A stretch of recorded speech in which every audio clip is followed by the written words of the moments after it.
have some details emerging of Chetan Sharma quitting as the chief selector of the BCCI. That's a big development vis-a-vis a senior officer of the BCCI putting down his papers.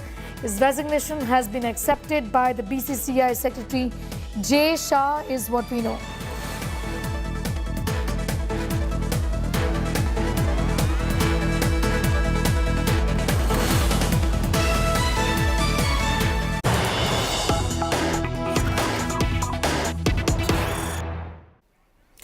We have more news coming in. India Today has accessed an old video where main accused Monu can be seen opening fire in Gurugram.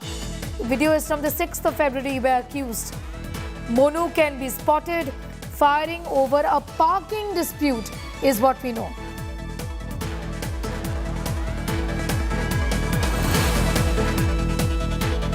It's a big twist to the cow Vigilantism horror case. Also, where the victim Junaid had 5 cases of cow smuggling against him is what we are learning.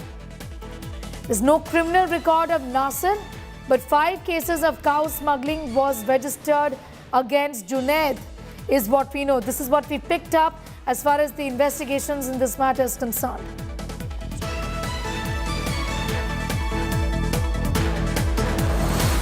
We're getting more details of the victims in this case as well, where we are picking up that of the 2 accused in this matter. There was no criminal record against Nasir, but 5 cases of cow smuggling case was registered against Junaid, the other victim in this case. Remember, there were 2 men who are victims in this entire case, what appears to be that of cow Vigilantism.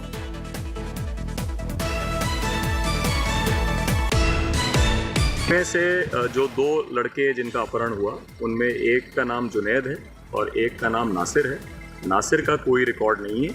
Junaid के खिलाफ 5 प्रकरण गौ तस्करी के पूर्व में दर्ज है। में से जो 2 लड़के जिनका अपहरण हुआ उनमें एक का नाम जुनैद है और एक का नाम नासिर है। नासिर का कोई रिकॉर्ड नहीं है। जुनैद के खिलाफ 5 प्रकरण गौ तस्करी के पूर्व में दर्ज है। In that story, Kamal, what we are picking up is one of the victims in this entire case, in fact, was a habitual offender. This, of course, is a part of the investigations, but that clearly does not take away from the fact that what appears is that both of them were brutally murdered in this fashion, isn't it? Well, yes, Monu is accused number 5 and he may be having an alibi, trying to distance himself, but there is a past antecedent and that is being now investigated by Rajasthan police. Now remember, all the 5 accused who've been named by the family members are actually from Haryana. This also goes back to the date that he had actually, even during his school days and the other times, picked up criminal activities, shot at a particular person, but continued to remain at large. He's obviously associated with Bajrang Dal. He's not shying away from that particular matter, but what is important and significant is that there is a CCTV which has appeared and he's saying that this is my particular defense. Now, whether this has been physically tampered, whether this is a part of the evidence is all something that Rajasthan police is going to say. But clearly, what has really shocked the people is this particular incident which has taken place. Now, we've been speaking to several of these villages out here and they're saying that the Haryana... The details of the investigations in this entire matter where Bajrang Dal men have been named in the FIR in what appears to be a case of cow vigilantism. What we're also picking up is that an old video, of course, that is...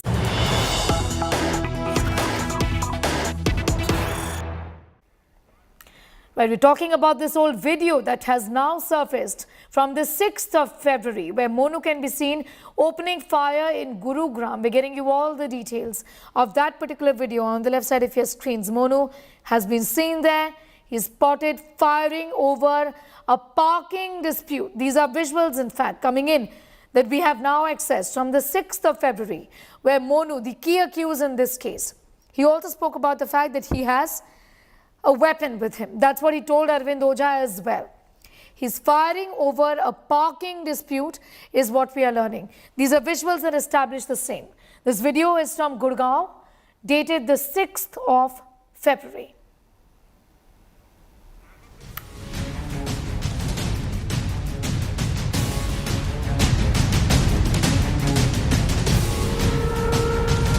Monu, on your screens, the key accused in this latest car vigilantism case as well, who is seen firing, and the dispute was over a parking spot.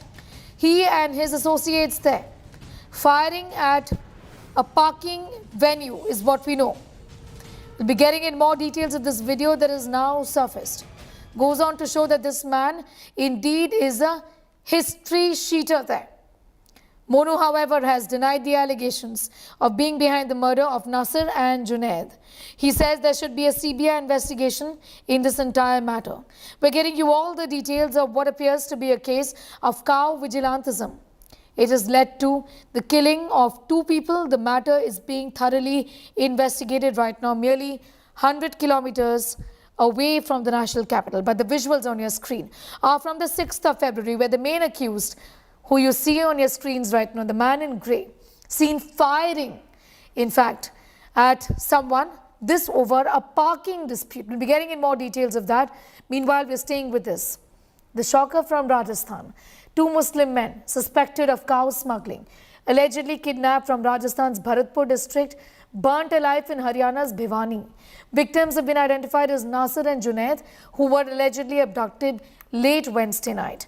The blame is on a group of Gaurakshaks. They were found dead in a charred vehicle at Loharu in Bhiwani this morning. Meanwhile, the accused have denied the claims, saying they were not even present in Bhiwani when this incident took place. CCTV pictures have also surfaced that shows the accused in Gurugram on the day of the murder. Meanwhile, AIMIM Chief Asauddin Owaisi has slammed Chief Minister Gehlot over this incident, questioning why no action has taken place. आप लोगों को कब इत्ला मिली और किस तरह से जांच चलेगी, क्योंकि यहाँ पे तो 2 एरिया ऑफ क्राइम है, जहाँ पे एक तो अबडक्शन हुआ और दूसरी जहाँ घटना स्थल है, तो किस तरह से आप लोग कोऑर्डिनेट करके और जांच कौन करेगा? देखिए, सुबह 8 बजे के आसपास गांव के किसी आदमी ने हमारे को टेलीफोन किया था, लोहारू एसएचओ को। उसके बाद हम यहाँ मौके पे आए थे और मौका पे आके हमने देखा तो उसमें 2 नरकंकाल थे जो लगभग जड़े हुए थे। उसके तुरंत बाद हमने एसपी साहब को इसकी सूचना दी कि एसपी साहब ने तब वो टीम में वहाँ से सीआईए की, सीन ऑफ क्राइम की और साइबर की और टीमें वहाँ से भेजी, मोटर मैकेनिक को वहाँ से भेजा भिवाड़ी से, और हमने गाड़ी का एक इंजन नंबर तो मैकेनिक के बाद खुला। पहले हमने चेसी नंबर मिल गया था, चेसी नंबर से हमने कंपनी को टेलीफोन किया, यहाँ एक महिंद्रा की एजेंसी है भिवाड़ी में, वहाँ एक हमारा आदमी भेजा गया, तो उसमें मालिक का नाम आ गया। वो गाड़ी का मालिक का कुछ नंबर, एक टेलीफोन नंबर मिला, उससे नंबर से बात की गई तो उसने आगे बात बताई कि हमारा ऐसे ऐसे हुआ है, और हमने वहाँ कंप्लेंट, फिर हमने वहाँ प्रतापगढ़ एसएचओ, गोपालगढ़ एसएचओ से बात की। सुबह देखा था 4 बजे इसको, तब ये जल चुकी थी पूरी, लेकिन किसी ने ये अनुमान नहीं लगाया था कि उस टाइम में, क्योंकि अंधेरा भी था 4 बजे, कि इसमें कंकाल है। 8 बजे 8:30 बजे के लगभग पता चला कि इसमें डेड बॉडीज है। कंकाल देख के पता चला, फिर पुलिस को बुलाया गया। मैं किसी पुलिस वाले ने खबर दी कि भाई ऐसे ऐसे 2 व्यक्ति वहाँ पे मरे हुए हैं। पता चला कि वो हमारे दोनों भाई हैं, एक का नाम नासिर था, एक का नाम जुनैद था, और मरे ही नहीं जनाब, इनको गाड़ी के अंदर बंद करके मार दिया गया, जिंदों में आग लगा दी गई। इंसानियत की तमाम हदें पार कर दी इन लोगों ने। हम सरकार से और पुलिस प्रशासन से अपील करते हैं कि हमारे जो दोनों भाई थे इनको न्याय मिलना चाहिए, और जो दोषी हैं उन सबको कड़ी से कड़ी सजा मिलनी चाहिए। भरतपुर से जो जुनैद और नासिर गायब हुए हैं, उस मामले में जो एफआईआर दर्ज हुई है उसमें मोनू मानेसर का नाम सामने आ रहा है। मोनू मानेसर बजरंग दल से जुड़ा हुआ है। मोनू, जुनैद और नासिर की किडनैपिंग हुई है और भिवाड़ी में बुलेरो कार में एक नरकंकाल मिला है। अब नाम मोनू मानेसर का आ रहा है और एफआईआर में भी आपका नाम है, आपका क्या कहना है? मेरा ये कहना है जी, जो जुनैद और उनको मैं जानता ही नहीं हूँ और उनसे हमारा कोई लेना देना नहीं है, ना मैं उनको जानता और ना इस घटना को मेरे बारे में पता ही चला। मैंने तो सोशल मीडिया के द्वारा ही पता लगाया कि मेरा नाम उस घटना में किसी में दे दिया गया है। उस दिन मैं जो 14-15 की रात को मैं गुरुग्राम में ही मौजूद था और मैं एक होटल में था, मैं और मेरे साथी मौजूद थे। उस घटना से हमारा कोई लेना देना नहीं है। पुलिस अच्छे से जांच करे और इसमें सीबीआई जांच हो कि जो दोषी है उनको पकड़ा जाए, और जो बजरंग दल को, हमारे संगठन को, इतने बड़े संगठन को जो समाज सेवा में लगा है उसको बदनाम कर रहे हैं, उसके खिलाफ सख्त से सख्त कार्रवाई की जाए। बाकी जो आरोपी हैं जिनके नाम है रजनीकांत, लोकेश, क्या इनको आप जानते हैं? मैं किसी रजनीकांत को नहीं जानता, रजनीकांत कौन है, लेकिन मैं उनको जानता हूं। जो श्रीकांत है, लोकेश जी हैं, वो जो श्रीकांत है बजरंग दल के कार्यकर्ता हैं, उनको मैं जानता हूं। उनका भी इस घटना से कोई लेना देना नहीं है। उनसे मेरी बातें हुई थी, उनसे मैंने पूछा था तो उन्होंने बिल्कुल मना कर दिया कि भाई हमारा इस मामले से कोई लेना देना नहीं है। और मैं खुद सवेरे एक होटल में मौजूद था, मेरे साथी भी मौजूद थे। इस घटना से दूर दूर तक हमारा कोई लेना देना नहीं है। हम कोई सामाजिक कोई भी सामाजिक ये काम बिगाड़ना नहीं चाहते हैं, जो अपने देश में दंगे भड़के या कुछ भी हो। हम देश की सेवा के लिए और समाज की सेवा के लिए ही सारे युवा साथी लगे हुए हैं। मेरा ये सवाल है कि आपका और आपके सहयोगियों का नाम आखिर कैसे सामने आ गया एफआईआर में कि जुनैद और नासिर का किडनैपिंग होता है, और आप ही का नाम क्यों आ गया उस एफआईआर में? अब जाहिर सी बात है, किसी का किडनैपिंग होती है और वो उसमें नाम दे दिया जाता है, तो नाम जाहिर सी बात है गलत नाम दिए गए हैं। गलत नाम इसलिए दिए गए हैं कि गौ हत्या रोकने में हमारी टीम पूरी तरह से लगी हुई है। गौ हत्या हमने अनेकों ट्रक, अनेकों गाड़ियां हमने पकड़वाई है पुलिस से, और हम पूरे गौ हत्या रोकने में पूरा सक्षम रखते हैं। इसीलिए हमारे पीछे ये पड़ गए हैं। कुछ कसाईयों ने हमारे नाम दिलाए होंगे, लेकिन जांच जब सामने आएगी तो मैं सभी मीडिया कर्मियों और सभी से मैं कहना चाह रहा हूँ, जो सच्चाई है वो 1-2 दिन में सामने आ जाएगी, और जो लोगों को पता भी लग जाएगा कि ये काम किसने किया है, किसने नहीं किया।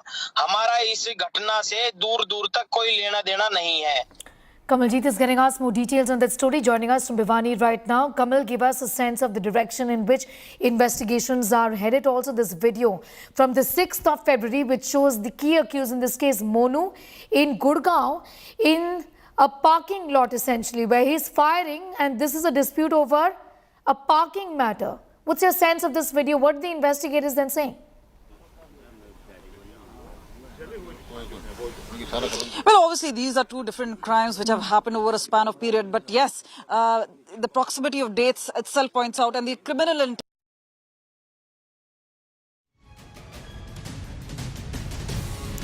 Disconnecting in Kamal in a few seconds from now.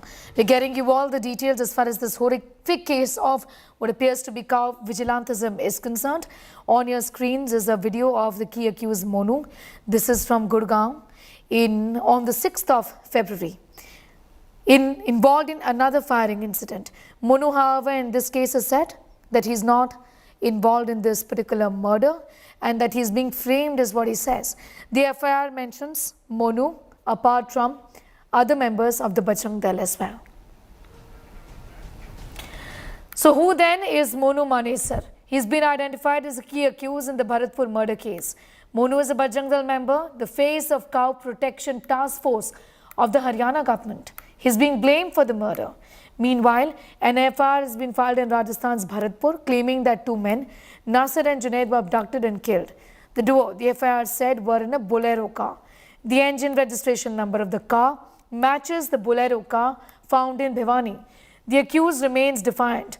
Monu has told India Today, and he spoke with us exclusively, that charges against him are false and claims he was not even present in Bhiwani on the day of this crime.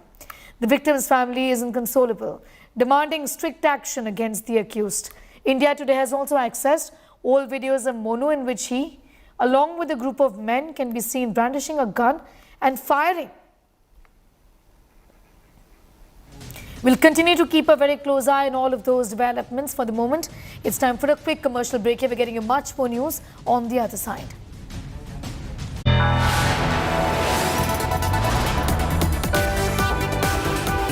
You are watching India Today.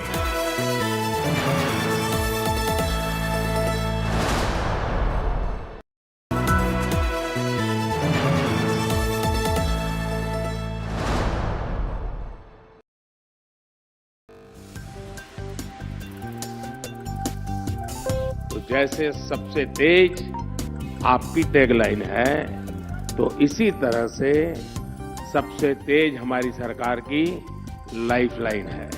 Leader must have a vision. We will continue to work with the developing and the developed world for win-win solutions. Nature had of course willed the survival of the fittest. हम आतंकवाद के खिलाफ zero tolerance की policy को अपनाए हुए हैं। एक साल के अंदर राहुल कन्वर की कार जो होगी वो इलेक्ट्रिक की होगी। There is a confrontation of competing visions.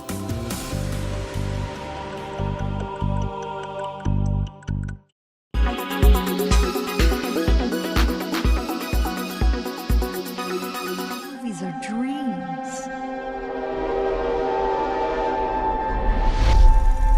that you never forget.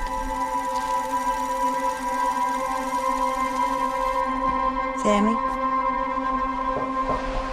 You can finally catch Steven Spielberg's latest offering, The Fablemans, which has been winning hearts all over the world.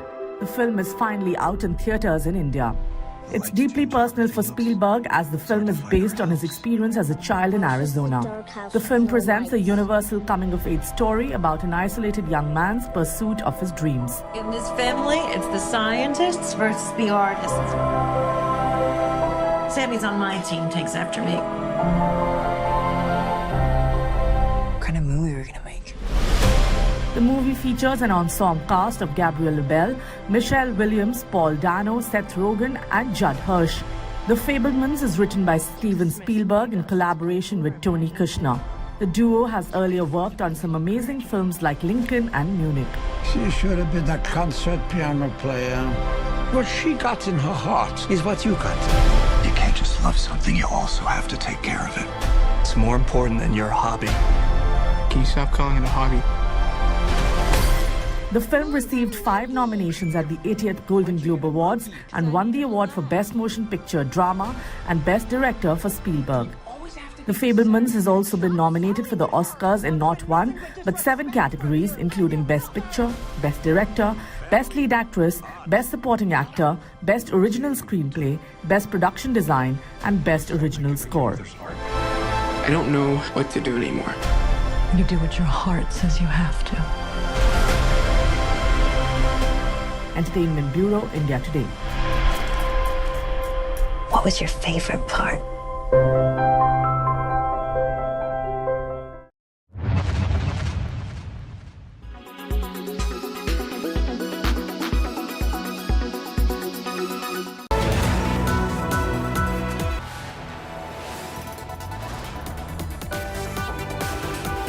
You are watching India Today.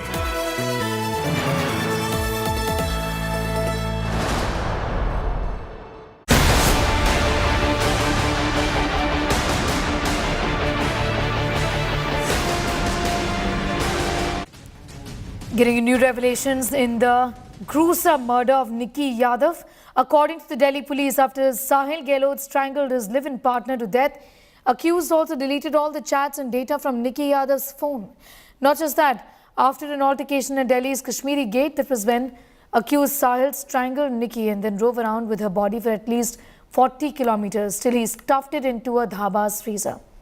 He also spent the day before his engagement to his now wife with Nikki Yadav. This after his family allegedly objected against his marriage to the victim. As per the police, when the victim's father contacted Sahil, he was told that Nikki was on a trip and had left her phone with Sahil. As per sources, the murder accused planned to dispose of Nikki's body after his wedding, but the murder happened after this in fact happened after a common friend alerted the police.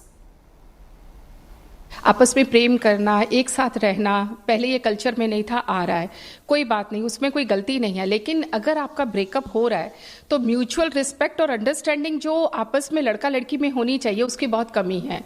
और करोड़ों तो नहीं, लाखों couple metro cities में या जो town अभी थोड़े डेवलप हो रहे हैं वहां पे लिव इन में रह रहे हैं, लेकिन उसमें से कुछ लोग ही अपराध करते हैं। तो इस तरह का जब अपराध होता है ये तो बहुत ही घिनौना, जिसको कहते हैं जघन्य, हीनियस क्राइम में जाता है, प्लान मर्डर है। आज मैं आदरणीय प्रधानमंत्री और गृह मंत्री से निवेदन करता हूं कि ऐसे इसके लिए फास्ट ट्रैक कोर्ट से जांच कराई जाए और उसको जल्दी फांसी की सजा दी जाए कि ऐसा दरिंदा बाहर न रह सके। राष्ट्र महिला आयोग एक सोच बदलने की बात बहुत बड़ी है, परिवार की भी, और एक बहुत दुखद जो घटना है कि ये ट्रेंड बढ़ता जा रहा है। जो बच्चियां हैं वो सुरक्षित नहीं है लिव इन रिलेशनशिप में, ऐसा लग रहा है। और वो जो उनका राइट है, जो हमारे कॉन्स्टिट्यूशन ने राइट दिया है चूज करने का अपना पार्टनर, वो परिवार वाले उसको छीन रहे हैं बच्चों से। और इसी डर से एक बच्ची बता नहीं पाती है परिवार में, और वो उनको पता नहीं है कि वो सुरक्षित है या नहीं है। जिस तरीके से उसने मेरी बहन को मारा है ना, वैसे ही तड़प के वो मरे। मैं इस दुनिया में उसको जिंदा नहीं देखना चाहती। उसने मेरी बहन को मार दिया, वो भी मरना चाहिए, और ऐसे ही मरना चाहिए जैसे उसने मेरी बहन को मारा, इतनी बेरहम। आज कोई सुरक्षित नहीं है सिर्फ इन जैसे लड़कों की वजह से। तो मेरी सरकार से यही दरख्वास्त है कि इनको ऐसी कड़ी सजा दे कि आगे कोई भी लड़का ये ऐसा करने की हिम्मत ना करे इसी लड़की के साथ। More shocking details coming to the fore in Nikki's murder case. The accused Sahil, who was in police custody, has allegedly given details of the horrific crime now. Meanwhile, Nikki's family has demanded the death penalty now for the accused. Here's a detailed report.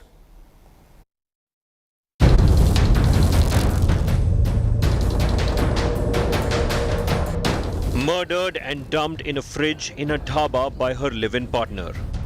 22-year-old Nikki Yadav's death has shocked the national capital. More stunning details of the killing, which had eerie similarities to Shraddha Walkar murder a few months ago, are out now. During interrogation by the Delhi police, the suspect Sahil Gehlot has allegedly given details of the horrific crime that has made headlines across the country. Sahil allegedly confessed that he strangulated Nikki with a data cable near the Kashmiri Gate bus terminal at around 9 a.m. in broad daylight on Feb 10th. He executed the chilling murder a day after his engagement. Investigating sources have revealed the timeline of the crime. Around 1 a.m., Sahil left the house in his cousin's car. He went to Uttam Nagar to Nikki's house. After staying there for 3 to 4 hours, he left the house at 5 a.m. with Nikki. Both of them went to Nizamuddin railway station to go to Goa. After failing to get tickets to Goa, the two went to Anand Vihar bus terminal to take a bus to Himachal Pradesh, but again failed. Sahil and Nikki then reached Kashmiri Gate bus depot via Rajghat. Sahil allegedly strangulated Nikki to death at the parking lot outside the nearby Nigambodh Ghat. After the murder, he allegedly drove the car for 40 kilometers with the body. The accused allegedly hid the woman's body in a fridge of his locked dhaba located on the outskirts of Mitrao village. He deleted all the WhatsApp chats and data from Nikki's mobile phone. A few hours later, Sahil attended his wedding ceremony. पहले से planning का हमारी जांच में अभी तक कुछ नहीं आया है, पर उनको 5 दिन के रिमांड पे लेके आए हैं यही पूछने के लिए कि क्या कोई प्लानिंग थी या नहीं थी, अल्टीमेटली बॉडी को डिस्पोज ऑफ कैसे करना चाहते थे। तो ये अभी अनुसंधान का विषय है, जैसे ही पता चलेगा हम शेयर करेंगे आपके साथ। Nikki's family is demanding the death penalty for the accused. ऐसे आदमी को फांसी की सजा दी जाए। अगर ऐसा आदमी छोड़ दिया जाएगा या ढीला छोड़ दिया जाएगा तो आज हमारी बेटी के साथ होया है, कल किसी और के साथ होगा। The police are now gathering crucial forensic evidence that back the alleged confession made by Sahil Gehlot. Bureau Report, India Today. We're getting you more details, and this again has got to do with a horrific incident that has taken place in Delhi city. This, of course, is an accident though, but a piece of shuttering, in fact, fell from an under-construction metro pier at Haidarpur, Badli. One person was critically injured, was rushed to the nearby hospital. The Delhi Metro Rail Corporation, or the DMRC, has assured all necessary assistance to the injured and said that an inquiry has been ordered. Also issued an official statement about this entire incident. A video from the spot shows a heavily damaged car after a piece of shuttering fell on it. The driver of the car sustained heavy injuries in this accident.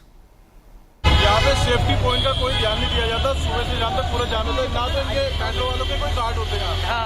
Main point का guard का फर्ज बनता है कि कोई भी गाड़ी पास ना हो, और जब ये ट्रेन का काम चल रहा हो तो गार्ड जरूर हो बाहर, और यहाँ गार्ड नहीं था कोई। ये गिरा है, उसके ऊपर जो दोनों लड़के हैं वो हॉस्पिटल मैक्स में सीरियस है। All right, with that report, it's time for a quick commercial break here. News continues in just a bit.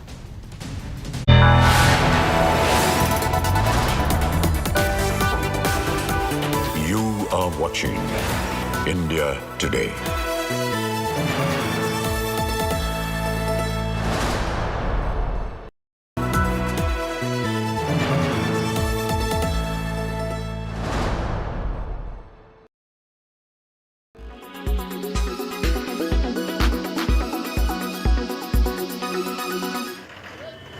It's a new fad in India. Chai shops listing the owner's educational qualifications. Meet engineer chaiwala from Uttarakhand's Haldwani. Pankaj Pandey, a 28-year-old diploma holder in mechanical engineering, is a hit in the town. मैंने mechanical से polytechnic किया हुआ है government polytechnic गरूर से, तो उसके साथ साथ मैं अपनी जेई के लिए तैयारी भी करता रहता हूँ, जूनियर इंजीनियर के एग्जाम्स के लिए। और जो मेरा मेन जो विजन है वो इसी को आगे लेके जाना है, इंजीनियर चाय वाले को। Pandey used to work at a call center in Noida earlier. While he is proud to run a tea shop, he is also attempting to clear entrance exams for further education. Upcoming जो भी JEE के exams होंगे central government state government के mechanical के लिए, उनकी तैयारी कर रहा हूँ। और लेकिन मैकेनिकल की तो वैसे वैकेंसी निकलना बहुत कम हो चुका है, कई सारे डिपार्टमेंट तो बहुत बिल्कुल ख़त्म ही कर दी है वैकेंसी, लेकिन फिर भी एक उम्मीद है। Pandey's chai is popular among locals and tourists alike. कुछ ना कुछ तो करना ही है, अच्छा कर रखा है उनने, यहाँ पे चाय की दुकान खोल दी है और बहुत बढ़िया चाय अच्छी लग रही है, टेस्ट बहुत बढ़िया। बेरोजगारी बहुत है सर आजकल, इसलिए भैया ने अपना खोल लगा छोटा मोटा काम, क्योंकि बहुत अच्छा चल रहा है यहाँ पर इनका। रेगुलर लगाते हैं सर, सुबह 4 से 9 बजे तक लगाते हैं। Pankaj Pandey opens his tea stall every evening for 2 hours. Bureau Report, India Today.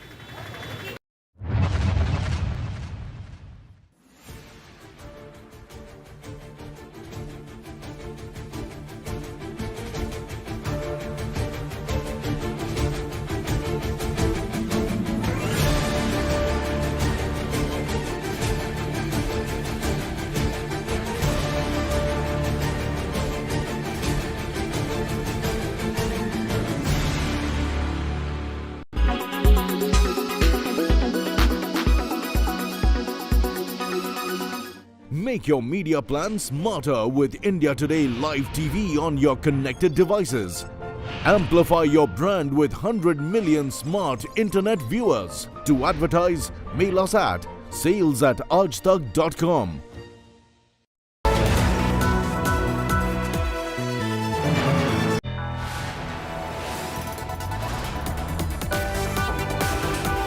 You are watching India Today.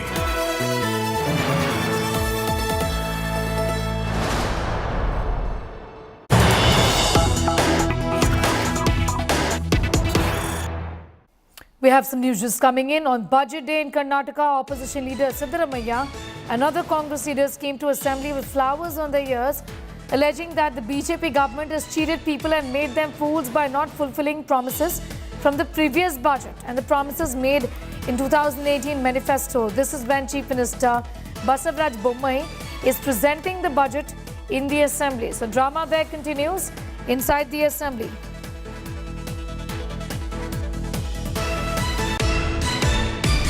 ಆದರೂ ಕೂಡ ಅವರು ಇಟ್ಕೊಳ್ಳೋ ತೀರ್ಮಾನ ಮಾಡಿದ್ದಾರೆ. ಇದು ಸರಿ ಆಗಲ್ಲ ಅಂತ ನನ್ನ ಭಾವನೆ. ನಾನು ಅದು ಅವರ ಇಚ್ಛೆ, ಅದರ ಬಗ್ಗೆ ನಾನೇನು ಮಾತನಾಡೋದಿಲ್ಲ. ಆದರೆ ಇಷ್ಟೇ ಹೇಳಿ ಬಯಸ್ತೇನೆ, ಇಷ್ಟು ದಿವಸ ಅವರು ಜನರಿಗೆ ಕಿವಿ ಮೇಲೆ ಹೂ ಇಡ್ತಿದ್ರು, ಈಗ ಜನ ಅವರು ಕಿವಿ ಮೇಲೆ ಹೂ ಇಟ್ಟಿದ್ದಾರೆ. ಮುಂದಿನ ಸಲನೂ ಅವ್ರ ಕಿವಿ ಮೇಲೆ ಹೂ ಇಟ್ಕೊಳ್ಳೋ ಪರಿಸ್ಥಿತಿ ಬರ್ತದೆ.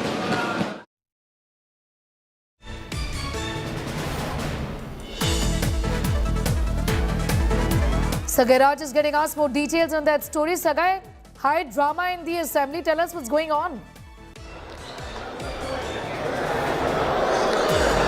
Much before Karnataka Chief Minister could even present the budget, Congress had protested with a flower in their ears. So they are symbolically protesting, saying that this particular budget is just to fool around the people, because in Karnataka they believe that if you are trying to keep a flower on your ears, you are just trying to fool a person. So they are trying to say that this particular budget is just a message to the people that they are trying to fool. But Chief Minister Basavaraj Bommai hit out at opposition party leaders, saying that this is what the people are going to do with you in the next election, and you'll not come back to power, where people will keep the flowers in your ears. So there was a argument much before that budget session could even start, where Siddaramaiah has argued that this is budget just to fool around and namesake, because they're not going to implement this, because once the new government comes, new budgets will be tabled. All right. Be with us, Sagai. I'm just going to come back to you. In fact, we have more news coming in. Let's go straight to that.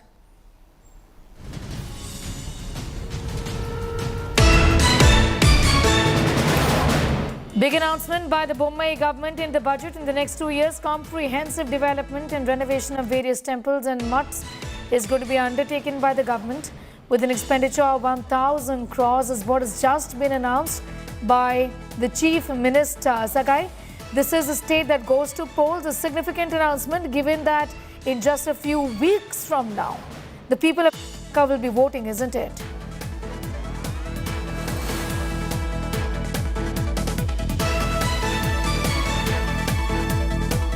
₹100 crore set aside for development of mutts and temples. That's a significant development and announcement that is coming from the Chief Minister of Karnataka, Basavaraj Bommai, at a time when Karnataka is all set to go to polls in just a few weeks or so from now. This is what has been said in the Assembly by Chief Minister Basavaraj Bommai as he presents the budget for the Assembly today. And high drama, of course, was witnessed earlier with members of the opposition there also taking on the government on a range of issues, talking about empty promises. But after that, a significant announcement there, Sagai. 100 crore rupees, in fact, 1,000 crore rupees, in fact, for development of mutts and temples in an election year. Very significant. Absolutely. Karnataka government have gone ahead and announced that they will be trying to construct a Ram Mandir in Ramnagar, and it was a pre-election announcement which has been made, and now it has been implemented even in the budget. And apart from that, they have also announced 425 crores grants for renovation of temples, mutts by Hindu religious and charitable endowments department. And in the next 2 years, they will also increase this budget up to 1,000 crore. So they clearly says that their government will try to increase. So even if Congress comes to power, if BJP lose this next election, in all possibilities, the Congress might also go ahead with this particular budget, because they might face a repercussion where BJP might target the Congress, stating that this is an anti-Hindu program, or else the BJP will try to continue with the same budget if they come back to power. So it is a well-calculated move by BJP when it comes to say that they're going to provide 1,000 crore rupees more for the development and renovation of temples across the state. I'm going to thank you for the moment, Sagai Raj, getting us all of those details from right outside the Assembly, from where he is reporting on an announcement that is coming from the Chief Minister. 1,000 crores being set aside this year for development of mutts and temples.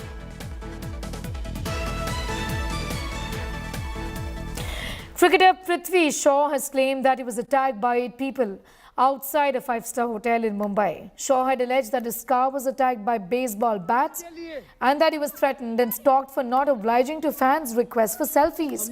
An accused has been arrested by the Oshiwara police, influencer Sapna Gill, and is going to be produced in court today.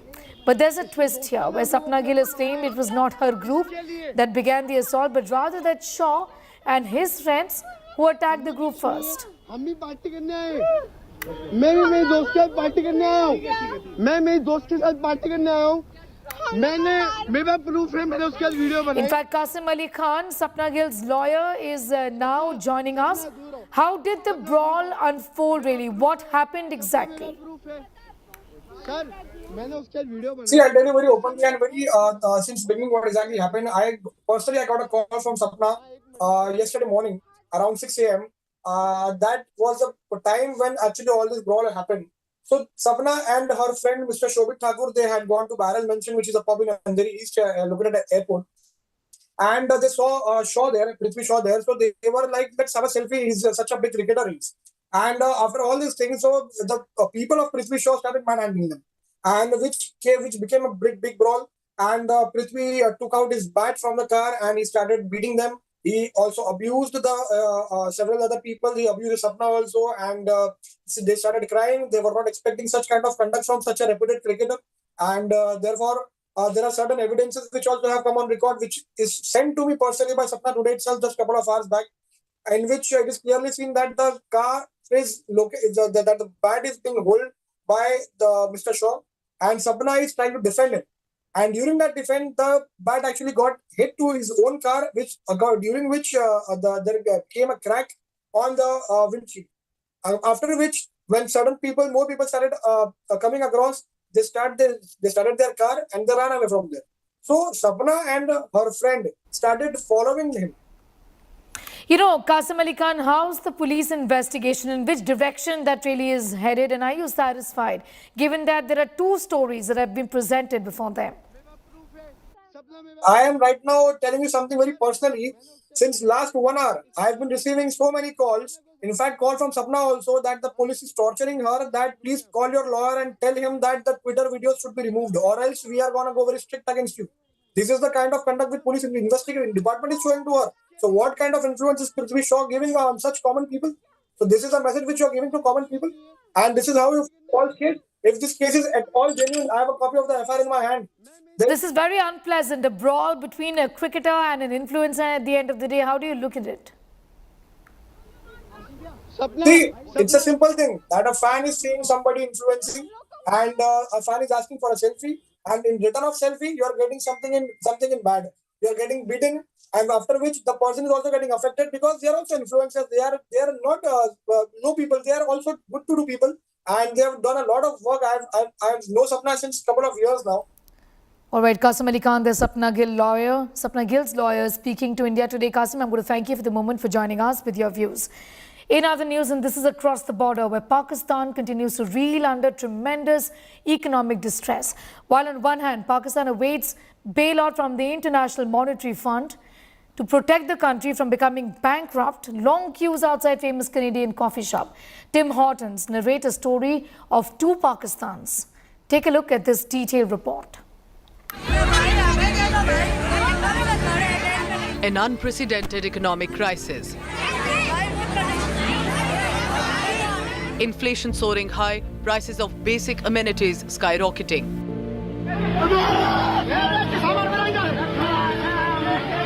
And the International Monetary Fund bailout is getting delayed. Pakistan is on the verge of bankruptcy.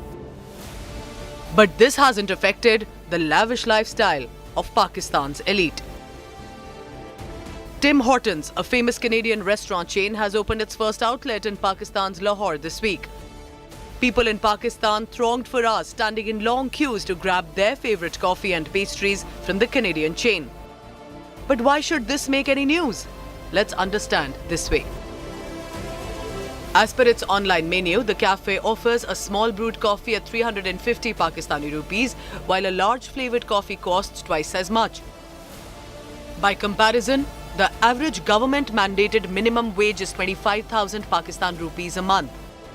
Tim Hortons is set to open another 2 outlets in Lahore. This reveals an ironic economic disparity in Pakistan. Fuel prices have risen by almost a fifth in the country. Inflation in Pakistan could average 33% in the first half of 2023. Pakistan government has implemented harsh fiscal measures, prerequisite for funding from the IMF. The neighbouring country has foreign reserves just enough to pay for over 3 weeks of imports. The deepening economic turmoil did not stop Pakistan Prime Minister Shehbaz Sharif from visiting the quake-hit Turkey to express support and solidarity. Bureau Report, India Today. In more international news, it's a snub to China, with US lawmakers reaffirming Arunachal Pradesh as an integral part of India. amid the India-China standoff over the line of actual control. The US resolution recognized the McMahon line as the international boundary between China and the Indian state of Arunachal Pradesh and rejected Beijing's claim on Arunachal, which is in line with China's aggressive and expansionist policies.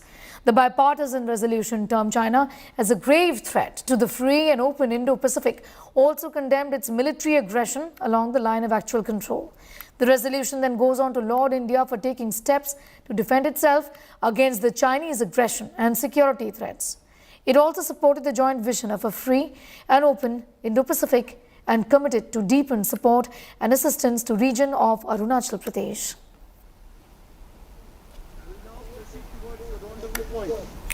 China has put Lockheed Martin and a unit of Raytheon Technologies on an unreliable entities list over arms sales to Taiwan, banning them from imports and exports related to China in its latest sanctions against the United States and the companies associated with the US.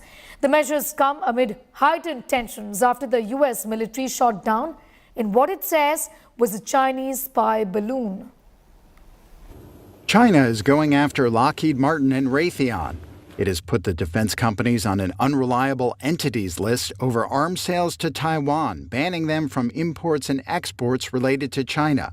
These are Beijing's latest sanctions against the two U.S. firms, and they come as tensions between China and the U.S. have escalated after the U.S. military shot down what it says was a Chinese spy balloon, and a day after Beijing warned of countermeasures against relevant U.S. entities that undermine China's sovereignty and security. Neither company sells defense products to China. Raytheon declined to comment. Lockheed could not be immediately reached for comment. Lockheed makes the F-22 Raptor fighter jet, which flew the mission to shoot down the alleged Chinese spy balloon off the coast of South Carolina, using the AIM-9X Sidewinder missile made by Raytheon.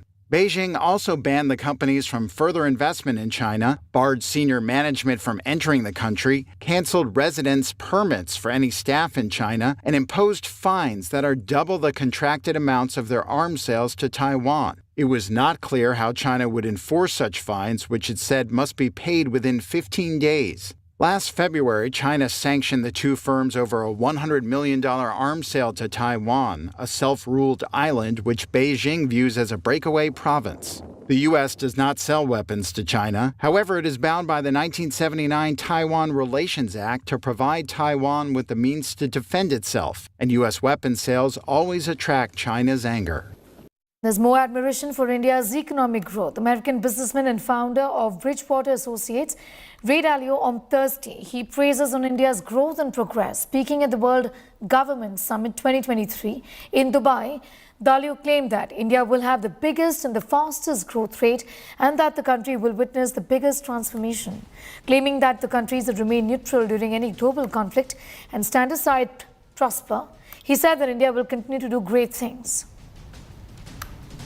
What is India? India is the country, from all of the statistics using 10-year growth rates and also just what's apparent, India will have probably the greatest growth rate, the fastest growth rate economically, have the greatest transformation of any country. And I would say, like, if I was going to paint the world, there is this great power conflict and lots of things going on that are great and terrible in both China and the United States.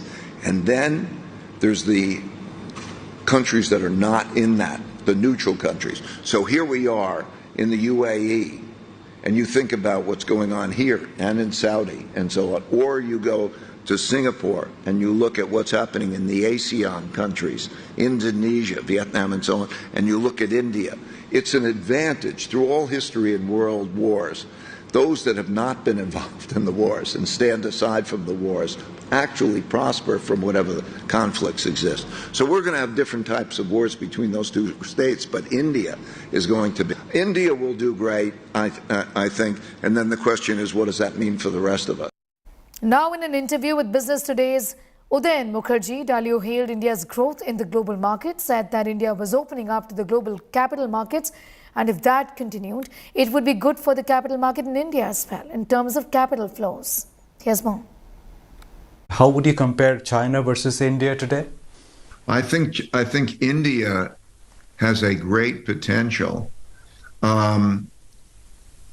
India I use indicators. We use indicators of the next 10 years growth rate.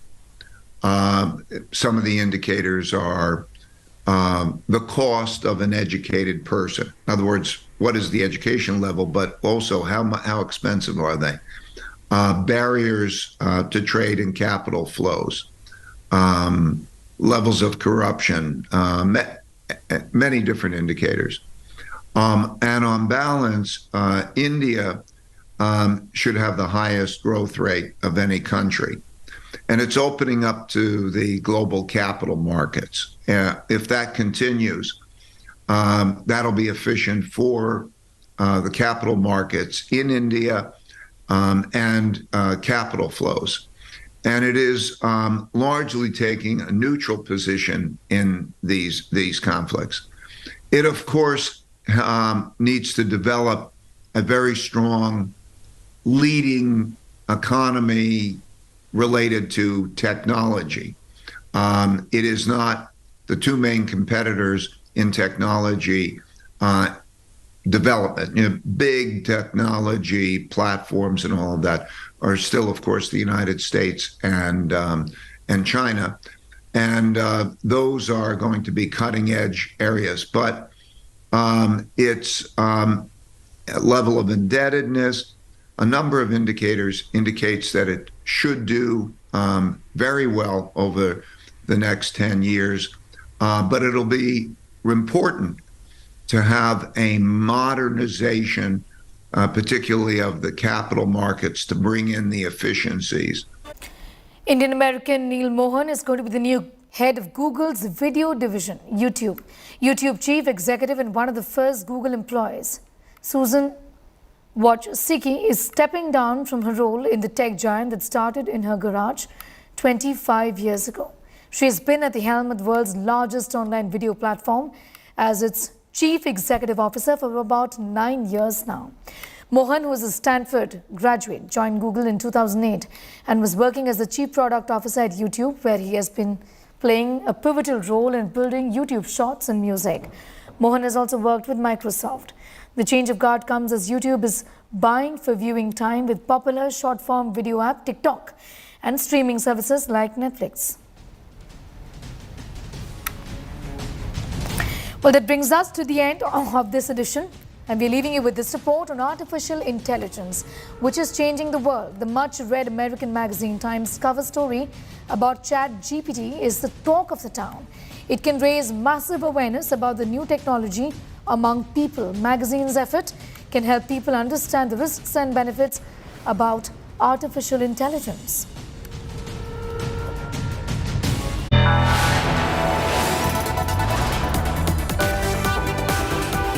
You are watching India Today.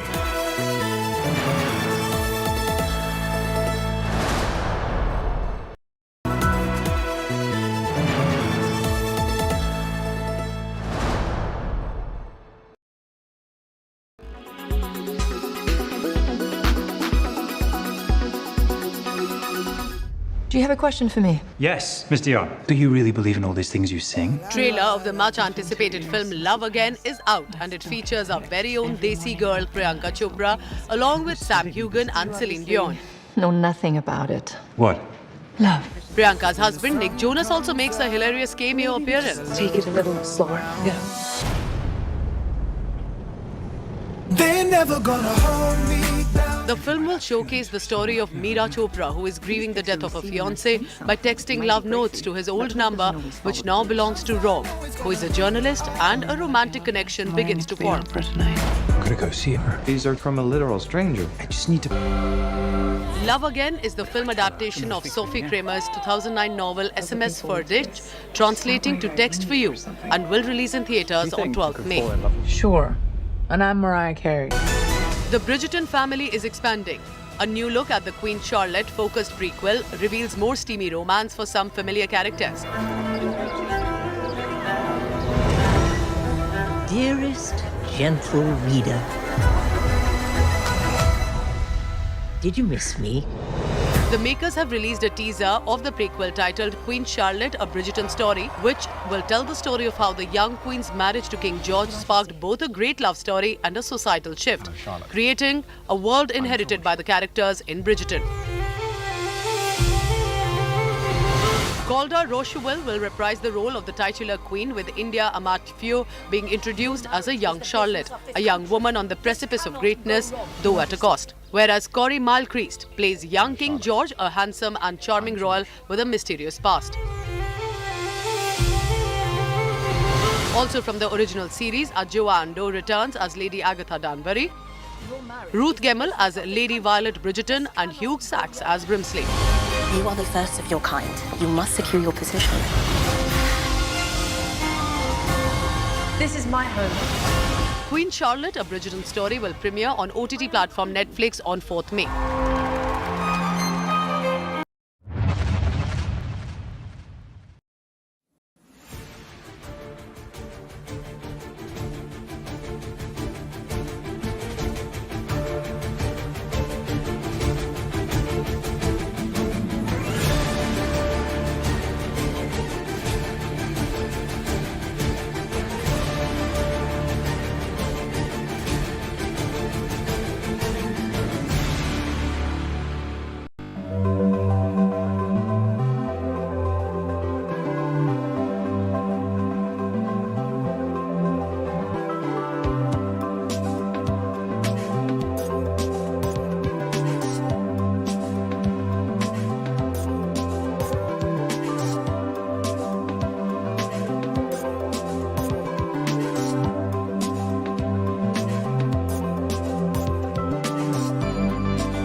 Cosas se van a poner muy feas. Y yo no soy de quedarme quieta. Soy más bien de liarme a tiros. Jarana, entonces. Jarana. If you haven't had enough of Money Heist, then get set for Berlin. The teaser of Berlin, a spin-off of Money Heist, has been released, and it reintroduces us to the character Berlin, which is played by Pedro Alonso as he gears up for an adventure.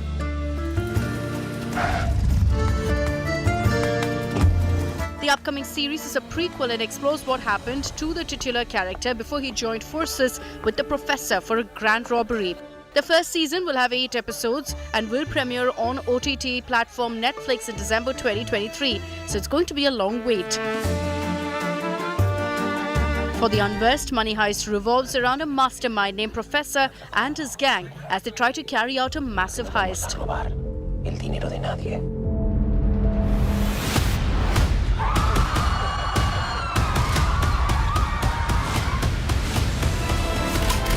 No se puede salir con vida del Banco de España. Es imposible. Pero yo voy a sacaros de allí.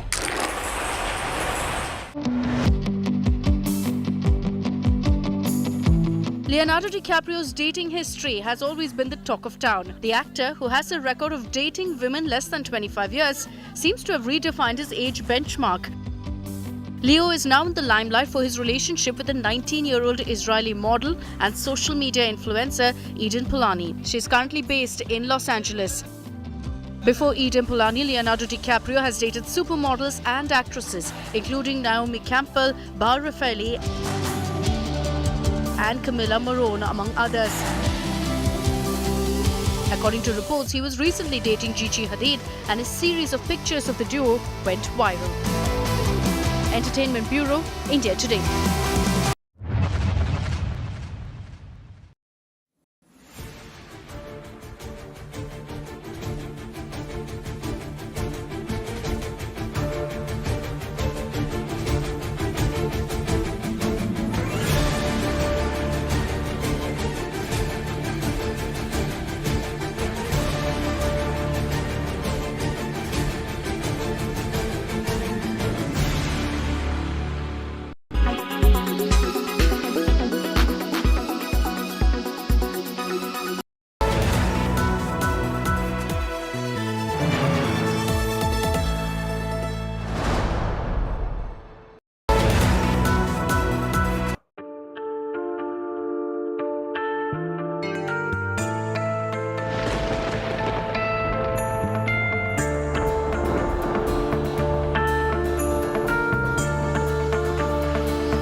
Gift well with Sleep Well.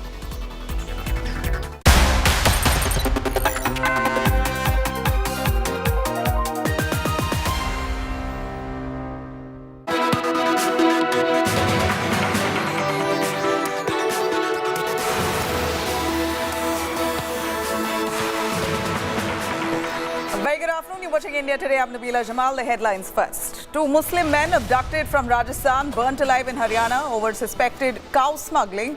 Family accuses Bajrang Dal worker Monu denies those charges.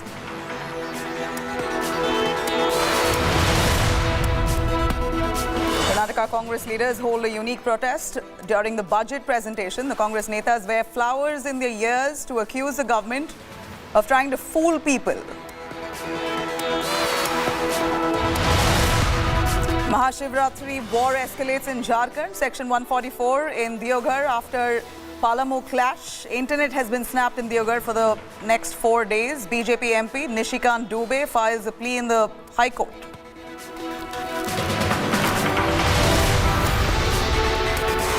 And BCCI Chief Selector Chetan Sharma has resigned from his post. Jai Shah has accepted the resignation with immediate effect.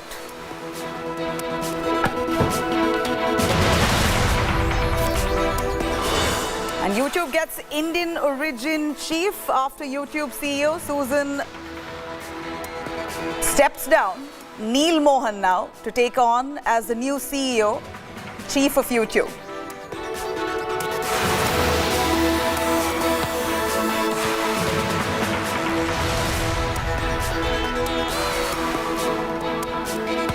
Now, a shocker has emerged from Rajasthan. 2 Muslim men suspected of cow smuggling were allegedly kidnapped from Rajasthan's Bharatpur district, burnt alive in Haryana's Bhiwani. Victims have been identified as Nasir and Junaid, who were allegedly abducted late on Wednesday night. In fact, they were found dead in a charred vehicle at Loharu in Haryana's Bhiwani this morning. The blame is on a group of Gaurakshaks and leaders of the Bajrang Dal. Total of 5 have been named in the FIR. Monu Manesar, one of the accused, has told India Today that charges against him are entirely false, claiming that he was not even present in Bhiwani on the day of the incident. Though his name is in the FIR, he feigns ignorance. Meanwhile, an FIR has now been filed in Rajasthan's Bharatpur, claiming that the 2 men, Nasir and Junaid, were abducted and killed. The duo, the FIR says, were in a Bolero car. The engine registration number of the car matches the Bolero car that was found in Bhiwani. Victim's family now inconsolable, demanding strict action against the accused. Bharatpur से जो जुनैद और नासिर गायब हुए हैं, उस मामले में जो एफआईआर दर्ज हुई है, उसमें मोनू मानेसर का नाम सामने आ रहा है। मोनू मानेसर बजरंग दल से जुड़ा हुआ है। मोनू, जुनैद और नासिर की किडनैपिंग हुई है और भिवाड़ी में बोलेरो कार में एक नरकंकाल मिला है। अब नाम मोनू मानेसर का आ रहा है और एफआईआर में भी आपका नाम है। आपका क्या कहना है? मेरा ये कहना है जी, जो जुनैद और उनको मैं जानता ही नहीं हूँ और उनसे हमारा कोई लेना देना नहीं है। ना मैं उनको जानता और ना इस घटना को मेरे बारे में पता ही चला। मैंने तो सोशल मीडिया के द्वारा ही पता लगाया कि मेरा नाम उस घटना में किसी में दे दिया गया है। उस दिन मैं जो 14-15 की रात को मैं गुरुग्राम में ही मौजूद था और मैं एक होटल में था। मैं और मेरे साथी मौजूद थे। उस घटना से हमारा कोई लेना देना नहीं है। पुलिस अच्छे से जांच करे और इसमें सीबीआई जांच हो कि जो दोषी है उनको पकड़ा जाए और जो बजरंग दल को, हमारे संगठन को, इतने बड़े संगठन को जो समाज सेवा में लगा है उसको बदनाम कर रहे हैं, उसके खिलाफ सख्त से सख्त कार्रवाई की जाए। बाकी जो आरोपी हैं जिनके नाम है रजनीकांत, लोकेश, क्या इनको आप जानते हैं? मैं किसी रजनीकांत को नहीं जानता। रजनीकांत कौन है, लेकिन मैं उनको जानता हूं। जो श्रीकांत है, लोकेश जी हैं, वो जो श्रीकांत है बजरंग दल के कार्यकर्ता हैं, उनको मैं जानता हूं। उनका भी इस घटना से कोई लेना देना नहीं है। उनसे मेरी बातें हुई थी, उनसे मैंने पूछा था तो उन्होंने बिल्कुल मना कर दिया कि भाई हमारा इस मामले से कोई लेना देना नहीं है। और मैं खुद सवेरे एक होटल में मौजूद था, मेरे साथी भी मौजूद थे। इस घटना से दूर दूर तक हमारा कोई लेना देना नहीं है। हम कोई सामाजिक कोई भी सामाजिक ये काम बिगाड़ना नहीं चाहते हैं। जो अपने देश में दंगे भड़के या कुछ भी हो, हम देश की सेवा के लिए और समाज की सेवा के लिए ही सारे युवा साथी लगे हुए हैं। मेरा ये सवाल है कि आपका और आपके सहयोगियों का नाम आखिर कैसे सामने आ गया एफआईआर में कि जुनैद और नासिर का किडनैपिंग होता है, और आप ही का नाम क्यों आ गया उस एफआईआर में? अब जाहिर सी बात है, किसी का किडनैपिंग होती है और वो उसमें नाम दे दिया जाता है, तो नाम जाहिर सी बात है गलत नाम दिए गए हैं। गलत नाम इसलिए दिए गए हैं कि गौ हत्या रोकने में हमारी टीम पूरी तरह से लगी हुई है। गौ हत्या हमने अनेकों ट्रक, अनेकों गाड़ियां हमने पकड़वाई है पुलिस से, और हम पूरे गौ हत्या रोकने में पूरा मतलब सक्षम रखते हैं। इसीलिए हमारे पीछे ये पड़ गए हैं। कुछ कसाईयों ने हमारे नाम दिलाए होंगे, लेकिन जांच जब सामने आएगी तो मैं सभी मीडिया कर्मियों और सभी से मैं कहना चाह रहा हूँ, जो सच्चाई है वो 1-2 दिन में सामने आ जाएगी, और जो लोगों को पता भी लग जाएगा कि ये काम किसने किया है, किसने नहीं किया। हमारा इस घटना से दूर दूर तक कोई लेना देना नहीं है। सुबह देखा था 4 बजे इसको, तब ये जल चुकी थी पूरी, लेकिन किसी ने ये अनुमान नहीं लगाया था कि उस टाइम में, क्योंकि अंधेरा भी था 4 बजे, कि इसमें कंकाल है। 8 बजे 8:30 बजे के लगभग पता चला कि इसमें डेड बॉडीज है। कंगाल देख के पता चला, फिर पुलिस को बुलाया गया। सुबह में किसी पुलिस वाले ने खबर दी कि भाई ऐसे ऐसे 2 व्यक्ति शक है, ऐसा बताया जा रहा है। राजस्थान में तो गौ हत्या पर प्रतिबंध है। हाई कोर्ट कहता है कि गाय बछड़ा कोई नहीं काटना चाहिए, अगर कोई काटेगा तो उसके ऊपर कटिंग से कटिंग उनके ऊपर कार्रवाई की जाएगी। फिर गाय बछड़ा क्यों कट रहा है और क्यों ये गौ हत्यारे मारे जा रहे हैं, इस पर विचार करने की आवश्यकता है। साथ ही साथ केंद्र सरकार से आज मैं यहाँ निवेदन करना चाहूंगा कि गाय हिंदुओं की आस्था है, गाय हिंदुओं के लिए भगवान है, देवी देवता है। 33 कोटि देवी देवताओं का वास होता है गाय में, और ऐसी पवित्र गाय को कसाईयों द्वारा काटकर मांस को एक्सपोर्ट किया जा रहा है, वो भी हमारे भारत देश में। मैं केंद्र सरकार से यह निवेदन करना चाहूंगा, गौ माता को राष्ट्र माता का दर्जा मिले। अगर राष्ट्र माता का दर्जा मिलेगा, ना गाय कटेगी, ना बछड़ा कटेगा, और ना ही कसाई मरेगा। केंद्र सरकार से निवेदन है, इस पर विचार करें। और असुद्दीन ओवैसी आज ट्वीट करता है। All right, I'm going to quickly cut across to Kamal ji joining us live for a little more on that. Kamal, we hear too from Bajrang Dal. Their names have been added in the FIR. They've denied the allegations, and it appears that the police are still investigating into the matter. But it appears that those men who have been named in the FIR seem quite notorious. The man we see on our television screens already using brandishing guns, even on previous occasions. Tell us a little more on this. Well, let's look at the merit of the case, because remember how the dots were connected was when the bodies, especially the skeletons, were found in the Bolero car. That is when the chases number was identified, and then the identification processes led to a particular person. And when they called up, they said that the owner is a person from Rajasthan. That's when Haryana police got in touch and found out that there was an abduction. There was an FIR already registered. 2 persons were missing, and they eventually concluded that this is actually both Junaid as well as Nasir. The DNA will conclusively tell whether these are the 2 people. But according to the family members, the way the abduction was carried out in broad daylight, there was some sort of a delay by Rajasthan police, because remember, 16th morning around 6 o'clock is the timing of the registration of the FIR. It also seems there seems to be a lack of motive, though this seems to be a case of cow vigilantism. And the way the accused have spoken, they seem rather too bold. If they're so clean, why don't they come and surrender? All these 5 accused, let me tell you, are from Haryana.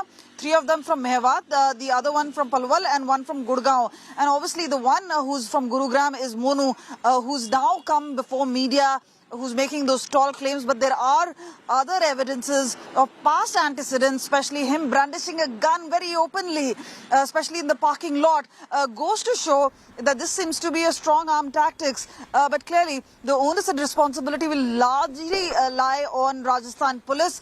They seem to be slow as far as the victim's family claims. And now they'll really have to prove before the court of law as to how this crime perpetrated and what real motive was. Because remember, Junaid has already been booked under various sections, especially for cattle smuggling, and now is a case where these 2 men have been picked up. So yes, this case does draw in sensitivity. There are 2 communities which are involved. The location of crime is 300 kilometers from where the abduction has taken place. So perhaps enough planning and conspiracy has gone into it that they wanted to not only deface any sort of evidence, but also to ensure that they remain away from the clutches. Remember, no arrest as of now has taken place.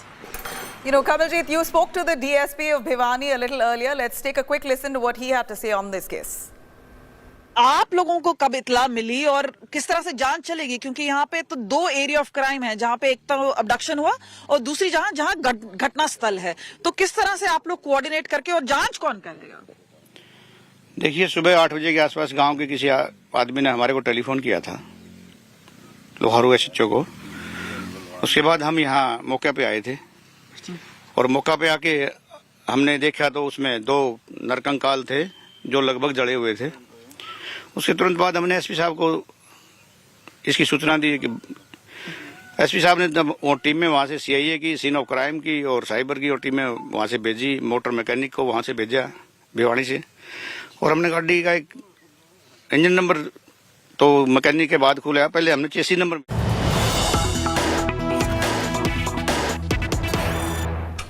All right, I'm going to quickly cut across to Smriti Irani speaking on Adani. Let's find out what it is. As you all know, George Soros, an international entrepreneur who hedges bets against many countries, has now declared his ill intentions to intervene in the democratic processes of India. That George Soros wants a government which is pliable to his needs is more than evident from his statements.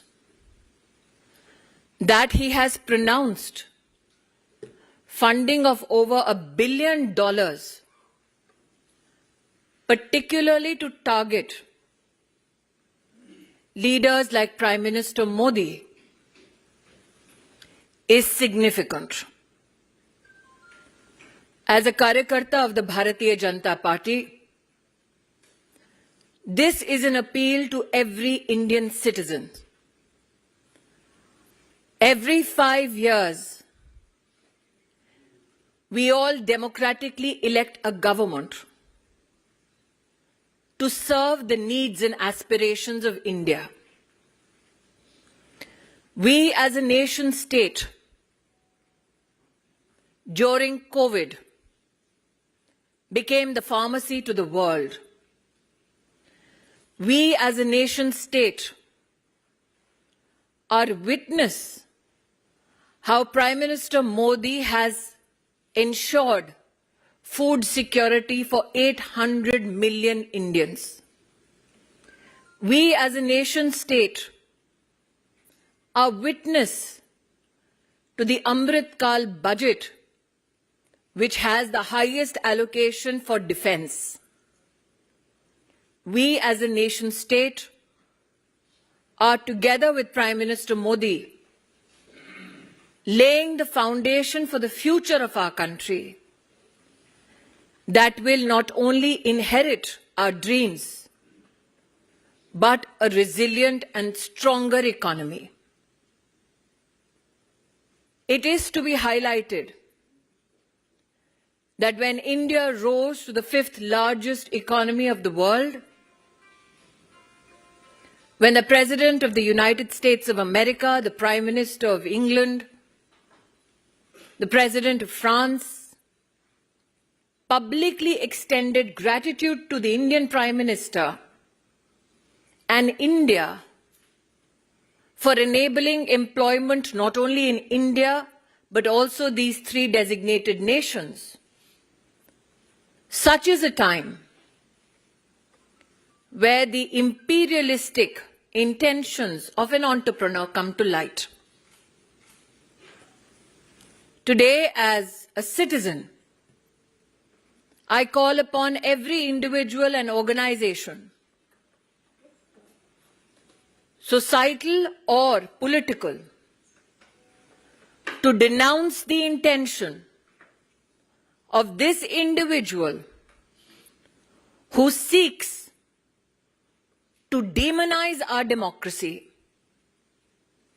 weaken our democratic interests, and who brings an onslaught to the economy of India, all so that he can personally gain.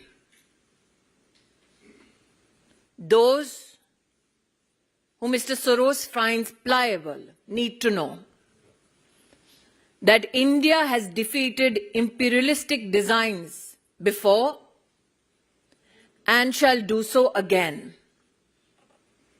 Those who support Mr. Soros need to know that democracy has prevailed in India and will continue to do so,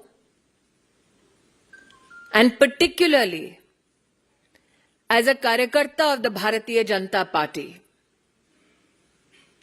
these designs to weaken Indian democracy will be met with the might of India under the leadership of Prime Minister Narendra Modi. आज देश की जनता को एक नागरिक होने के नाते आह्वान करना चाहती हूं। एक विदेशी ताकत जिसके केंद्र बिंदु में है एक व्यक्ति जिनका नाम है जॉर्ज सोरोस, उन्होंने ऐलान किया है कि वो हिंदुस्तान के लोकतांत्रिक ढांचे पर चोट करेंगे। उन्होंने ऐलान किया है कि वो प्रधानमंत्री मोदी को अपने वार के मुख्य बिंदु बनाएंगे। उन्होंने ऐलान किया है कि उनके चलते वो हिंदुस्तान में अपनी विदेशी ताकत के अंतर्गत एक ऐसी व्यवस्था बनाएंगे जो हिंदुस्तान के हितों का नहीं बल्कि उनके हितों का संरक्षण करेंगे। आज देश के आवाम को मैं अपील करना चाहती हूं, चाहे आप व्यक्ति हो, चाहे आप संगठन हो, चाहे आप राजनीतिक दल हो, हिंदुस्तान ने वर्षों वर्ष तक एक लोकतांत्रिक व्यवस्था में अपनी सरकार को चुना है। जॉर्ज सोरोस का ये ऐलान कि वो हिंदुस्तान में मोदी को झुका देंगे, हिंदुस्तान की लोकतांत्रिक ढांचे से चुनी हुई सरकार को ध्वस्त करेंगे, उसका मुंहतोड़ जवाब हर हिंदुस्तानी को देना चाहिए। यह हम सबको ज्ञात है कि जब विश्व में इस बात की चर्चा थी कि कोविड में हिंदुस्तान का क्या हश्र होगा, तो प्रधानमंत्री मोदी ने 80 करोड़ नागरिकों की खाद्य सुरक्षा की दृष्टि से हर गरीब तक अनाज पहुंचाया। जब विश्व में यह चर्चा थी कि कोविड में हिंदुस्तान वैक्सीन और दवाई की दृष्टि से अपना संरक्षण कैसे कर पाएगा, तब प्रधानमंत्री मोदी जी के नेतृत्व में 200 करोड़ वैक्सीन की डोजेज न सिर्फ हिंदुस्तानियों को मिली मुफ्त, बल्कि साथ ही 160 देशों की सहायता हिंदुस्तान ने की। हिंदुस्तान इस बात का साक्षी है कि अमृतकाल का ये बजट भारत की रक्षा प्रणाली के लिए सबसे ज्यादा आवंटन करता है। आज जब भारत को अमेरिका के राष्ट्रपति, फ्रांस के राष्ट्रपति, इंग्लैंड के प्रधानमंत्री आभार व्यक्त करते हैं, कि उनके देशों में हिंदुस्तान और हिंदुस्तानियों की वजह से आज आर्थिक संबंध और मजबूत हो रहे हैं, जब भारत विश्व की 5वीं सबसे बड़ी अर्थव्यवस्था बनकर उभर रही है, ऐसे में हिंदुस्तान के लोकतांत्रिक ढांचे में हस्तक्षेप करने का ऐलान करने वाले जॉर्ज सोरोस को एक स्वर में हम जवाब दें कि लोकतांत्रिक परिस्थितियों में लोकतांत्रिक ढांचे से चुनी गई हिंदुस्तान की सरकार और हिंदुस्तान के प्रधान सेवक नरेंद्र मोदी ऐसे गलत इरादों के सामने सर नहीं झुकाएंगे। जब जब हिंदुस्तान को चुनौती दी गई, हमने विदेशी ताकतों को पहले भी हराया है, आगे भी हराते रहेंगे। कोई प्रश्न है तो रविकांत राय, टाइम्स नाउ। एक मिनट अंकित जी। रविकांत, आपको क्या लगता है कि भारत सरकार और भारत के प्रधानमंत्री की छवि को धूमिल करने के लिए अंतर्राष्ट्रीय स्तर पर भी कोई साजिश रची? देखिए, ये मात्र छवि को धूमिल करने का दुस्साहस नहीं है। अगर आप उस वाक्य को बड़ी बारीकी से सुने, वो सत्ता परिवर्तन की बात करते हैं, तो आप इसको मात्र इमेज से इसका संबंध ना जोड़ें। हिंदुस्तान की लोकतांत्रिक व्यवस्था को ध्वस्त करने का ऐलान किया गया है।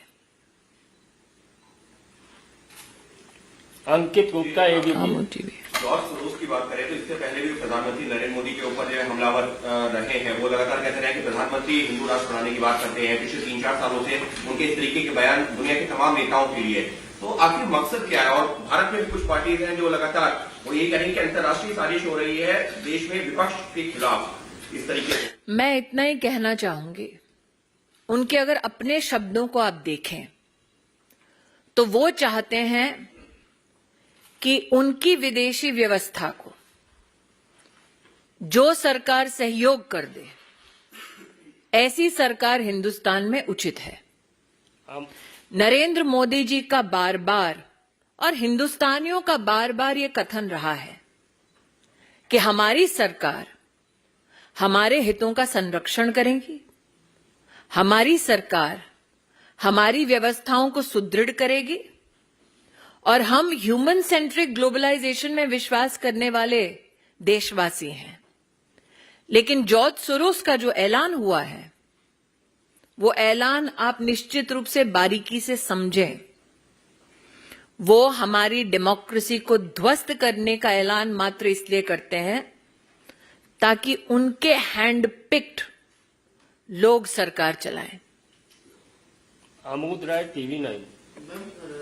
जॉर्ज सोरोस आखिरकार किसको चाहते हैं हिंदुस्तान में? उनको यही सरकार से क्या दिक्कत है और किसको चाहते हैं? मैं आमोद जी आपका ध्यान आकृष्ट करूं, जैसा कि यहां एक पत्रकार ने कहा कि ये पहला कटाक्ष नहीं है नरेंद्र मोदी पर, और प्रधानमंत्री मोदी ने बार बार कहा कि उन पर कटाक्ष करेंगे, उन पर वार करेंगे तो वो सहन करने की शक्ति रखते हैं, लेकिन हिंदुस्तान पर वार ना वो स्वीकार करेंगे ना कोई हिंदुस्तानी स्वीकार करेगा।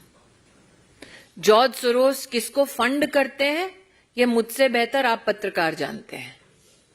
मोहित Bhatt, Times Now, please. Yes. There is a pattern in which George Soros speaks. Earlier also he tried to interfere in the internal affairs of our country, where speaking 2 years ago, he stated that PM Modi has put on punitive restrictions on people of Kashmir. He talked about how the government is trying to take over the citizenship, and now he says that Adani vote will bring the downfall of PM Modi. He is interfering into the internal affairs, and now he seems the Congress party leaders are coming out and supporting the statement that is being given by him. I will only say this. Any political organization that seeks to serve the interest of India will stand in solidarity with India and against George Soros. Any political organization that matches steps with George Soros will stand exposed in front of the Indian electorate. Yes, it is true that George Soros has not only attacked Prime Minister Modi, he has attacked the intention and the will of the Indian Parliament. That now he seeks to attack democratic processes in India is an issue I find no political organization that is constitutionally steeped in protecting Indian interest can support. Thakur Ravindra Singh, Zee news. क्या George Soros एक इतना ताकतवर व्यक्ति है कि भारत के लोकतंत्र या लोकतांत्रिक प्रक्रिया को चूर-चूर कर सकता है? प्रधानमंत्री नरेंद्र मोदी इतने कमजोर हैं कि एक व्यक्ति के कारण से पदच्युत हो सकते हैं, या आपको लगता है उस व्यक्ति के साथ वैसी पूरी ताकतें खड़ी है जो बीजेपी या प्रधानमंत्री नरेंद्र मोदी के खिलाफ है? मैं दोबारा रविंद्र जी, क्योंकि आपका विस्तार से विश्लेषण आपने किया है, 2-3 चीजें आपके सम्मुख रखना चाहूंगी बड़ी विनम्रता से। उन्होंने एक फंड का ऐलान किया $1 बिलियन का, जो वो हिंदुस्तान में और जहां जहां हिंदुस्तान के इंटरेस्ट है वहां पर संचारित करेंगे ताकि हिंदुस्तान को ठेस पहुंचे। उन्होंने, मैंने पहले भी पत्रकार मित्र से यहां कहा, मोदी की इमेज पर वार पहली बार नहीं हुआ है। हिंदुस्तान के लोकतांत्रिक ढांचे पर वार का ऐलान उन्होंने पहली बार किया है जॉर्ज सोरोस ने। इन दोनों के बीच का फर्क समझना जरूरी है। और मैं पुनः कहती हूं, भाजपाई हूं इसलिए नहीं, हिंदुस्तानी हूं इसलिए कि एक विषय है जिस पर किसी भी राजनीतिक दल का किसी और राजनीतिक दल के साथ मतभेद नहीं हो सकता, क्योंकि ये आक्रमण, this war is trying to be mounted against India, and what stands between that war and our country's interests is prime minister Modi. Prashant, news 24, उसके बाद यतीन्द्र जी और संजय शर्मा। ये अंतिम प्रश्न होगा, 3 ही जी। जॉर्ज सोरोस कौन है, तो उसके बारे में बता दीजिए। और दूसरी बात, जिस तरह की गंभीर बातें उन्होंने की है, आपको लगता है कोई कानूनी एक्शन भी उन पर होना चाहिए? मैं इतना ही कहूंगी कि क्योंकि मैं किसी एजेंसी की प्रतिनिधि नहीं हूं, इसलिए एजेंसीज की ओर से नहीं कहना चाहूंगी। लेकिन हाँ, निश्चित रूप से जब हिंदुस्तान की सॉवरेन राइट्स के ऊपर कोई प्रहार करने का प्रयास करता है, तो जो अधिकृत संस्थाएं हैं वो निश्चित रूप से कार्रवाई करती हैं। यतीन्द्र, टीवी 18। जॉर्ज सोरोस जो हजारों करोड़ रुपए खर्च करने की बात वो कर रहे हैं, तो क्या आपको लगता है कि वो अकेले हैं या उनके साथ कुछ और देश हैं जो हिंदुस्तान की छवि को खराब कर रहे हैं? मैं इतना ही कहूंगी कि जिन जिन को वो पैसा पहुंचाते हैं, ये उनके लिए संदेश है कि आप चाहे इन इरादों के साथ वो पैसा प्राप्त करते हो कि आप हिंदुस्तान को कमजोर कर देंगे, लेकिन हिंदुस्तान नरेंद्र मोदी के नेतृत्व में ना कमजोर होगा, ना झुकेगा, बल्कि आगे ही बढ़ता जाएगा। अंतिम प्रश्न है लोकमत से संजय शर्मा।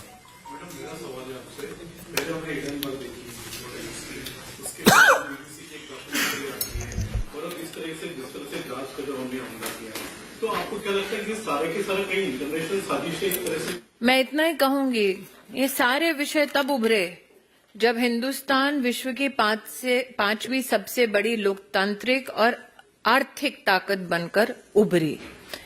और मुझे लगता है कि हाल में, दोबारा कहती हूं, चाहे वो राष्ट्रपति अमेरिका के हों, चाहे वो यूके के प्रधानमंत्री हों, चाहे वो राष्ट्रपति फ्रांस हों, उन्होंने हिंदुस्तान और प्राइम मिनिस्टर मोदी की जो सराहना की कि उनके देशों में आज आर्थिक व्यवस्था को हिंदुस्तान के साथ समन्वय में हम लोग एक सृजन देख रहे हैं, एक नए भारत के निर्माण को देख रहे हैं। उस सराहना के बाद तिलमिलाहट जो है वो जॉर्ज सोरोस के इस एक स्टेटमेंट से सामने आती है। जॉर्ज सोरोस जैसे व्यक्ति चाहते हैं कि एक कमजोर देश हो, जिसमें कमजोर सरकार हो, जो उनके दिशा निर्देश अनुसार चले। ये नया हिंदुस्तान है, कमजोर नहीं है। बहुत बहुत धन्यवाद धन्यवाद. All right, then you have Smriti Irani slamming the so-called Adani conspiracy as claimed by George Soros, who's a Hungarian-American billionaire who's pointedly spoken about Adani's downfall, claiming that it almost is in sync with Prime Minister Modi of India, and that Adani's downfall will more or less be a new emergence of democracy for India. On the lines of what he said, let's take a quick listen. Investor and billionaire George Soros, what he said. India, Modi and business tycoon Adani are close allies. Their fate is intertwined. Adani Enterprises tried to raise funds in the stock market but failed. Adani is accused of stock manipulation and his stock collapsed like a house of cards. Modi is silent on the subject, but he will have to answer questions from foreign investors and in Parliament. This will significantly weaken Modi's stranglehold on India's federal government and open the door to push for much-needed institutional reforms. I may be naive, but I expect a democratic revival in India. All right, that's George Soros who spoke. And now you have BJP leader Smriti Irani coming out to slam George Soros, saying that this is a bid by foreign forces, like, for example, the American billionaire George Soros, to divide India, defame India on an international platform. In fact, this US tycoon, Hungarian-American billionaire George Soros, who's known to be an investor in several media firms in a bid, as his company claims, to push for free speech, democracy, etc. That's the aim of George Soros' company, is what they claim. At an international platform, while speaking at a conference in Munich, it appears that George Soros had spoken about Adani's downfall, claiming how his stocks had crashed like a pack of cards, and Adani's fall will be in sync with Modi's downfall. Gone on to say that this might just spark, basically Adani's downfall might just spark some real institutional changes and also a revival of democracy in India, almost insinuating as if India is not a democracy, and Adani's downfall, which will be in sync with Modi's, will eventually lead to a revival of democracy in India. Now, on those lines, Smriti Irani has come forward to slam the business tycoon, claiming that this is a bid to divide India and defame India on a global stage. Those who Mr. Soros finds pliable need to know that India has defeated imperialistic designs before and shall do so again. That democracy has prevailed in India and will continue to do so. And particularly, these designs to weaken Indian democracy will be met with the might of India under the leadership of Prime Minister Narendra Modi. It is to be highlighted that when India rose to the 5th largest economy of the world, such is a time where the imperialistic intentions of an entrepreneur come to light. To denounce the intention of this individual who seeks to demonize our democracy, weaken our democratic interests, and who brings an onslaught to the economy of India, all so that he can personally gain. That he has pronounced funding of over $1 billion, particularly to target leaders like Prime Minister Modi, is significant. We as a nation state are, together with Prime Minister Modi, laying the foundation for the future of our country that will not only inherit our dreams, but a resilient and stronger economy. All right, that was Smriti Irani, who pointedly says George Soros is a man who is trying to project India, which lacks democracy. She says that no matter what external or how much external forces try to divide India, India will remain a democracy and a thriving one. Let me cut across to Himanshu Mishra, our correspondent, tracking those developments there. Himanshu, Smriti Irani ने George Soros को उनको response दिया है कि जो आप कह रहे हो डेमोक्रेसी के बारे में वो गलत है, आप डिवाइड करना चाहते हो इंडिया को और इंडिया में डेमोक्रेसी जिंदा रहेगी। देखिए, बिल्कुल स्मृति ईरानी जो केंद्र सरकार में मंत्री हैं, उन्होंने प्रेस कॉन्फ्रेंस करके कहा कि जिस तरीके का स्टेटमेंट जॉर्ज सोरोस की तरफ से आया कि वो भारत की डेमोक्रेसी को जो है वो तार-तार कर देंगे, तो उन्होंने कहा कि इससे पहले भी भारत की लोकतंत्र को लेकर विदेशी ताकतों ने कई बार कोशिश की है और भारत ने उन्हें हराया है और इस बार भी वैसा ही होगा। लेकिन उन्होंने साफ साफ इशारा भी किया कि जॉर्ज सोरोस अगर जो पैसा, जो फंड भारत में लगाने वाले हैं, वो कहाँ से किस रूट से लगाएंगे, कैसे लगाएंगे और जो सोर्स किनको फंडिंग करते रहे हैं, ये भी एक सोचने का विषय है। तो कहीं ना कहीं विपक्षियों पे हमला भी और साथ ही साथ जॉर्ज सोरोस को जो है वो जवाब भी दिया स्मृति ईरानी ने, ये कहते हुए कि कोई कितनी कोशिश कर ले, प्रधानमंत्री नरेंद्र मोदी की छवि के ऊपर अगर आप उनको धूमिल करने की कोशिश करते हैं तो प्रधानमंत्री उसको सहते हैं, लेकिन अगर आप भारत की छवि को धूमिल करने की कोशिश करेंगे तो कहीं ना कहीं उसका नुकसान आपको भी होगा। Right. Himanshu, from what we see extensively, George Soros is likening the downfall of Adani with Prime Minister Modi, saying that this is going to be in sync. Gautam Adani's stocks have fallen like a pack of cards. His downfall is imminent because of him allegedly manipulating his stocks in the stock market and resorting to tax safe havens. And the fact that Prime Minister Modi has been a close ally, a friend of Adani, has been complicit to this kind of misdoings will eventually lead to Modi's downfall as well, simultaneously just as Adani's. Now, this is the kind of talk that George Soros has said on an international stage. आप कैसे देखते हो मोदी और अदानी के बीच में जो दोस्ती के बारे में इतना बातचीत हो रही है, इंडिया में इस इंफॉर्मेशन को कैसे रिसीव किया है? कहीं ना कहीं भारत सरकार की तरफ से पहले ही कहा जा चुका है कि अगर अडानी ग्रुप के ऊपर जो भी आरोप लगे हैं उससे भारत सरकार का कोई लेना देना नहीं है और सेबी की तरफ से भी कहा गया है कि वो जांच कर रहे हैं स्टॉक मार्केट को। सुप्रीम कोर्ट के अंदर PIA है।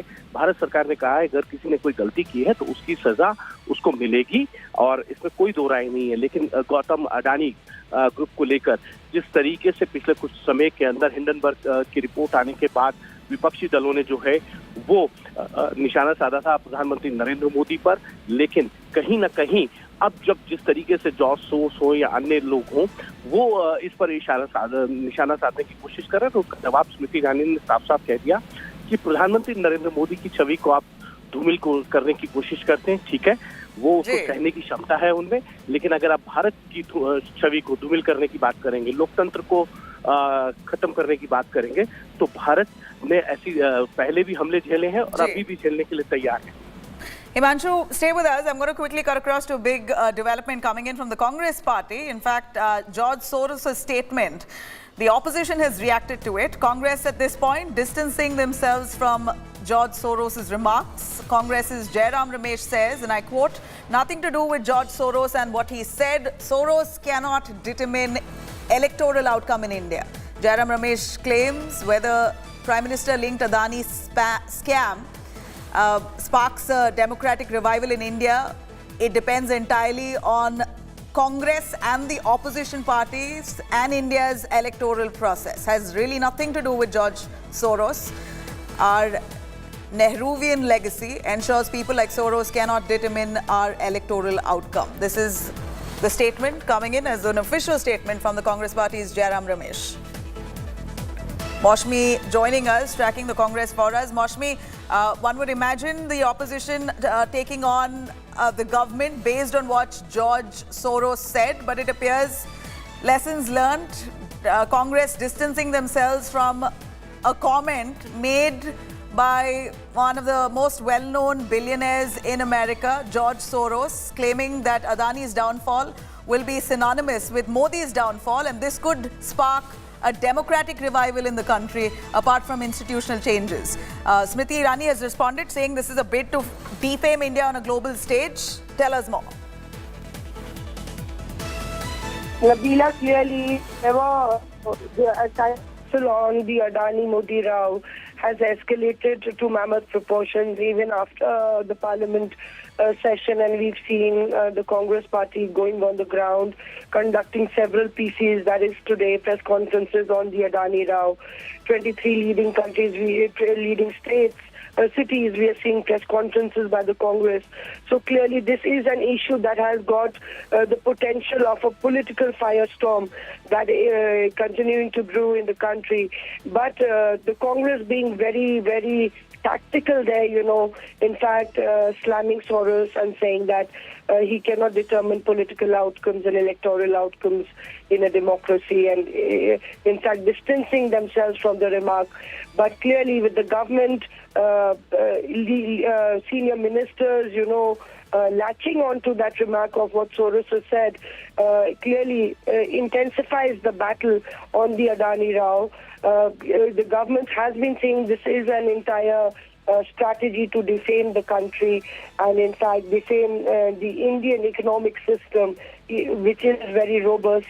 And despite that fact, the opposition is only trying to score political brownies on this issue. So clearly the tit for tat will follow, and we will have to see how the opposition treads on this. As we see here, all right, stay with us, Maushmi. I'm going to cut across to Majid Memon joining us on the phone line. Mr. Memon, here we see George Soros almost speaking the lines of the opposition in India, saying that Adani and Modi's downfall will be synonymous. Adani's stocks have fallen like a pack of cards. Modi has been complicit to the misdoings of Adani, and this will eventually bring down Modi's rise in the country as well and maybe spark democratic revival. Do you reckon with what he said?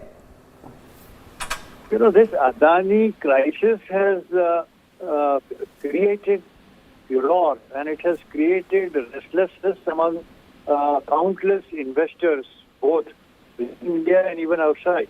And therefore, the whole accounting has to be done, and the people who have lost their monies will have to be compensated. And therefore, you see, BJP now calling it as a conspiracy against Modi, it doesn't seem to be a correct position. There is no question of the Hindenburg only because of the hostility with the Prime Minister individually that they have made some kind of a false accusation. It is not so. There has to be some substance in that. Far from inquiring as to what is the allegation, what went wrong, the BJP is trying to follow the policy of escapism. You see, the Honorable Prime Minister not say a word, although there was so much noise throughout the country, all over banking, all over the financial system of the country, the impact on the stock market and all that. The Prime Minister or the Finance Minister had the audacity not to speak a word throughout the Parliament discussion and debate, whatever took place in the first part of budget session. Right. We do understand those are the lines of which the opposition has spoken in the parliament and outside, constantly accusing the BJP of being complicit to Adani's alleged misdoings. But on the contrary, we have George Soros, a billionaire, on an international stage in Munich, speaking about India not being a democracy. What would you say to that? No, actually, the only concern is not to show Prime Minister in bad light or not to show any hostility with Adani as a businessman.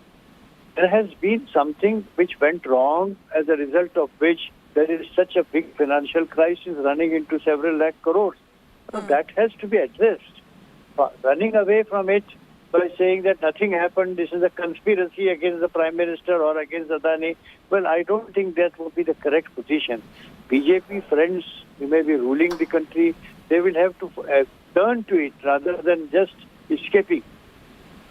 You know, Mr. Memin, George Soros did not stop at that. He went on to speak about India's ethos, about how Prime Minister Modi's push is to make India a Hindu country, marginalizing the Muslims. These were extensively the words that he said in that long speech that he made in Munich. Is he well within his right to speak on India's democracy at all?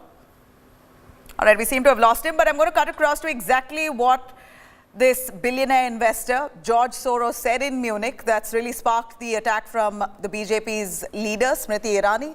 Let's have a listen. India, Modi and business tycoon Adani are close allies. Their fate is intertwined. Adani Enterprises tried to raise funds in the stock market but failed. Adani is accused of stock manipulation and his stock collapsed like a house of cards.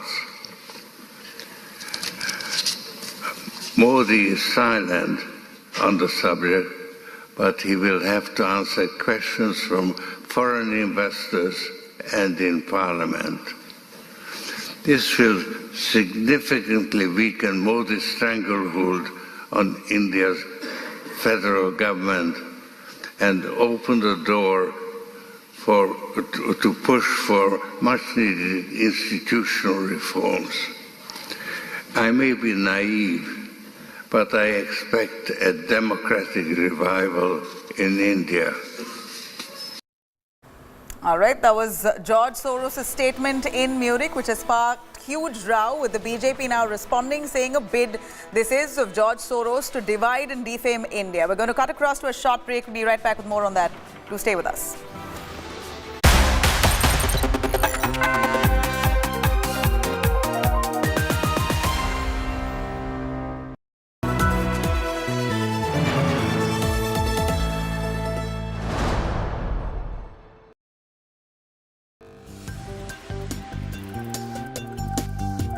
तो जैसे सबसे तेज आपकी tagline है, तो इसी तरह से सबसे तेज हमारी सरकार की लाइफलाइन है. Thank Mr. Puri. I thank you for giving me the chance to address you. Terrorism now a global issue. The First Lady position is so unusual. Never in my career did I ever see that love and affection in any other country than we saw in India in '79. Pakistan has been responsible chronically for association with sponsorship of terrorist groups.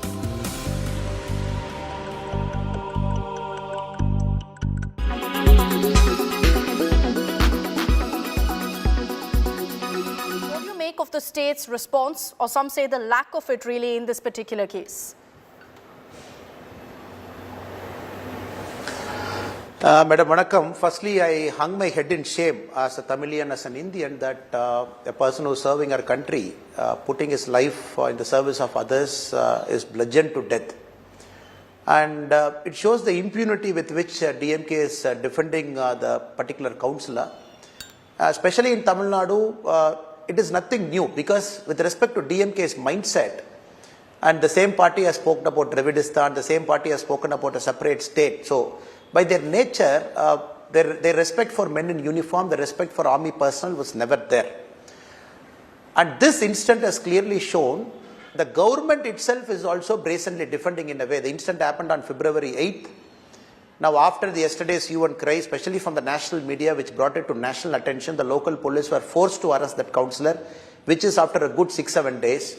Now, the DMK spokesperson, one after the other, trying to defend their own councillor. This is what the whole India is seeing. But here, more importantly, madam, in this case, the whole village knows that they are serving in the Indian Army, has come on a holiday. It was a very trivial issue. And later the councillor, along with this group of people, he went in, attacked them with rods. He was admitted to a hospital. Even the treatment was not very properly given. Then later the army Jawan passed away. In this case, I find fault with the local police also, because now DMK as a party, we all know how they behave. Now we all know how the government behaves. For the local police, it is their men in uniform. It is like their brother. And they also did not take it very seriously. They were also very, very casual.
All right, cutting across to the pole-bound state, Karnataka, we're seeing anti-Bommai protests in Koppal, a district in Karnataka. Angry Congress workers hitting the streets, massive protests visible in Koppal. We're going to try and get the reason behind these protests. Congress workers out on the streets in a pole-bound state of Karnataka, barely a month for elections to take place in Karnataka. And Koppal, we see angry Congress workers out on the streets condemning the Bommai government.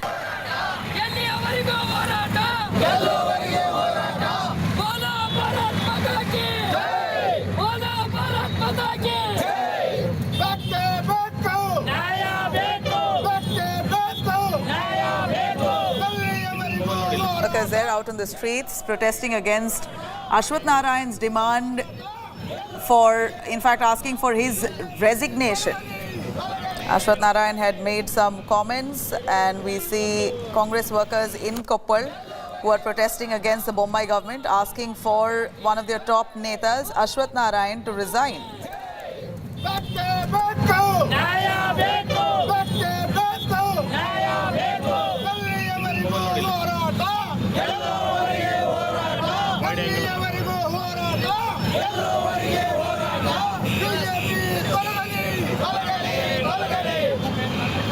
In fact, the comments that Ashwath Narayan seemed to have made that seem to have irked Siddaramaiah and his supporters in the State Assembly. It appears that the Congress now, not forgetting or forgiving, out on the streets in Koppal, condemning Ashwath Narayan's comments that he made, asking for his resignation with immediate effect.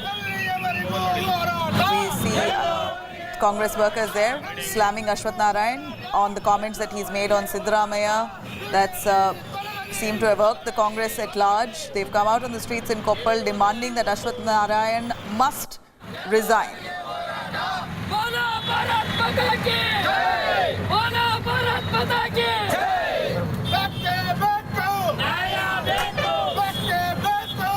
All right, let me quickly cut across to Nagarjun, our correspondent, joining us on the phone line with us. Nagarjun, we see Ashwath Narayan's comments asking to eliminate Siddaramaiah, accusing Siddaramaiah of adoring Tipu Sultan, and therefore he has no space in Karnataka. He rather should be eliminated. Congress not taking that too well, out on the streets in Koppal, demanding Ashwath Narayan resign. Well, let's see the protest erupted in Koppal district. The Congress workers there protested on the streets of Koppal demanding his resignation. Ashwath Narayan minister had put out a statement, in fact made a speech on the stage recently that how the Gaudas of Mysore killed or eliminated Tipu Sultan back in the 18th century, the same way Siddaramaiah should be finished. He was speaking the bigger heartland when this comment was made, and this comment has not gone down well. Yesterday, also Congress spokespersons and many leaders gave out statements and press statements, and today protests have erupted demanding resignation of the minister for his insensitive remarks and bizarre remarks. Ashwath Narayan is yet to apologize to Siddaramaiah on the floor of the House, or at least in public. Congress is saying that still the resignation is given, we will not go back, and it's a big statement because sitting minister is asking people would eliminate a leader of opposition, former chief minister, a stalwart in the Congress party. So things are not well for Mr. Ashwath Narayan as well. Right, Nagarjun, thank you very much for joining us on that. We see Congress workers in Koppal right ahead of elections in Karnataka demanding that Ashwath Narayan, top BJP Neta in the state, resign over the comments that he made asking to eliminate Siddaramaiah, saying that Siddaramaiah adores Tipu Sultan, whom the BJP terms as anti-Hindu, and therefore he must be eliminated from politics itself. Now that has come across as derogatory for the Congress Netas who've come out in protest in Koppal. We're going to continue tracking those developments. You could log on to indiatoday.in for more on that. For now, a short break. We'll be right back with news and updates on the other side. Stay with us.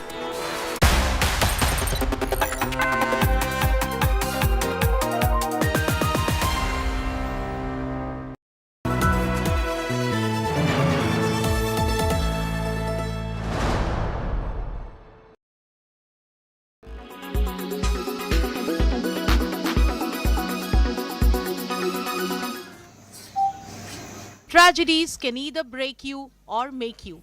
And this story from Naxal hit Gadchiroli will inspire you in many ways.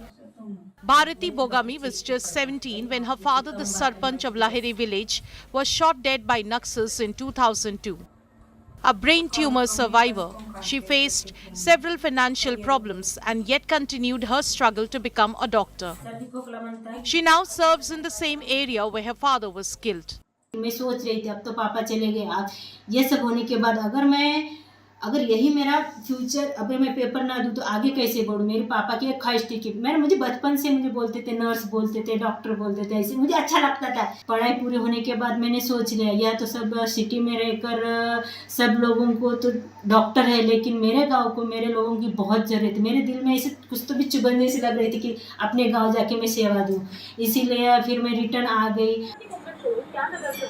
Bogami found a life and work partner in Satish, who moved from Beed to the tribal area only to support her dream of serving her village. मेरी जो बीवी है उसने मुझे motivate किया कि उन्होंने मुझे ये बताया कि doctor Prakash Amte, doctor Mandakini Amte, doctor दिगांत Amte और डॉक्टर अंदाकिनी आमटे वो जो कार्य वहाँ करते, उनसे कुछ मैं इंस्पायर होके मुझे भी ऐसा कुछ लगा दिल को कि अपन जाके आरोग्य में थोड़ी तो सेवा देना। मेरे अंतर्गत जो 52 गांव है वहाँ जाना इम्पॉसिबल है। कई बाइक पे जाना पड़ता, कई जगह 10-10 किलोमीटर चलते हुए जाना पड़ता, वो आरोग्य सेवा देना पड़ता है। Bharati and her husband have made it an aim to serve people in her village where health facilities are not easily available. Bureau Report, India Today.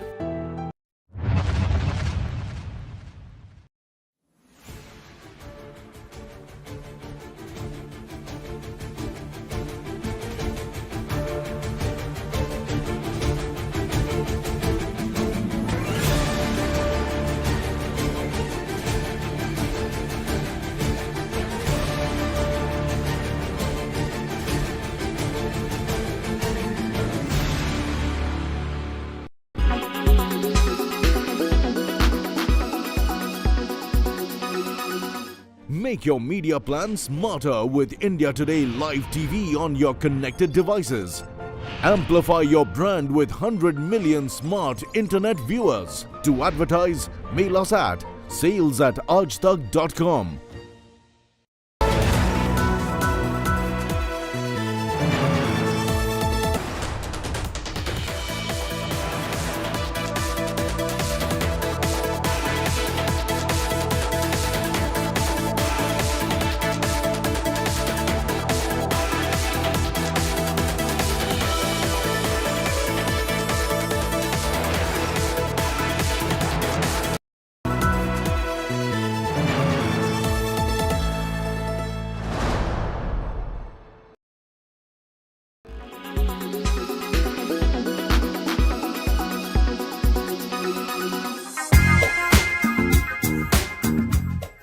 Indian couturier Gaurav Gupta had quite a moment at the Paris Couture Week.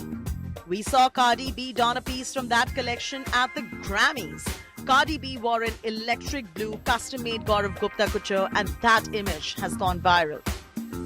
Vivianism was the order of the day at the latest Marc Jacobs fashion show, a true ode to the late Vivienne Westwood. The Marc Jacobs fashion show took place at Park Avenue Armory. The fall 2023 collection had upside-down jackets, punk gestures, and was titled Heroes. The show notes had quotes by Westwood. The models walked in from pitch darkness to light, to the tune of violence. The clothes were wacky, they were voluminous to a very large extent, quite literally, with a utilitarian twist. Abstract expressionism was evident with dramatic shadowing. Netizens were left wondering if a ghost appeared at the fashion showcase. But on a more serious note, the pieces were quite the statement ones, inducing with a high tribute to the late Vivienne Westwood. The other viral moment came from Copenhagen Fashion Week, where a model dragged a tablecloth with her. While it was mostly meant for shock value, the job was done. It was designers Nana and Simon Wigg's presentation of their Autumn-Winter 2023 collection. You had Sarah Dahl, who was Simon Wigg's partner, who sat unassumingly on a table that had candles, plates of food half-eaten, and stained linens. And then, much to everyone's surprise, she just got up and started walking, taking all the dinner utensils with her as a part of her dress that was actually the tablecloth. Lifestyle Bureau, India Today.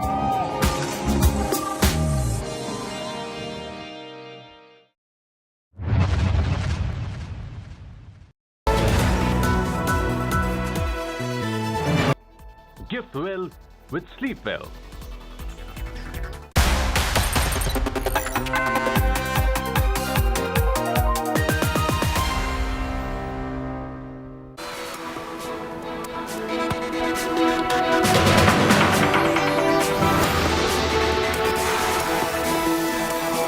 Very good afternoon. You're watching India Today. I'm Nabila Jamal. Let me take you through the top news. George Soros, the comments that he's made on Prime Minister Modi, likening Adani's downfall with Modi in the days to come.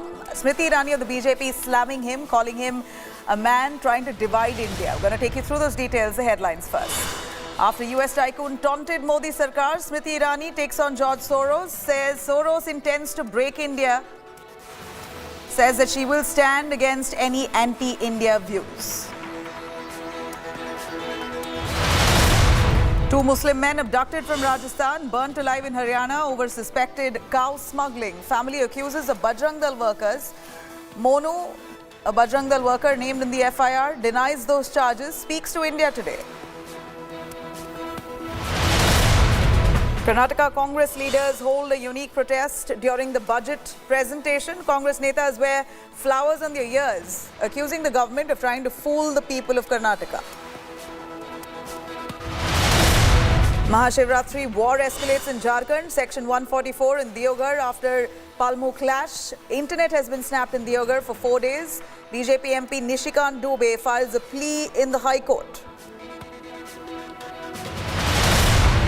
And BCCI Chief Selector Chetan Sharma has resigned from his post. Jai Shah has accepted his resignation with immediate effect. And YouTube gets an Indian origin chief after YouTube CEO Susan steps down. Neil Mohan becomes YouTube's chief.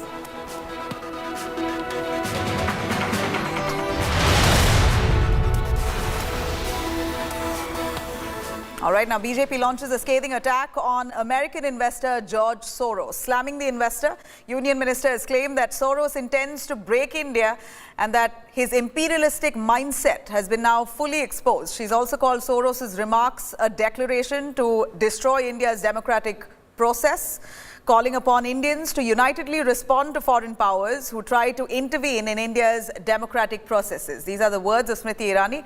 In fact, Smriti Irani points out specifically at what George Soros said, the billionaire, American-Hungarian billionaire investor, who has pointed out specifically at Gautam Adani, speaking extensively of Gautam Adani allegedly trying to manipulate the stock market. In fact, at an event in Munich, the business tycoon, or rather investor billionaire, Soros spoke about Gautam Adani's recent troubles with the stock market, saying that his downfall will be simultaneous with Prime Minister Modi's downfall, and this might just revive the democratic processes in India, apart from bringing some institutional changes. This is what George Soros has said, which the BJP now slamming him, calling him a man trying to work against dividing India. Meanwhile, a massive political war has erupted over this issue, with the Congress now distancing itself from this controversy, saying that George Soros really has nothing to do with India's democracy and its revival. George Soros,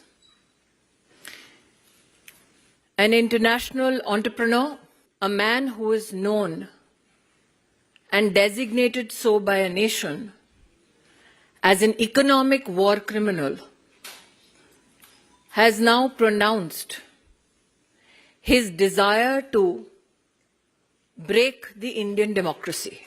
Those who Mr. Soros finds pliable need to know that India has defeated imperialistic designs before and shall do so again.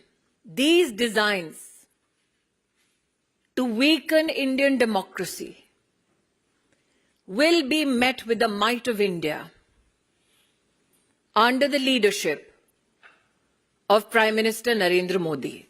To denounce the intention of this individual who seeks to demonize our democracy, weaken our democratic interests, and who brings an onslaught to the economy of India, all so that he can personally gain. All right, now taking you through exactly what the billionaire investor George Soros had really said at that Munich event, where he spoke about Gautam Adani, his downfall, and likening it to Prime Minister Modi's eventual downfall, to which Smriti Irani has responded. Let's take a listen to George Soros' statement. India, Modi and business tycoon Adani are close allies. Their fate is intertwined. Adani Enterprises tried to raise funds in the stock market but failed. Adani is accused of stock manipulation and his stock collapsed like a house of cards. Modi is silent on the subject, but he will have to answer questions from foreign investors and in Parliament. This will significantly weaken Modi's stranglehold on India's federal government and open the door to push for much-needed institutional reforms. I may be naive, but I expect a democratic revival in India. All right, that's the statement that was made by George Soros as he said that Gautam Adani tried to manipulate the stock market and his stocks have fallen like a pack of cards, and accused Prime Minister Modi of being complicit to his wrongdoings, and also more or less echoed the voice of the opposition, claiming that Modi is close to Gautam Adani, which is why he got a free way to do what he wanted and as he wished. And now George Soros at that platform claimed that with Gautam Adani's downfall, it would also mean Prime Minister Modi will go downhill in the days to come, and this might spark a revival of democracy in India. This was just some of a much larger speech that George Soros spoke at that event in Munich. And now you have Smriti Irani, Union Minister, who's come out to slam George Soros, asking for Indians to unite against anti-India forces. Let me cut across to Maushmi, joining us for a little more on that. Maushmi, a quick word, as we know that Congress's Jairam Ramesh has distanced himself, and it appears to be an official statement from the Congress that they do not support what George Soros has said, or rather, Soros is not even within his right to speak about Indian democracy. It's all to do with Indian electorate that decides on democracy and what happens next. Soros has really nothing to do with it. Clearly with the speed and alacrity with which the Modi government's minister has responded to that entire statement by Soros, clearly defines the battle that is going to ensue now, because the government and the ministers in the government have been calling out the opposition for, in fact, making a mountain of a mole and, in fact, hurling accusations at the Prime Minister without any substance and evidence. And, in fact, it also mounted to breach of privilege notice to Rahul Gandhi, who in turn had to reply to his remarks linking Adani to Prime Minister Narendra Modi. So clearly now, when you have an international foreign businessman who's got a very dubious record, making a statement like that, it gives a big opportunity to the BJP government to in fact accuse the opposition and also in fact talk about the foreign hand that is behind this entire issue to defame India and to in fact weaken the Indian democracy and how that foreign hand would actually fail. So clearly the opposition naturally would tread very carefully on this remark.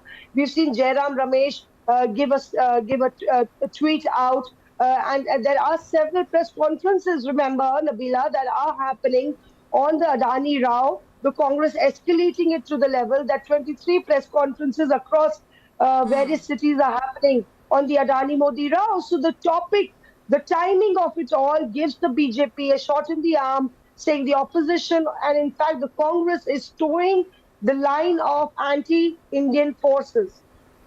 Well, to that, the Congress has responded. Jairam Ramesh says the Congress has nothing to do with the comments made by George Soros and that Soros also has nothing to do with Indian democracy. He is not in his right to speak of India and its democratic rights. Let me cut across to Shakti Singh Goel, Congress Neta, who's spoken on the same. Listen in.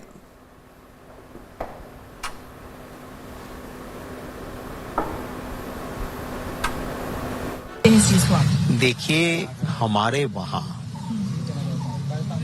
ये परंपरा रही, हम राम राज्य की बात करते हैं। राम राज्य की क्यों बात करते हैं? क्योंकि भगवान राम वो थे जिन्होंने सीता माता, जो किसी भी परीक्षा के मोहताज नहीं थी, फिर भी वो अग्नि परीक्षा दे सकती है, क्योंकि कहीं शक नहीं होना चाहिए। तो क्या ये भाजपा वाले जब शक खड़ा होता है तो परीक्षा से क्यों भाग रहे हो? आप जांच करवा लो। मांग क्या है? दूध का दूध, पानी का पानी हो जाएगा। और जब आपकी चोरी पकड़ी जाती है, कोई जांच की बात करता है तो देश बदनाम हो गया। अरे भैया, देश बदनाम ऐसे नहीं होता है। देश तब बदनाम होता है कि कहीं शक होता है और आप जांच से भी भागते हो तो शक गहरा हो जाता है। आप चोर हो, वो लोगों के दिल में बैठ जाता है। जांच करवाइए।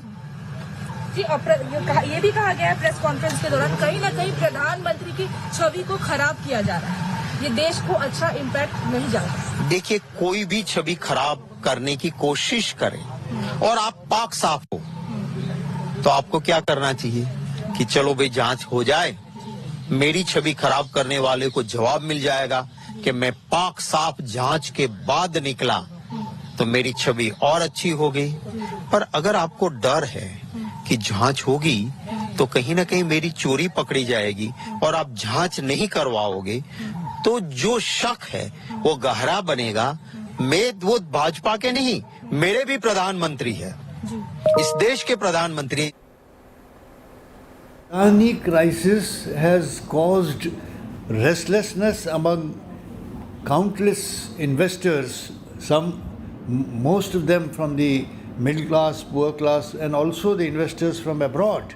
The foreign investors are also going to question the government of India and the authorities like SEBI, etc., to see how they can recover their losses.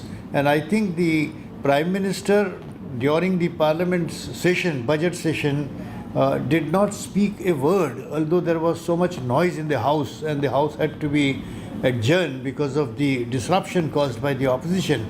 Yet the Prime Minister, although spoke for almost 85 minutes in the two houses, did not say a word about the Adani crisis. And this kind of escapism is not going to work. All right, I'm cutting across to Maushmi on that. Maushmi, but nonetheless, the question by the opposition to the Modi government still stands. So far, the Adani crisis has snowballed to such a level. You have global, players, investors within the ecosystem itself calling out Adani, accusing him of manipulation, of wrongdoings, and also likening it with Modi's rise and fall. Now, Modi so far has not commented on it, neither has the BJP extensively spoken about Adani's alleged misdoings. Rather, the narrative on the table here is that anyone speaking against the alleged complicity of the BJP government in India on Adani's alleged misdoings is making an anti-India narrative. So tell us a little more so far on BJP not commenting extensively on Adani's wrongdoings, pointed out by people on a global stage.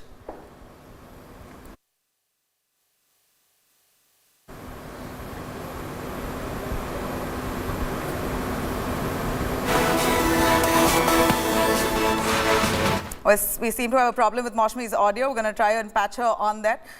George Soros, an American-Hungarian billionaire. He's a billionaire investor, the man who's spoken about Adani and Adani's alleged wrongdoings and how he allegedly tried to manipulate the stock market, and rightly, because of that manipulation, Adani's stocks have fallen like a pack of cards. This is precisely what George Soros has pointed out.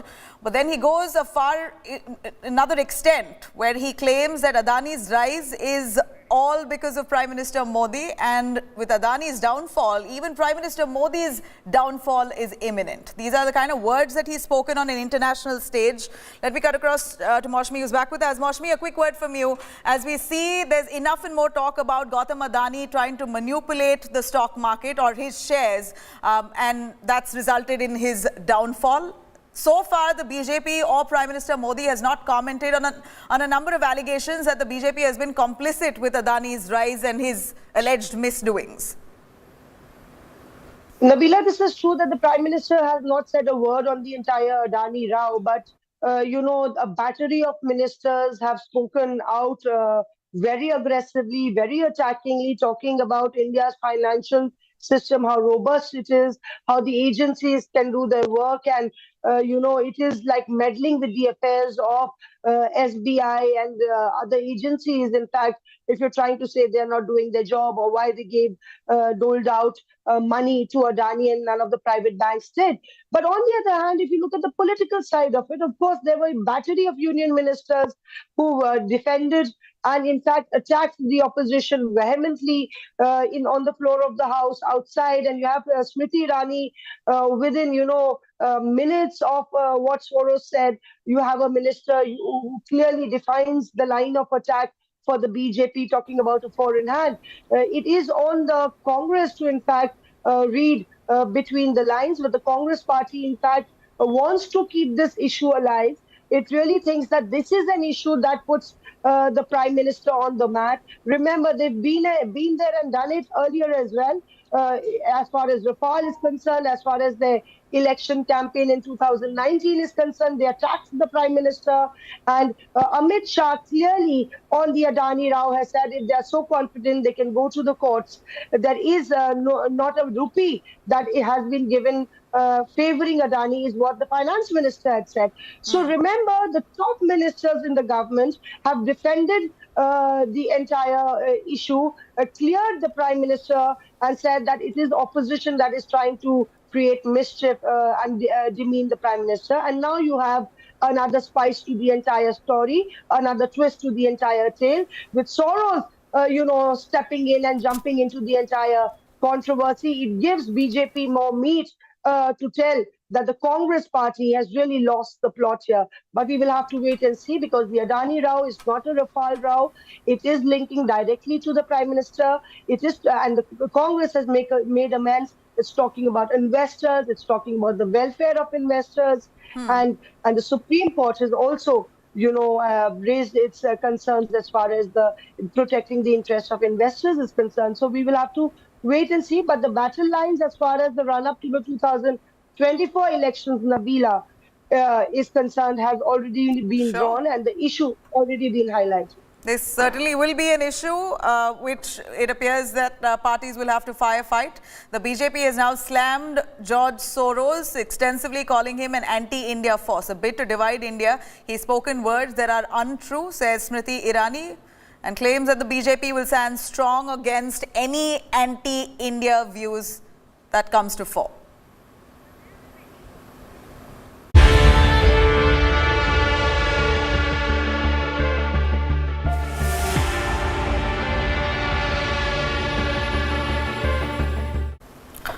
All right, I'm cutting across to shocking news that's come from Rajasthan on two men who were allegedly killed for their role in cow smuggling.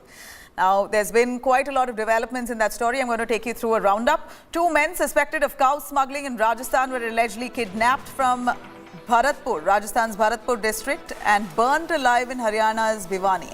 The victim, Junaid, had 5 cases of cow vigilantism as per cops, while the other victim there, Nasir, has no criminal cases that's been registered against him. An FIR under several sections, including abduction, has been registered against Monu, who's the relative of the victims. In fact, FIR says the duo were in a Boleno. The engine registration number of the car matches with the Boleno car found in Bhiwani. And on the other hand, Monu claims that the charges against him are completely baseless. In fact, Monu Manesar, the accused named in the FIR, he's in fact a key member named in the FIR and an accused also the family members of the victims accusing Monu himself of murdering the two people. Monu is a Bajrang Dal member and a face of the Cow Protection Task Force of the Haryana government. And it seems like the man Monu itself has a notorious past. India Today has accessed an old video where the main accused Monu can be seen opening fire, brandishing guns in Gurugram. The video is from 6th of February, where the accused Monu can be seen firing over a mere parking dispute.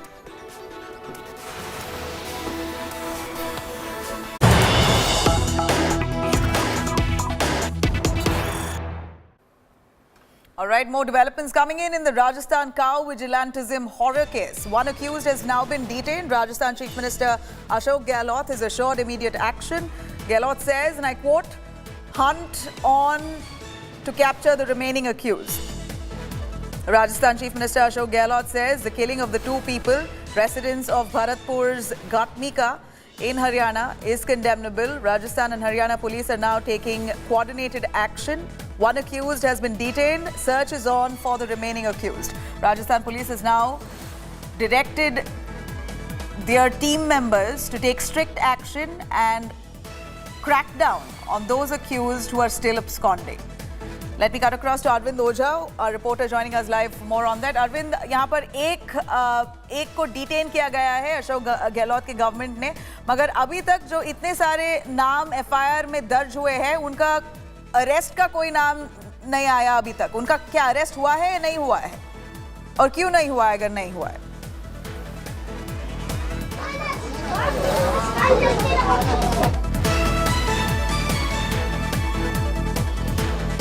Arvind ओझा, अगर सुन सकते हो, यहाँ पर एक को detain किया गया है जो राजस्थान के काउ विजिलेंटिज्म हॉरर में दो लोग को जिंदा जलाया गया है.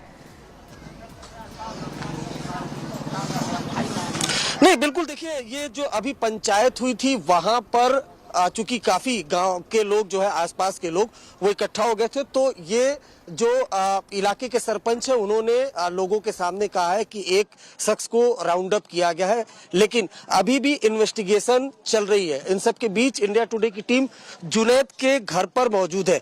इसी गांव में जुनैद और नासिर जो रिलेटिव है वो यहाँ पर थे. 15 तारीख को दोनों को किडनैप किया गया था बुलेरो गाड़ी में.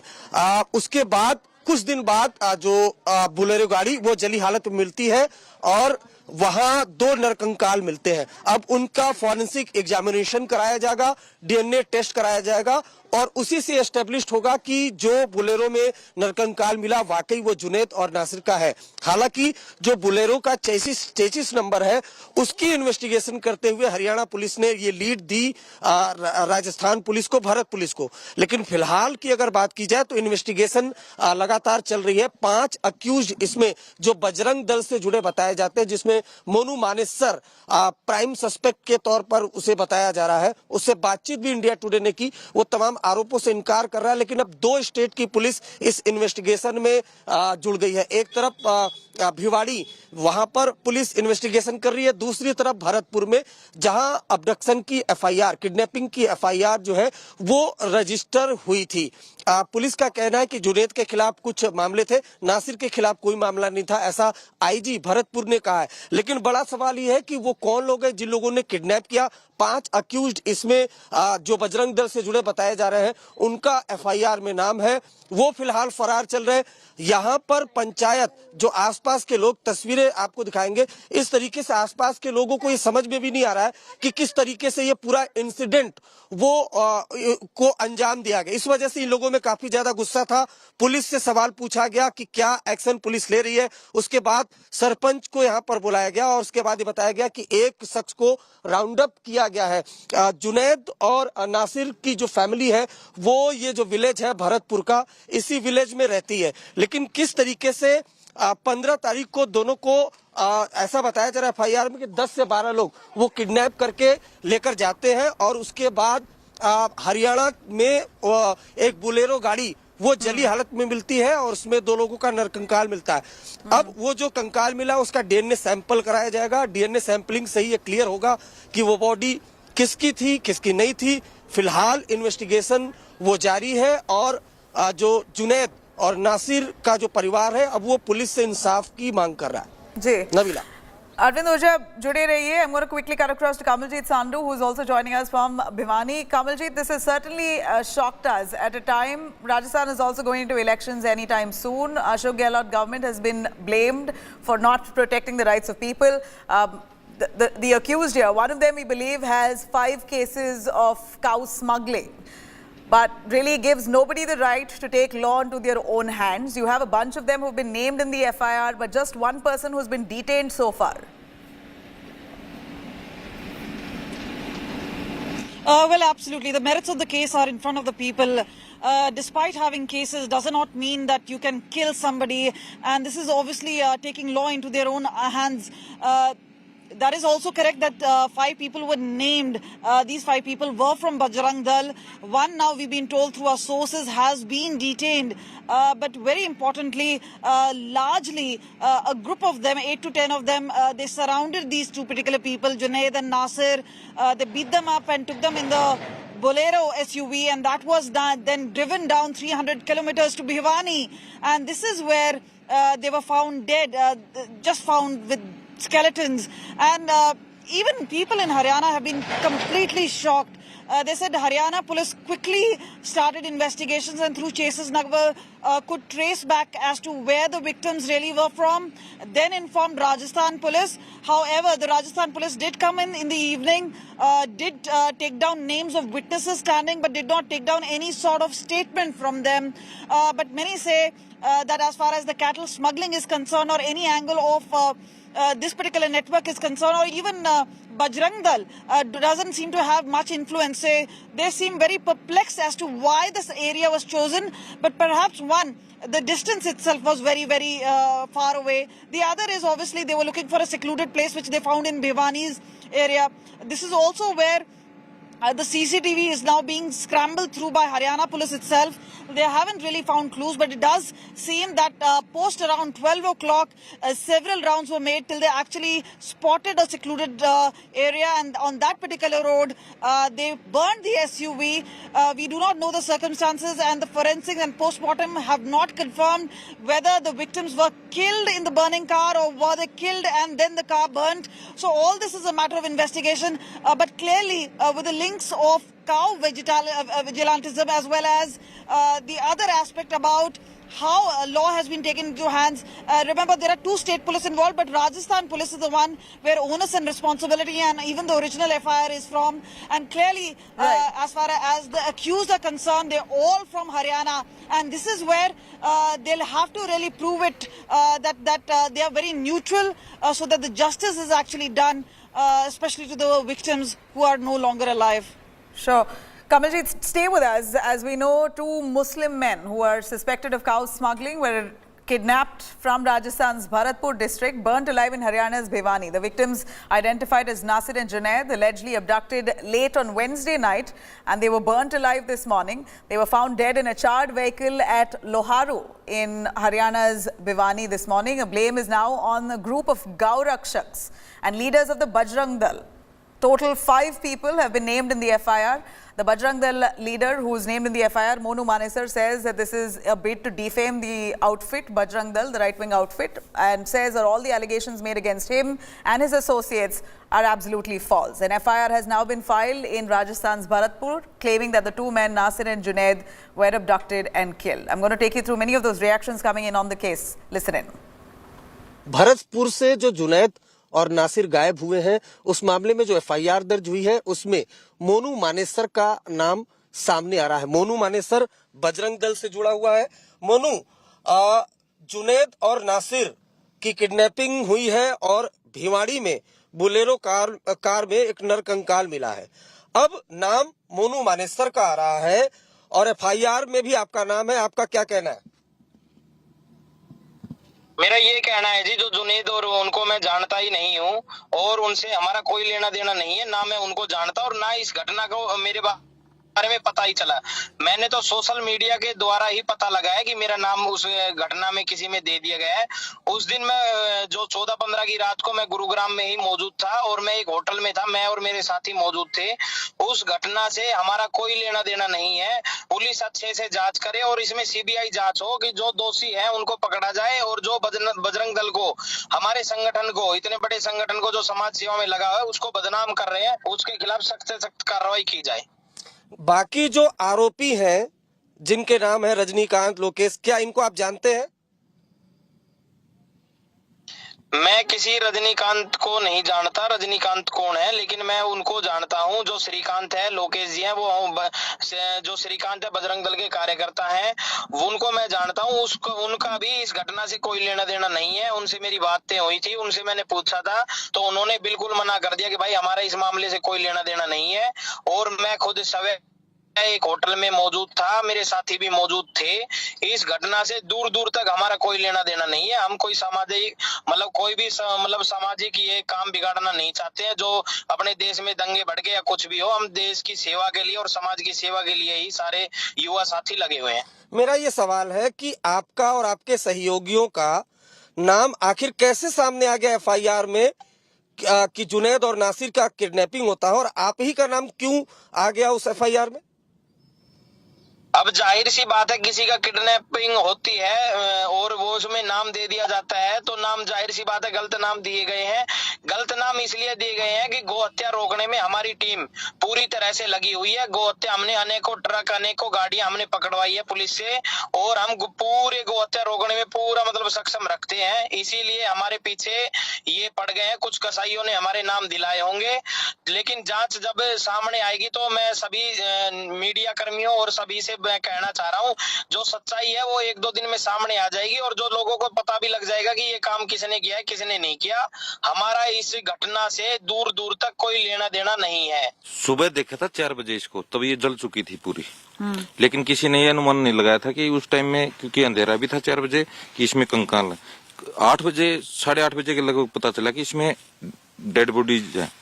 कंकाल देख के पता चला, फिर पुलिस को बुलाया गया। मैं किसी पुलिस वाले ने खबर दी कि भाई ऐसे ऐसे 2 व्यक्ति वहाँ पे मरे हुए हैं। पता चला कि वो हमारे दोनों भाई हैं। एक का नाम नासिर था, एक का नाम जुनैद था, और मरे ही नहीं जनाब, इनको गाड़ी के अंदर बंद करके मार दिया गया। जिंदों में आग लगा दी गई। इंसानियत की तमाम हदें पार कर दी इन लोगों ने। हम सरकार से और पुलिस प्रशासन से अपील करते हैं कि हमारे जो दोनों भाई थे इनको न्याय मिलना चाहिए, और जो दोषी हैं उन सबको कड़ी से कड़ी सजा मिलनी चाहिए। आप लोगों को कब इत्तला मिली और किस तरह से जांच चलेगी? क्योंकि यहाँ पे तो 2 एरिया ऑफ क्राइम है, जहाँ पे एक तो अबडक्शन हुआ और दूसरी जहाँ घटना स्थल है। तो किस तरह से आप लोग कोऑर्डिनेट करके, और जांच कौन करेगा?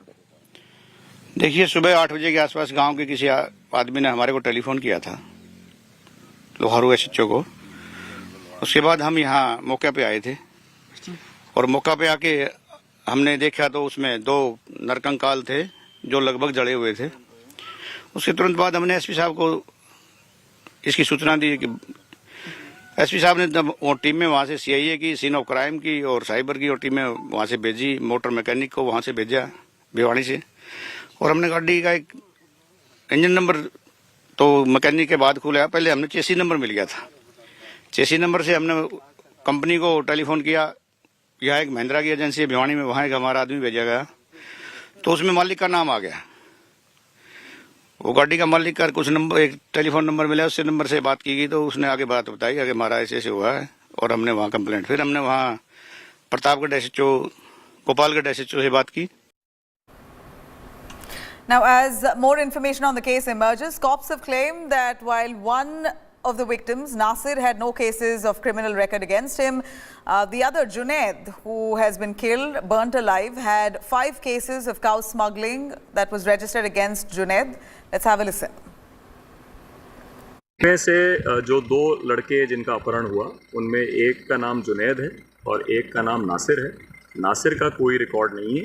जुनैद के खिलाफ 5 प्रकरण गौ तस्करी के पूर्व में दर्ज है। में से जो 2 लड़के जिनका अपहरण हुआ, उनमें एक का नाम जुनैद है और एक का नाम नासिर है।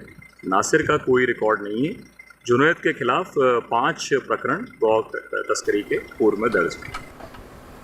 All right, cutting across to Arvind Ojha, who's been bringing us all the exclusive details on this case. Arvind, यहाँ पर जो 5 नाम FIR में दर्ज है, उनमें से एक ही को डिटेन किया गया है, बाकी के लोग कहाँ हैं? और ये जो मोनू का क्या उनका क्या स्टेटस है? आपने बात किया, मगर पुलिस ने अरेस्ट किया या नहीं किया है? नहीं, मोनू अभी तक अरेस्ट नहीं हुआ है। और आपको बताऊं, इसके पहले भी गुरुग्राम में 6 फेब को, यानी 6 फरवरी को मोनू मानेसर ने फायरिंग की थी, जब 2 समुदायों के बीच कुछ कहा-सुनी हुई थी। उसमें फायरिंग की थी जिसमें 20 साल के एक लड़के को गोली लगी थी। 307 का केस रजिस्टर्ड है मोनू के खिलाफ, और मोनू फिलहाल फरार चल रहा है। और उसके बाद ये दूसरी FIR उसके खिलाफ हुई है, जिसमें जुनैद और नासिर को अबडक्ट करने का उस पर एलिगेशन है।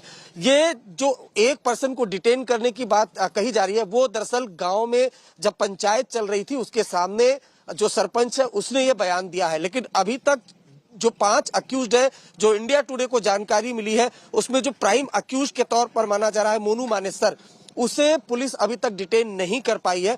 उससे इंडिया टुडे ने जरूर बातचीत की है, जिसमें उसने बताया है कि ये एक साजिश है, उसने कोई कुछ भी नहीं किया। लेकिन जब इंडिया टुडे की टीम ने पूछा कि गुरुग्राम में तुमने फायरिंग की थी जिसमें एक 20 साल के लड़के को गोली लगी, तो उस पर भी वो गोल बोल जवाब दे रहा है। तो फिलहाल की अगर बात की जाए तो ये जो पूरा गांव है, इस गांव में काफी ज्यादा गुस्सा है, और सभी लोग जुनैद और नासिर के घर पर जा रहे हैं उनको सांत्वना देने के लिए, उनके फैमिली को सांत्वना देने के लिए। पुलिस का कहना है कि जुनैद के खिलाफ 5 मामले दर्ज है। वहीं जब हमने मोनू से बात करने की कोशिश की, तो उसने खुद भी एडमिट किया कि वो बजरंग दल का से जुड़ा हुआ है। साथ ही साथ जो को अक्यूज्ड है उसके साथ, उसको भी वो जानता है, और वो सभी बजरंग दल से जुड़े हुए हैं। तो अभी इन्वेस्टिगेशन चल रही है। यहाँ आपको ये भी इम्पोर्टेंट बता दूं कि जो बोलेरो गाड़ी जली हालत में मिली है, उसमें जो स्केलेटन मिला है, उसमें जो कंकाल मिला है, उसका DNA जांच भी कराया जाएगा, जिससे ये एस्टैब्लिश हो सके कि वाकई वो जो 2 बॉडी मिली है वो जुनैद और नासिर की है। तो अभी इसमें फॉरेंसिक एग्जामिनेशन भी होगा, DNA सैंपलिंग भी कराई जाएगी। अबडक्शन की FIR राजस्थान में, जहां इस वक्त मैं मौजूद हूं, यहाँ पर रजिस्टर्ड हुआ है, जबकि जो भिवाड़ी हरियाणा है, वहां पर दोनों की बॉडी मिली है। तो अभी इन्वेस्टिगेशन इनिशियल स्टेज में है। जो नेम्ड अक्यूज्ड है उनमें से एक को पुलिस का क्लेम है कि डिटेन किया गया है, लेकिन अभी भी जो 4 अक्यूज्ड है, जिसमें प्राइम अक्यूज्ड है मोनू मानेसर पर बताऊं, पहले भी कई FIR हरियाणा में रजिस्टर्ड है। गौ रक्षा के नाम पर लोगों के साथ मारपीट करना और फायरिंग करने के विजुअल्स भी हमारे पास मौजूद है। वो उस पर एलिगेशन लगता रहता है। उसने अपनी सफाई जरूर दी है, लेकिन अभी तक राजस्थान पुलिस मोनू के पास तक नहीं पहुंच पाई है। Nabila. Well, that's the tragedy of the situation here, that you have 5 people named in the FIR, just 1 detained, the others still absconding. No arrests have been made as yet in this case.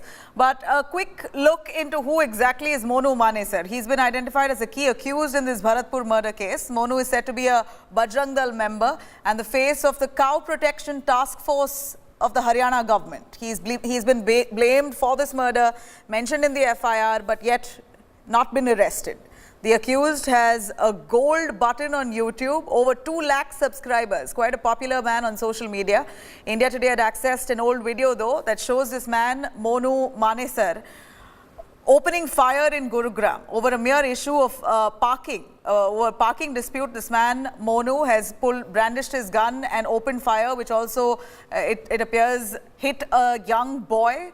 This happened on the 6th of February, and that's the visual that we're showing to you on our screens here. India Today, in fact, spoke to Monu as well, confronted him over the incident, but he justifies saying that this is all false allegations made against him and people of the Bajrang Dal. All right, on that note, we're going to slip into a short break. We'll be right back with news and updates on the other side. Stay with us.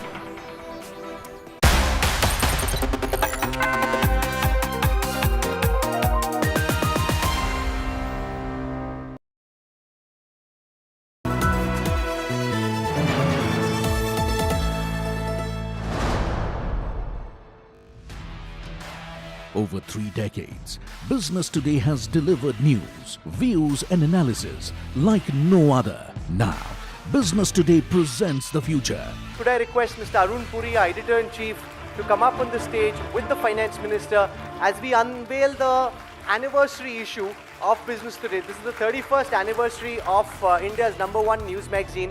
BT produces a cover with an AI avatar of Pichan on its 31st anniversary issue. Visit businesstoday.in/subscribe and subscribe now.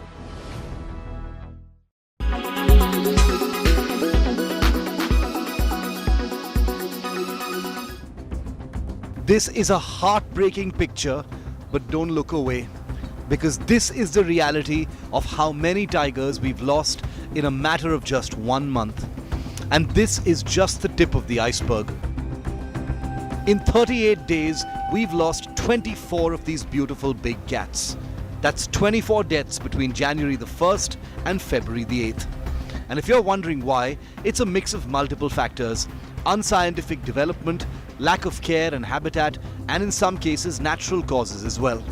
What's particularly worrying for experts and conservationists is that 9 of these deaths have been reported in Madhya Pradesh, the state with the maximum tiger population.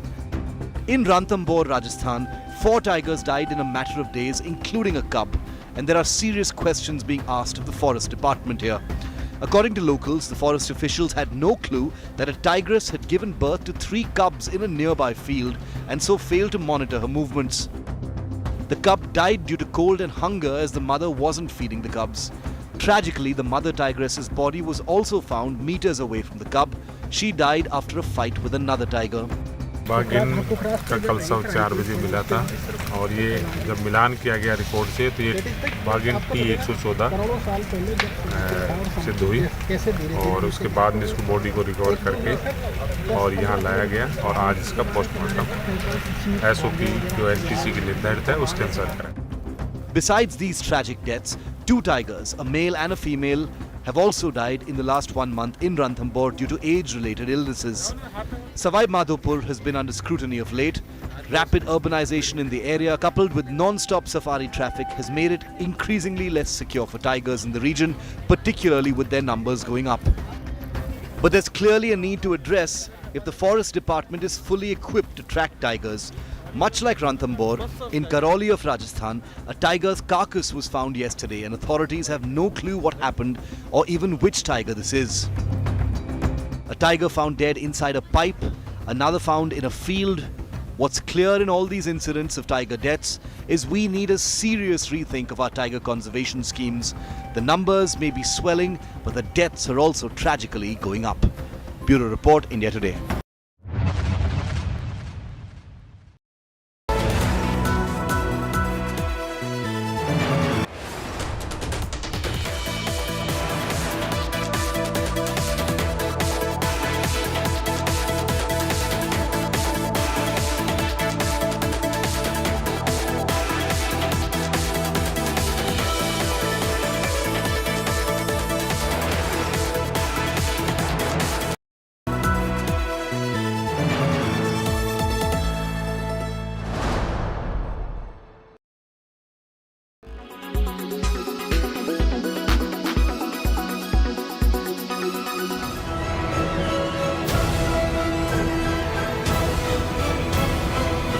Filmmaker Todd Phillips has unveiled the first look of Lady Gaga in a scene with Joaquin Phoenix, the Joker from the upcoming film Joker, Folie à Deux.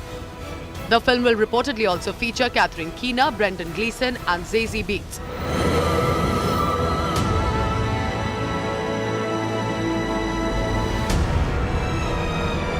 It's so awful, isn't it? The Joker sequel is scheduled to release in theatres on 4th October 2024. For my whole life, I didn't know if I even really existed. But I do.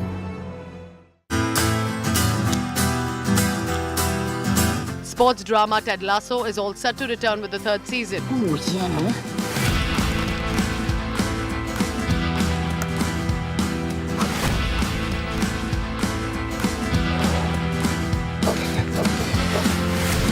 The makers have now released a teaser.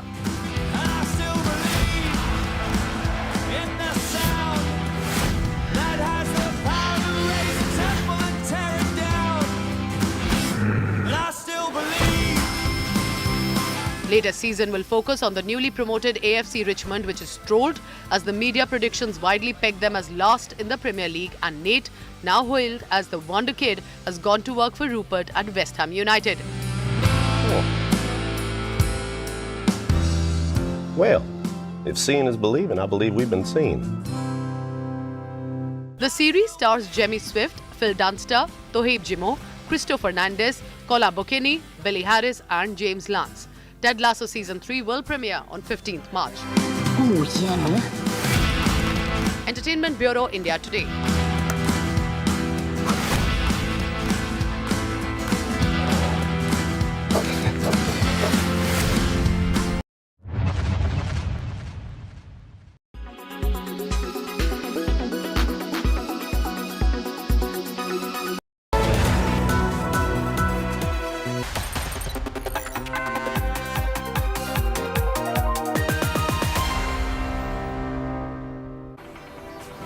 All right, now Karnataka Congress leaders staged a unique protest in the assembly during the presentation of their state budget. Opposition leader Siddaramaiah, other Congress leaders have come to the assembly with flowers on their ears, alleging that the BJP government has cheated people, made them fools by not fulfilling promises that was made in the previous budget.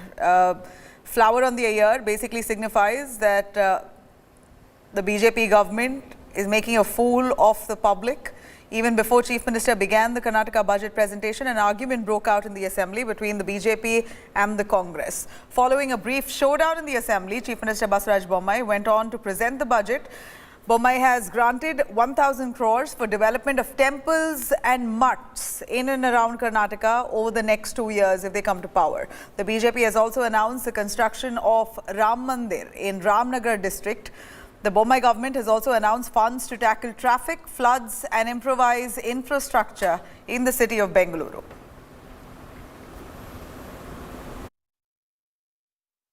ಆದರೂ ಕೂಡ ಅವರು ಇಟ್ಕೊಳ್ಳೋ ತೀರ್ಮಾನ ಮಾಡಿದ್ದಾರೆ. ಇದು ಸರಿ ಆಗಲ್ಲ ಅಂತ ನನ್ನ ಭಾವನೆ. ನಾನು ಅದು ಅವರ ಇಚ್ಛೆ, ಅದರ ಬಗ್ಗೆ ನಾನೇನು ಮಾತನಾಡೋದಿಲ್ಲ. ಆದರೆ ಇಷ್ಟೇ ಹೇಳ ಬಯಸ್ತೇನೆ, ಎಷ್ಟು ದಿವಸ ಅವರು ಜನರಿಗೆ ಕಿವಿ ಮೇಲೆ ಹೂ ಇಡ್ತಿದ್ರು, ಈಗ ಜನ ಅವರು ಕಿವಿ ಮೇಲೆ ಹೂ ಇಟ್ಟಿದ್ದಾರೆ. ಮುಂದಿನ ಸಲನೂ ಅವ್ರ ಕಿವಿ ಮೇಲೆ ಹೂ ಇಟ್ಕೊಳ್ಳೋ ಪರಿಸ್ಥಿತಿ ಬರ್ತದೆ. ಆಮೇಲೆ ಬಜೆಟ್ ಮೂಲಕ ಇಡೀ ರಾಜ್ಯದ 700 ಕೋಟಿ ತೀರ್ಮಾನ ಮಾಡ್ತಾರೆ. 7 ಕೋಟಿ ಜನರ ಕಿವಿ ಮೇಲೆ ಹೂ ಇಡ್ತಕ್ಕ ಬಜೆಟ್ ಅವರೇ ಬಜೆಟ್ ಓದ್ತಾ ಇರೋರು, ಅವರೇ ಬಜೆಟ್ ಓದ್ತಾ ಇರೋರು. This is called Chandua. Mr. Bommai has given an election promise budget. A budget which can't be implemented. Last year 50% of the budget has not been implemented. I thought that their manifesto they had 600 promises.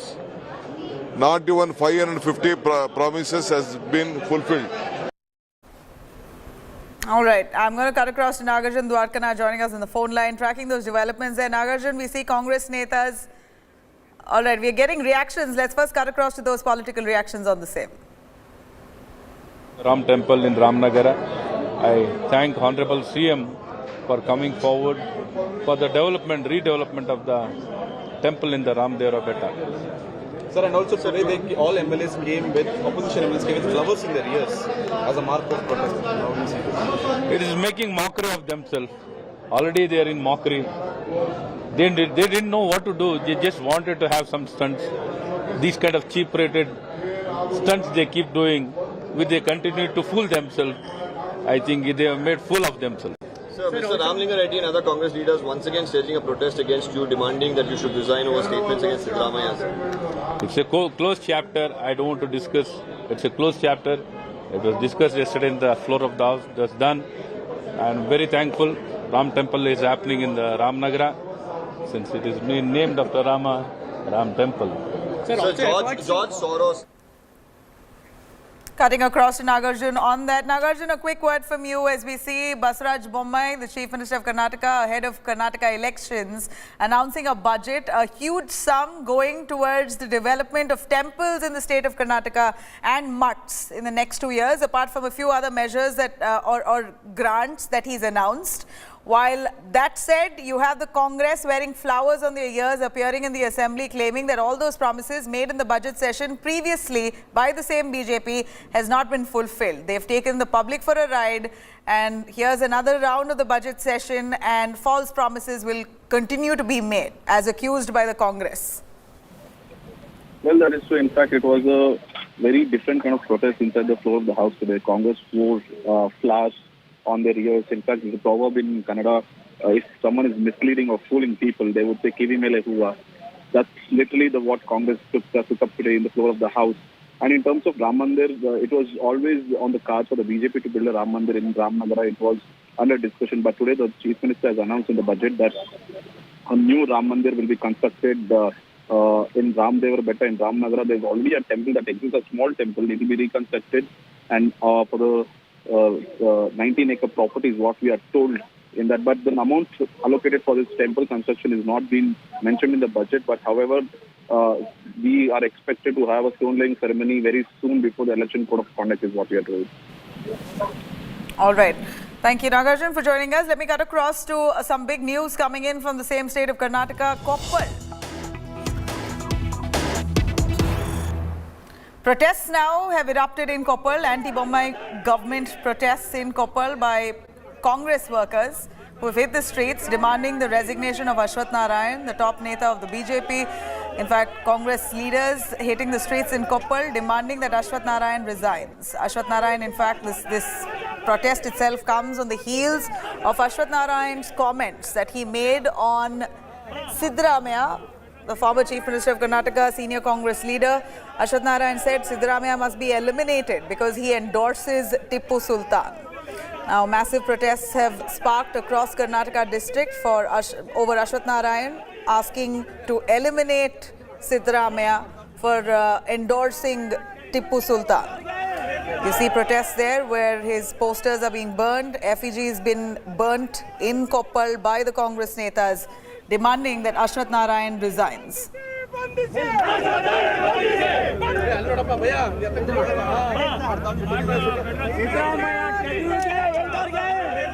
fact, Ashwath Narayan is said to have come out to even very subtly apologize or try to retract his statement, saying if it's hurt anyone, I did not mean to, but I apologize. Not in exact words, but more or less try to withdraw his statement. But it appears what's said was said. It hasn't gone down well with the Congress leaders for sure, asking for Ashwath Narayan to resign with immediate effect.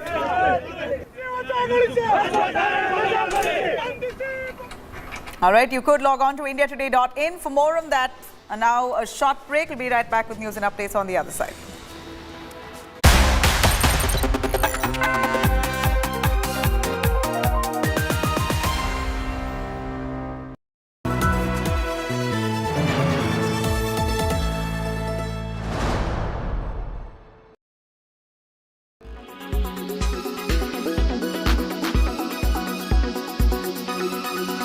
Far few national channels, unfortunately, are talking about this. But it's extremely concerning that 24 tigers have died in a matter of 39 days or so. Now, while these are not really connected, Dr. Anish, there is a concern because in some of these cases, it's been because of poor tracking, because of the forest department being unaware. Some of these tiger carcasses have been found days later. Yes, I think if you go by statistics, last year about 138 tigers died in the entire year, and if you go by the rate that we see now, which means 24 to 26 tigers dead in just 38 days, if you multiply it and if you kind of extrapolate it to the year, we could lose about 240 tigers, which is more than 100 tigers more than what we lost last time. So definitely, as of now, if you look at just this first 38 days, it is a matter of concern. However, one must understand that India is one country, but the states are managing their forests and the tiger in their own different ways, which means that the Madhya Pradesh, the Maharashtra, and Karnataka, these three states are, in my mind, and also Uttarakhand, these four states are the true tiger states where a lot of government programs are being dished out so that communities and tigers can coexist. There is good amount of protection inside the tiger reserves. The populations have gone up, and soon, and obviously the tigers are spilling over. There are a lot of tigers along corridors as well in both Maharashtra and Madhya Pradesh. Exactly. And so there you can understand, if you're looking at Maharashtra, as per the last year's figures, there are more than 350 to 360 tigers, of which more than 150 tigers are outside. And so they are within stone's throw of a human habitation. And so the risk to the tiger is extremely high. This is not a secret. Everybody knows that. And which means that the department has to be on its toes throughout the year.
Do you have a question for me? Yes, Mr. Yar. Do you really believe in all these things you sing? Trailer of the much anticipated film Love Again is out, and it features our very own Desi girl Priyanka Chopra along with Sam Hugan and Celine Dion.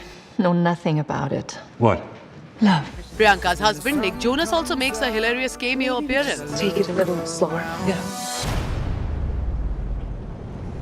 They're never gonna hold me down. The film will showcase the story of Meera Chopra, who is grieving the death of her fiancé by texting love notes to his old number, which now belongs to Rob, who is a journalist, and a romantic connection begins to form. I'm gonna go see her. These are from a literal stranger. I just need to... Love Again is the film adaptation of Sophie Kramer's 2009 novel SMS for Dich, translating to Text for You, and will release in theatres on 12th May. Sure. And I'm Mariah Carey. The Bridgerton family is expanding. A new look at the Queen Charlotte-focused prequel reveals more steamy romance for some familiar characters. Dearest, gentle reader, did you miss me? The makers have released a teaser of the prequel titled Queen Charlotte, A Bridgerton Story, which will tell the story of how the young queen's marriage to King George sparked both a great love story and a societal shift, creating a world inherited by the characters in Bridgerton. Golda Rochewell will reprise the role of the titular queen, with India Amatfio being introduced as a young Charlotte, a young woman on the precipice of greatness, though at a cost. Whereas Corey Malcrist plays young King George, a handsome and charming royal with a mysterious past. Also from the original series, Joanne Doe returns as Lady Agatha Danbury, Ruth Gemmell as Lady Violet Bridgerton, and Hugh Sachs as Brimsley. You are the first of your kind. You must secure your position. This is my home. Queen Charlotte, a Bridgerton story, will premiere on OTT platform Netflix on 4th May.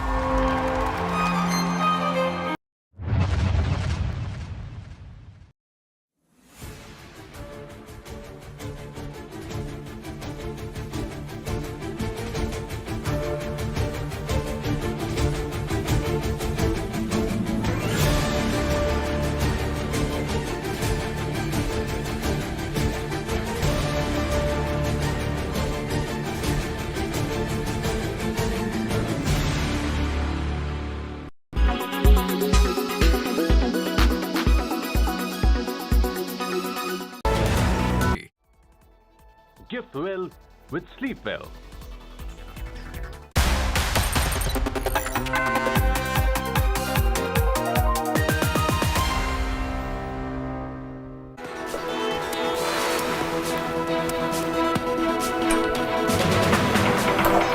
Very good afternoon. You're watching India Today. I'm Nabila Jamal. Cow Vigilantism horror coming in from Haryana and Rajasthan. We're going to take you through details. The headlines first. After US tycoon taunted Modi Sarkar, Smriti Irani takes on George Soros, says Soros intends to break India and says that the BJP will stand against any anti-India views.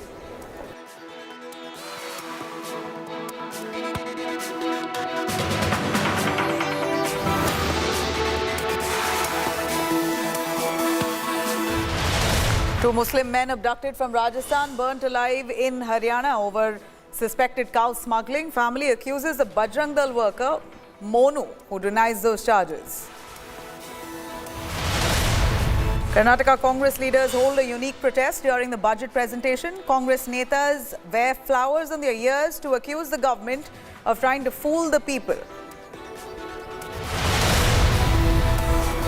And Mahashivratri war escalates in Jharkhand, section 144 in Deoghar after Palamu clash. Internet has now been snapped in Deoghar for 4 days. BJP MP Nishikant Dubey now files a plea in the High Court.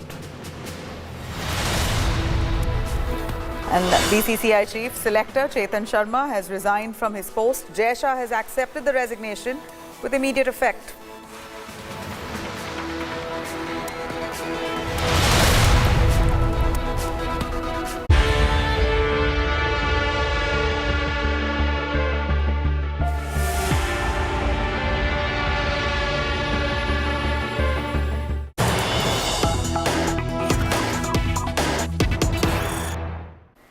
All right, cutting straight to Asaduddin Owaisi of the AIMIM on the cow vigilantism shocker from Rajasthan. Listen in. या जो अब FIR में नाम है alleged, ये live Facebook पे कर रहा था और वारिस के मुंह से खून बह रहा था और जब वारिस की डेथ हो गई तो उसने फेसबुक से उसको निकाल दिया. इसके कई हर हफ्ता वीडियोस अपलोड करता कि किसी का सर पकड़ा हुआ है, किसी को मार रहा है. दूसरा, यही शख्स ने मोइन नाम के एक शख्स को गोली मारी. वो यूट्यूब पर वीडियो आज भी अवेलेबल है. उसका नाम एफआईआर में आया. गोली लगी मोइन को. अब तक हरियाणा की पुलिस को अरेस्ट नहीं करती उसको. ये पूरा एक ऑर्गेनाइज गैंग है. यूट्यूब पे इसके पास सिल्वर बटन है, यानी यूट्यूब के पॉलिसीज के खिलाफ वो वायलेंस दिखाकर पैसे कमा रहा है. तो ये बल्कि जो गैंग है ये तो दारा सिंह की गैंग याद दिलाती. जो ग्राहम स्टेन्स को जिन्होंने मारा था ये तो वही गैंग है.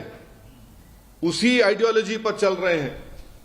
और पूरा हरियाणा की बीजेपी की सरकार जो ये इंसिडेंट हुआ उसकी जिम्मेदार है, क्योंकि वो इन लोगों का पैट्रोनाइज करते, इनको प्रोटेक्शन देते, इनकी मदद करते.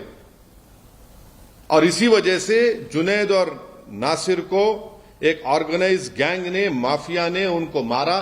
बल्कि अगर उनके नासिर के रिलेटिव का वर्जन अगर सही है तो कितनी तकलीफदेह बात है कि जब इन्होंने किडनैप किया इसको राजस्थान से, किडनैप करके हरियाणा लेकर गए तो मारकर जख्मी कर दिया, पुलिस को दिया कि आप इसको अरेस्ट कर लो. पुलिस ने कहा हम नहीं लेंगे. ये उनके फैमिली का वर्जन है, क्योंकि पुलिस को डर था वो मर जाएंगे, फिर इन कस्टडी डेथ होगा. तो वापस ले जाकर उनके जिस्म को जला दिया, गाड़ी जला दी उन्होंने. आखिर क्या हो रहा है फिर? यही तो हम कह रहे हैं कि मैं अपने पार्लियामेंट की स्पीच में कहा था कि कोई महीना ऐसा नहीं जाता जहां पर भारत के मुसलमानों को धमकी दी जाती है, या फिर उनको पीटा जाता है या फिर उनकी जानें ली जाती हैं। एक ऑर्गेनाइज गैंग है, यानी आप हद तो ये हो गई कि हरियाणा से राजस्थान में आकर किडनैप करते हैं। और मानेसर 150 किलोमीटर, याद रखिए आप। और हरियाणा में जो फिरोजपुर झिरका एरिया है, यहां तो ओपन एक्सटॉर्शन ये लोग करते हैं। और लास्ट ईयर रमजान में शेखपुरा और रौली में पुलिस के साथ घुसकर मारकर 2 मुसलमानों को पकड़े लोग। आखिर अरेस्ट क्यों नहीं करती हरियाणा की सरकार?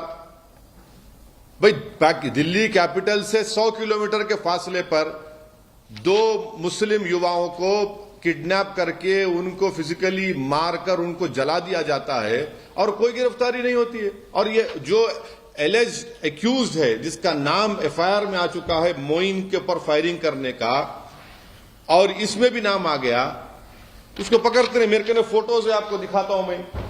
न्यूज़पेपर की फोटो है कि देखिए हथियार उसके पास है, ये हथियार है, ये हथियार उसके पास है। इतना हथियार कहां है भाई? ये अलकायदा है, ये आईसिस का है ये हथियार। कौन है ये लोग? इतना हथियार लेके बैठा है ये, और हरियाणा की सरकार खामोश बैठी हुई है। ये ऑर्गेनाइज तरीके से इनमें मुस्लिम हेटरेट घुस चुकी है और ये सिर्फ मुसलमानों को टारगेट कर रहे हैं। गौरक्षा के नाम पर ये तो बदनाम कर रहे हैं। वीडियोस देखिए उसके, आप वीडियोस हैं उसके शख्स के जो एलिज्ड एक्यूज्ड है इस एफआईआर में। गोली चला रहा है, चेस कर रहा है। ये जो बच्चा मोइन को मारते हुआ गोली, उसकी वीडियो है, उसमें एफआईआर में नाम आया, उसको अरेस्ट नहीं करते। मैं अपने तरफ से, अपनी पार्टी की तरफ से जुनैद और नासिर के जो हत्या की गई उसको स्ट्रांगेस्ट वर्ड्स में कंडेम करता हूं और पूछना चाहता हूं बीजेपी से, प्रधानमंत्री से कि भाई आप इस पर कुछ बोलेंगे नहीं बोलेंगे, या आप फिर इन लोगों को अपनी छत्रछाया में रखकर इनको पालते रहेंगे, इन सांपों को। हरियाणा और बीजेपी की सरकार इनका प्रोटेक्शन कर रही है इस तरह के लोगों को। हर जगह पर इनका एक ऑर्गेनाइज गैंग है और यही गैंग हर तरफ एक आतंक मचा हुआ है, कानून को अपने हाथ में ले लेता है, गोली मारते हैं। आप कौन होते भाई कोई स्मगलिंग कर रहा नहीं कर रहा? फिर अदालत को बंद कर दीजिए। हरियाणा की सरकार, बीजेपी की सरकार बंद कर दे कोर्ट्स को, पुलिस को हटा लीजिए, वर्दी उतार दीजिए पुलिस की, बोले कि चलो जिसको दिल में आया कि उसको गाओ स्मगलर बोलो और गोली मार दो, उसको किडनैप करो, जला दो उसको। रूल ऑफ लॉ से चलेगा देश या फिर इन लोगों की गुंडागर्दी से चलेगा फिर? और राजस्थान की सरकार का यह काम था कि इमीडिएटली एफआईआर दर्ज करते, इमीडिएटली एक्शन में आते, मगर नहीं, कुछ नहीं करे। हम इंक्वायरी करें, कह इंक्वायरी। अगर आप हरकत कर लेते तो राजस्थान का बॉर्डर क्रॉस नहीं करते थे वो लोग। आज हम देखना यह पड़ रहा है कि पूरी जली हुई उनकी लाशें उनकी। 2017 में भी एक 2017-18 में भी एक केस हुआ था उमर का, सिर्फ महज इस पे कि भैंस लेके जा रहा था, उसको जान से मार दिया उसको। आखिर ये आतंक, ये टेररिज्म कब खत्म होगा? क्या बीजेपी का ये इनकी पॉलिसी है कि इस तरह से लोगों को, मुसलमानों को टारगेट किया जाए, मारा जाए? ये आपकी पसमानदा से मोहब्बत है, पसमानदा मुसलमानों से मोहब्बत है, किस तरह मार रहे हैं आप उन लोगों को? ये पूरा ब्रेन वॉश कर दिया गया इन लोगों को आरएसएस की तरफ से। अब बोलेंगे कुछ, मोहन भागवत तो हर 15 दिन को ज्ञान देते रहते हैं, बताइए इस पे क्या बोलेंगे वो? देश के प्रधानमंत्री कोई बोलेंगे, देश के गृह मंत्री कुछ बोलेंगे इसके ऊपर? 2 मासूम लोगों को आपने ले जाकर इन लोगों ने किडनैप करके मार के जला दिया, उनकी जान ले ली, और फिर पुलिस बोलती है किसी पर एक केस था। अरे भाई केस था तो वो कौन होते? क्या पुलिस इसको कंडेम क्यों नहीं कर सकती कि आउटराइट मर्डर है, ये टेररिज्म है ये? इसीलिए, और मुझे पूरी उम्मीद है कि इंसाफ नहीं मिलेगा, जुनैद और नासिर की फैमिली को इंसाफ नहीं मिलेगा जब तक हरियाणा की बीजेपी की सरकार इन लोगों का प्रोटेक्शन करते रहेगी। कोई इंसाफ नहीं मिलेगा, बल्कि और लोगों को मारेंगे ये लोग। इन लोगों को ताकत इनको बढ़ चुकी है, इन लोगों की हिम्मतें इनकी बढ़ चुकी है, उनको कोई कानून से डर नहीं है उनको, क्योंकि कानून खुद जेल में चला गया है और ये लोग रोड पे फिर रहे हैं। पुलिस इनको कुछ नहीं कर सकती क्योंकि हरियाणा की बीजेपी की सरकार इनकी सपोर्ट करती है, इनको पैट्रोनाइज करती है। आप देख लीजिए कितने बड़े बड़े पुलिस के ऑफिसर के साथ ये लोग खड़े रहकर अपनी फोटो निकालते, वीडियो डालता है, मोइन का वीडियो डालता है, वारिस का वीडियो डाला और बाद में वारिस के मरने के बाद डिलीट कर दिया उसको।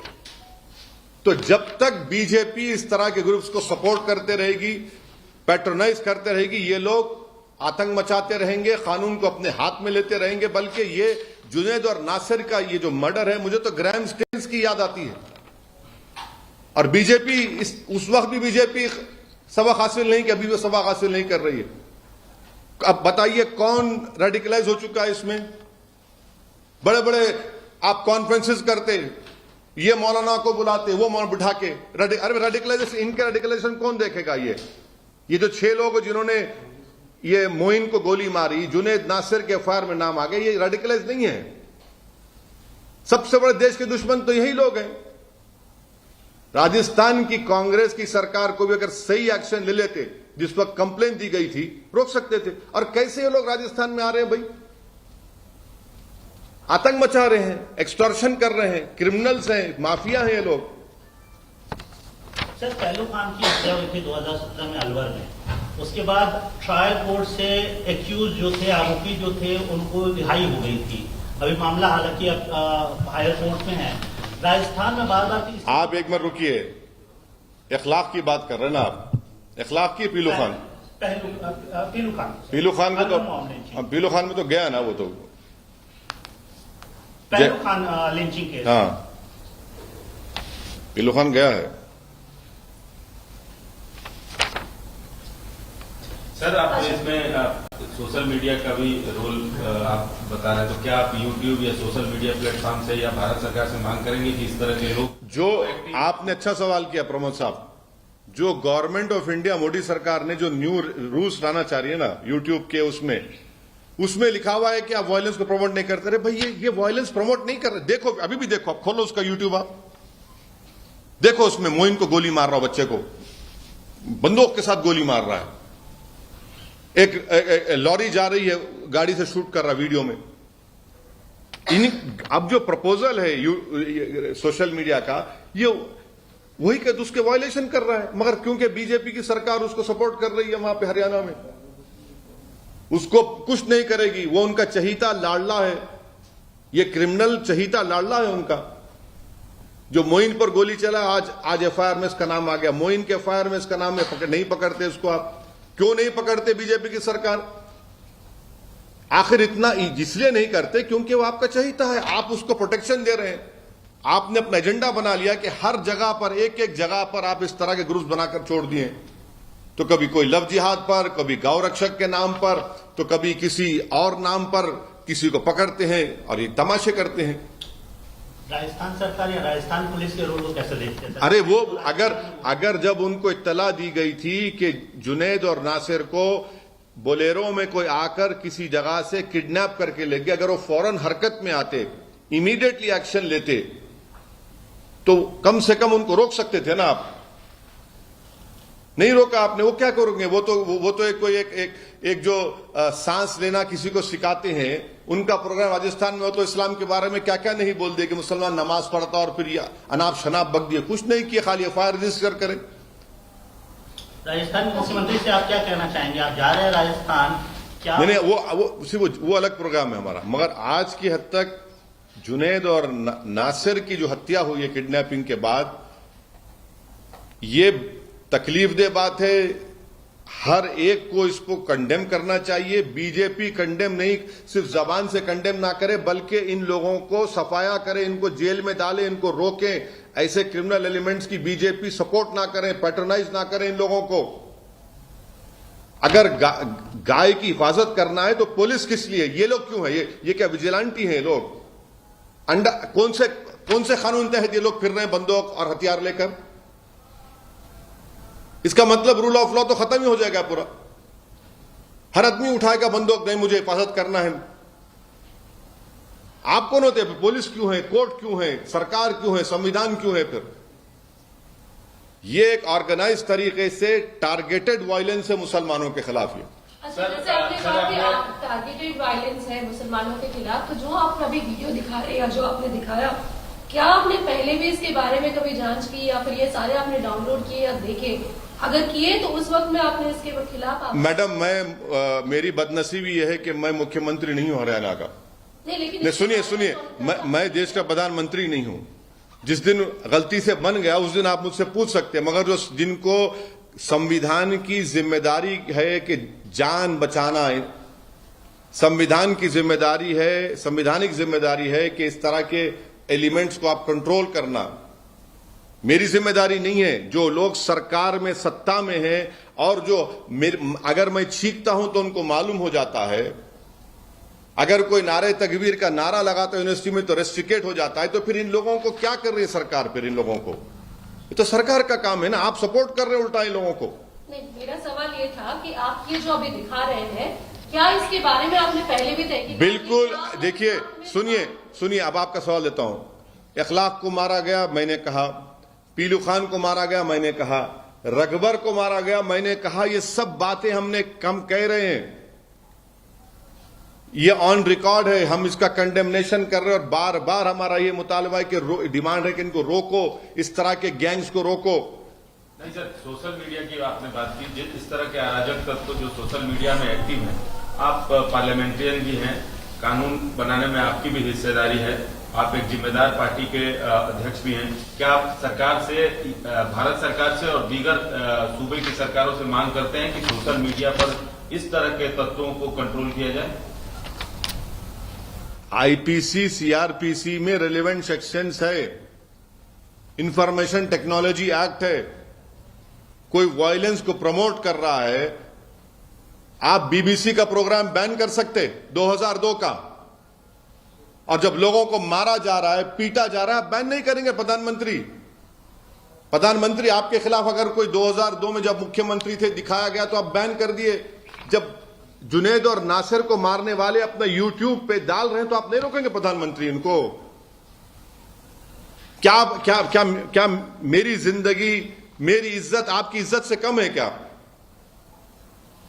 कानून को जब आप वो अंग्रेजों के कानून को इस्तेमाल करके यूट्यूब को प्रोग्राम को बैन कर सकते हैं और यूट्यूब को बोल के निकाल सकते हैं, तो निकालिए ना इन लोगों को भी, बंद करिए ना यूट्यूब को। क्या कर रही है भारत सरकार, क्या कर रही है हरियाणा सरकार?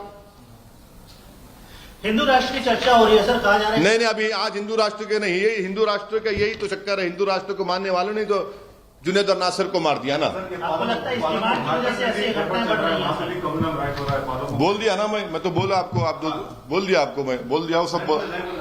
नहीं, अब आप मालूम में जो हो रहा है, कल महाशिवरात्रि है, तो आप कुछ संदेश देना चाहिए? नहीं, हम ये चाहेंगे कि लोग जो महाशिवरात्रि पूरे देश में मना रहे हैं वो पीसफुल तरीके से, अच्छे तरीके से मनाएं और सबको इसमें कोऑपरेट करना चाहिए और सरकार को भी वॉच रखना चाहिए इस तरह के शरीर बदतमीज और एलिमेंट्स के ऊपर। Sir, you're talking about the BBC documentary and how there has been a ban on BBC documentary. आज billionaire investor George Soros has said that the reason this will be the raids on BBC will be a target for Modi and people will give him an answer. I am not a spokesperson for George Soros. He will speak for himself. Right now, we are talking about Junaid and Nasir's inhuman killing by these so-called gangs, Gaurakshak gangs, so-called Gaurakshak gangs. In past also हमने देखा है sir, ऐसे incidents हुए हैं, cow vigilantes और attacks हुए हैं, murders हुए हैं, कंटिन्यूअस होते रहे। आपने हमेशा सवाल उठाया, लेकिन जब एक्शन की बात आती है तो कहीं ना कहीं एक्शन नहीं हो रही है। एक्शन इसलिए नहीं होता क्योंकि इन लोगों को मैं थक चुका हूं बोल बोल के। इन लोगों को सपोर्ट है भाजपा का, इनको सपोर्ट है आरएसएस का, इनको सपोर्ट है आरएसएस की आइडियोलॉजी मानने वालों का, और उनको हीरो बनाकर पेश किया जाता है। इनको बड़ा फिल्म स्टार की तरह, रैम्बो की तरह, जेम्स बॉन्ड की तरह इनको पेश किया जाता है। इन लोगों को सरकार अगर इनको प्रमोट करना छोड़ दी बीजेपी, और इनको रोकेगी, इनको दबाएगी, इनको क्रश करेगी, और कानून उनके हाथ में नहीं, सरकार अपने हाथ में कानून को रखकर इस्तेमाल करेगी, ये सब खत्म हो जाएगा। ये लोग हाईली रेडिकलाइज हो चुके हैं। बीजेपी ने ऐसे एलिमेंट्स को सपोर्ट कर करके इनको इस तरह से रेडिकलाइज कर दिया कि कल ये बीजेपी पलट जाएंगे। अब देखना एक दिन। बीजेपी आपने फ्रैंकेनस्टाइन को क्रिएट कर दिया है। फ्रिंज बोला जाता है सर, इनको कहा जाता है कि फ्रिंज। कोई फ्रिंज नहीं है, ये मेन एलिमेंट है। ये ये मेन आइडियोलॉजिकल एलिमेंट है जी। इनकी इतनी हिम्मत है कि वो हथियारों के साथ अपनी फोटो डालते, हथियारों के साथ गोली चलाते मोइन के ऊपर और यूट्यूब पे अपलोड करते। इनकी इतनी हिम्मत बढ़ चुकी है कि वारिस जब जिंदा था उसके मुंह से खून बह रहा था, उसका सर पकड़कर ये हिला रहे थे और वो लाइव फेसबुक पर किया उसने। जब मौत हो गई वारिस की तो उसको डिलीट कर दिया। ऐसे कई वीडियोस अपलोड करता है वो, पूरा ग्रुप है ये। क्या केस यूएपीए में बुक होना चाहिए सर? टेरर एक्ट मानते हैं आप इसको? एक मैं ये कह रहा हूं कि आप जुनैद और नसीर से इंसाफ करेंगे नहीं करेंगे, ये जो है ये नया दारा सिंह बन चुका है। ये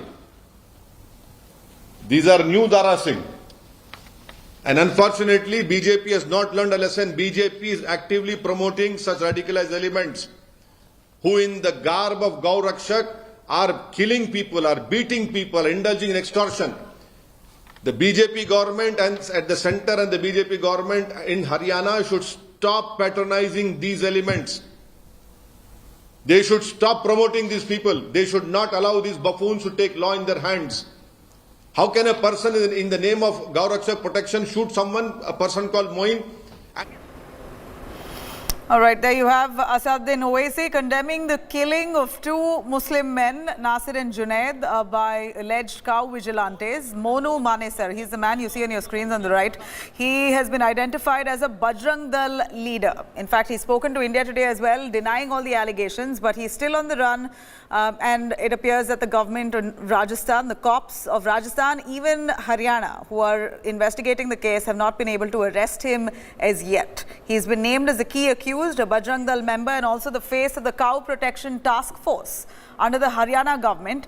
And he's been blamed for the murder. And the accused, as we hear, also has a gold button on YouTube with over 2 lakh YouTube subscribers. India Today has accessed an old video as well of this man, Monu Manesar, where he seems to be brandishing a gun, openly trying to shoot in the air, which allegedly also hurt a young boy, all because of a parking dispute. The video that was emerged in February, 6th of February, that came out, India Today has accessed it, and we're playing it to you on our screens, which shows this man, Monu Manesar, being quite a notorious guy, and his past right here in front of you. This is the visual that we are showing to you of Monu Manesar in a previous case, brandishing a gun, firing in the air because of an argument that went awry over parking dispute. And while we spoke to, India Today even spoke to Monu Manesar a little earlier today, he has denied all the allegations but seems to be on the run. मेरा एक सवाल है कि 6 फरवरी को आपने गुरुग्राम में एक firing की थी जिसमें मोइन नाम के बच्चे को गोली लग गई थी पटौदी में, और आपके ऊपर एफआईआर दर्ज है। उस मामले में भी आप फरार चल रहे हैं। उस मामले में एक दलित परिवार के घर में अंदर हम बैठे थे, जिसकी हम मदद के लिए गए थे, मतलब गए हुए थे। बाहर से अंदर से गेट बंद था, और क्योंकि हमारे साथ वहाँ लेडीजें भी थी, दलित परिवार था, बच्चे भी थे, उनको बचाने के लिए हमने हवा फायर जरूर किए थे, जो मेरी लाइसेंस है, हथियार है। हमने किसी को गोली ना मारी, और उसमें भी पुलिस को जांच करेगी तो पता लग ही जाएगा कि हमने ये घटना नहीं की है। हमने तो सिर्फ और सिर्फ वहाँ पे हम पुलिस की मदद करवाने के लिए उन परिवार के पास गए थे, और हमारा कोई भी उस घटना से कोई भी लेना देना नहीं। फायरिंग तो की थी ना आपने? एक बच्चे को गोली लगी। बच्चे को गोली लगी है, वो हमारी गोली नहीं है, उनकी तरफ से भी फायरिंग हुई थी। ये तो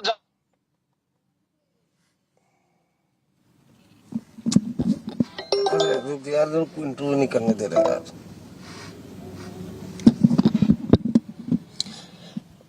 मेरा फिर से सवाल है आपसे कि गुरुग्राम में पटौदी में आपने फायरिंग की 307 का। All right, that's Monu Manesar, who's spoken to India Today, denying those allegations, but he doesn't seem to be surrendering himself, not allowing for the law to take its course and investigate the matter. So far, 1 person has been detained out of the 5 people who have been named in the FIR. You could log on to indiatoday.in for more information on that. For now, a short break. We'll be back with our entertainment special in the club on the other side.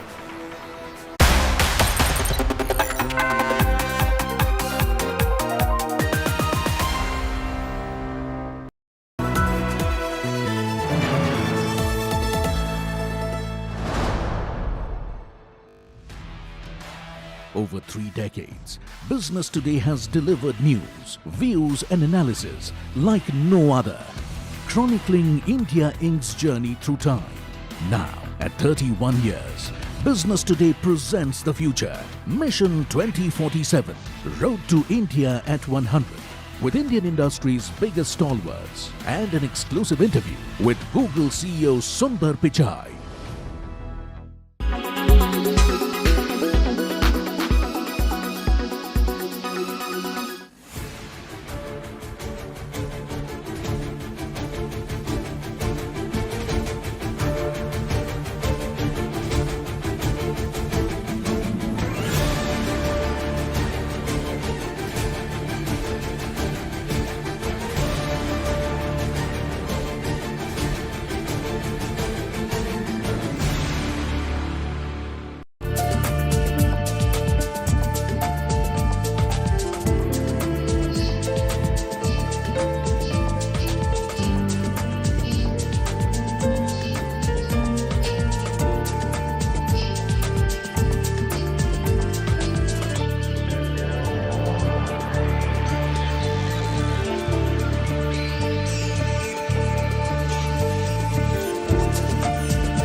Make your media plan smarter with India Today Live TV on your connected devices.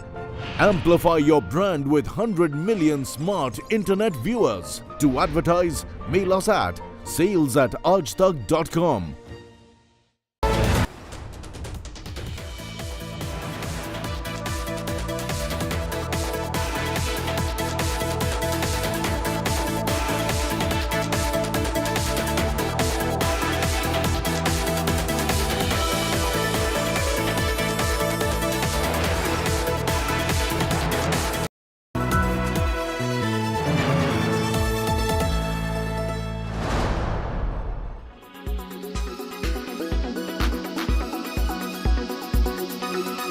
I think the important thing to understand is that India, from our commercial airline fleet perspective, after Jet Airways collapsed and prior to that Kingfisher, our fleet is already in a negative by roughly about 300 aircraft. And despite Indigo's growth in terms of fleet, we really haven't been able to replenish the lost fleet from our capacity. Air India's deal for Airbus with Airbus and Boeing not only replenishes our fleet, but also brings in a whole new level of product freshness with our airline service offering. And from a strategic perspective, this becomes a very tactical step where Air India would be going head to head and competing with most Gulf carriers, including Emirates, Etihad, and Qatar Airways, because now Air India has that unique Swiss knife capability of flying ultra long range with a very good product offering. By when do you expect these aircraft to be inducted into the Air India fleet? Air India should be very lucky to get the first few aircraft by July this year. We're looking at a 6 months delivery, at least for the A350 and maybe a few Airbus A320 or 321 Neos. In terms of optimal capacity deployment, the current fleet of Air India is roughly about 140 odd aircraft. So the current fleet plus the new inducted fleet, which should come in or rather start trickling in by June, July, August, we're expecting this to continue till about at least 18 months from now. So by 2024, June, July, August, we should see Air India with a good 350 aircraft in terms of commercial deployment, which includes its existing fleet. So I think eventual full saturation of the 470 aircraft plus whatever that's remaining, the 787s, we should see that by around 2026, 2027.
Here's a quick look at our entertainment special in the club, where we bring to you the world's top entertainment stories. First up here on our entertainment special is the movies that's now out on release. Friday, fans out there wanting to pick a film out of two interesting ones. One, of course, Shehzada, and the other, Ant-Man and the Wasp, the Quantumania, locking horns at the box office. The competition now, of course, seems neck and neck. Makers of Shehzada are even offering a buy one, get one scheme on its tickets. Here's a report by Snigdha Shweta Behra. People still need help, Dad. That's why we made this. It's like a satellite for deep space, but quanta.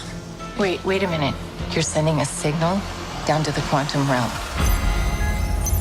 Turn it off. Now! Prepare to step into the quantum realm. Yes, Ant-Man and the Wasp Quantumania, which officially kickstarts the phase of the Marvel Cinematic Universe, will have superhero partners Scott Lang and Hope Van Dyne return to continue their adventures as Ant-Man and the Wasp. Where are we?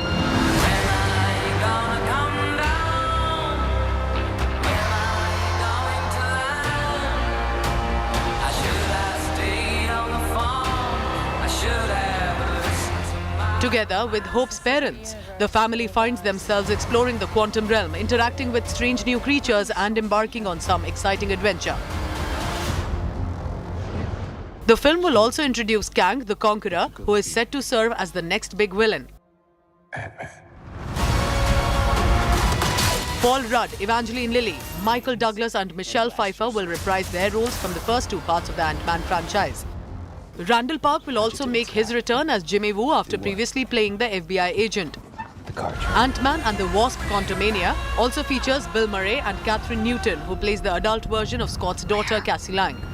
The role was previously played by Emma Fuhrmann in Avengers Endgame. Ant-Man and the Wasp Quantumania is directed by Peyton Reed, who took the charge of cameras in the first two Ant-Man films as well. You may not want her to watch this. We had a deal.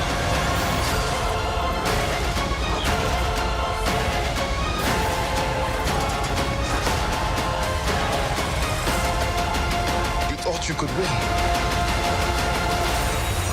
That's not all. Indian fans are going to be spoiled for choices. Karthik Aaryan and Kriti Sanon starrer Shehzada also released on the same day as this Paul Rudd's superhero flick. With this, it's Shehzada versus the Ant-Man and the Wasp at the box office. And the game is on. Case in point, Ant-Man 3 was already ahead of Shehzada in terms of advance booking with over 1 lakh tickets sold. Shehzada was way behind in managing to sell only around 25,000 tickets till 11 AM on 16 February. For the unversed, Shehzada is the official remake of Allu Arjun starrer Ala Vaikunta Puramulu. The film also features Paresh Rawal, Manisha Koirala, Rajpal Yadav and Ronit Roy, among others. Valmiki तुम्हारा बाप नहीं है तुम जिद्दल परिवार के शहजादे हो असली शहजादे The trouble for Shehzada does not end just there. Karthik Aaryan's outing will also have to compete with Shah Rukh Khan's blockbuster Pathaan.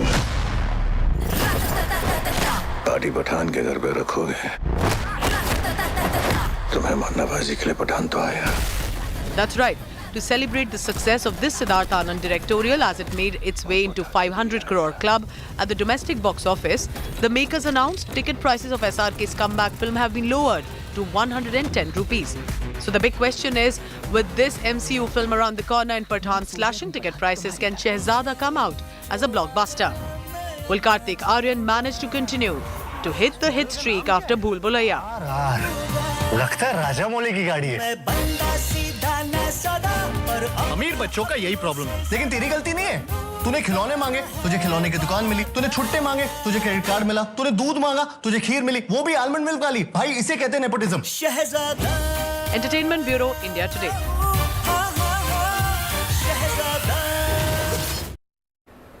All right. Meanwhile, my colleague Tushar Doshi has caught up with Peyton Reed, the director of Ant-Man and the Wasp, the Quantumania. He spoke at length about the film, shared a message for fans in India as well. Let's have a listen. Where are we?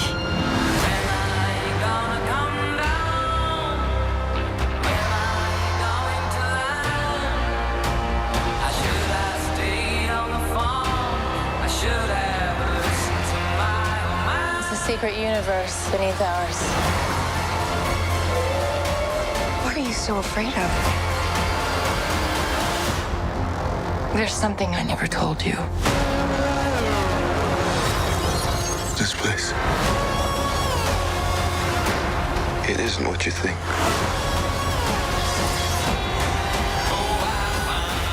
Peyton, welcome to India today. This is such a delight.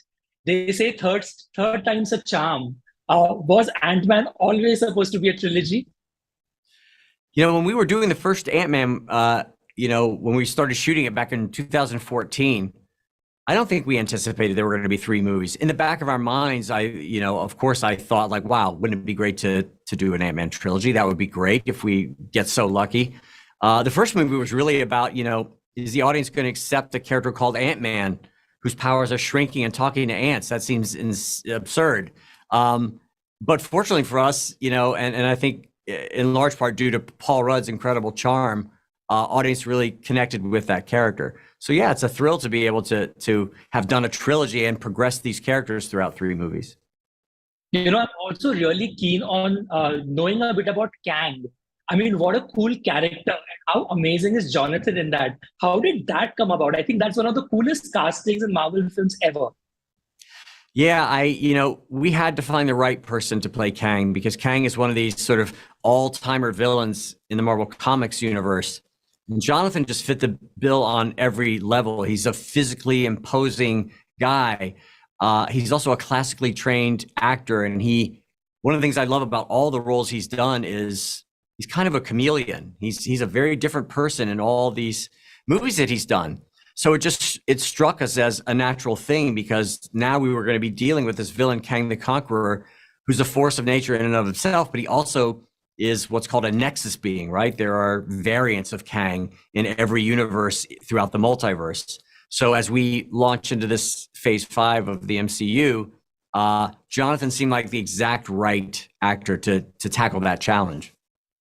Absolutely. And in the world of Quantumania, there are infinite possibilities. There are parallel worlds, and you could leap into anyone and get one. If you as an audience were given a chance of, say, having a dream crossover between Ant-Man and any other Marvel character and create a scene, what would that be? Well, listen, I grew up being a huge Fantastic Four fan. That would be a fun crossover. I think that was one of the things as a kid I loved about the comics is that you could read the Avengers or Spider-Man or Fantastic Four, and then other characters would pop up in those comic books. And I think it's one of the fun things that the MCU has done. They've sort of adopted that same structural idea, right? That a different character can pop up in a different movie. So for me, I think Fantastic Four would be great. And also because they're both named after bugs, I think I'm waiting for a little more Spider-Man, Ant-Man interaction. That's going to send fans in a dizzy, trust me. And my final question to you is the fact that, Ant-Man is a huge hit in India.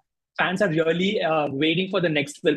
What message do you have for fans in India? Have you watched any Indian film before? Have you visited? Would you love to? I have never visited India, and it's one of the places that I've been dying to go. So I'm hopeful that I can do it soon. And I'm thrilled to hear that, the fans in India are big Ant-Man fans. I can't wait for them to see the movie, see it on the biggest screen you can with the best sound you can. And because we want to take the audience down to visit the quantum realm for the first time. We sort of dipped our toe into it in the first couple of movies, but now we're going to go down there, further than we've ever been before. So I'm really excited for fans there to see the movie. And yeah, I hope to get there sometime soon. Absolutely. Our next conversation could be us hosting you in India with all the Ant-Man fans. You never know. Thank you so much, Peyton, for this conversation. Yeah, thank you. It was a pleasure.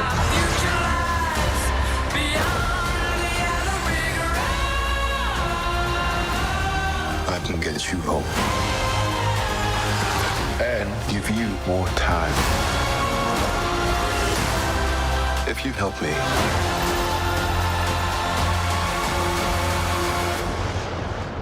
So, what's it gonna be? Ant-Man. Up next, Ali Fazal, who's been part of several big projects, is now back with yet another intriguing film titled Kandahar, starring Gerard Butler. The makers have now unveiled the teaser of the same. Let's have a look.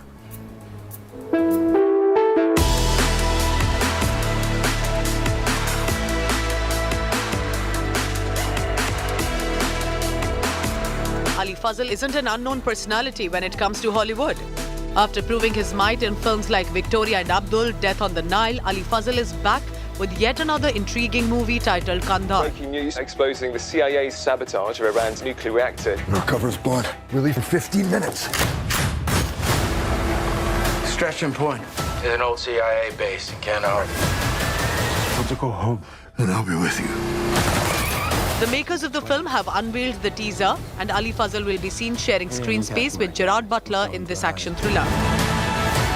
No one is coming to rescue us.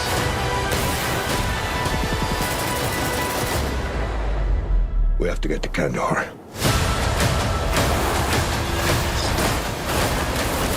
Get down! Sharing the clip on social media, Ali Fazal wrote, "Watch the tease before the bang for my explosive action thriller Kandahar. You'll get an idea what's about to hit and what's about to miss. Just biking through the valley here, exclusively in theaters on 26th May. The distance is not the main issue. It's what's in between. Any of them catch my guys, we'll sell them to the highest bidder. No one is coming to rescue us.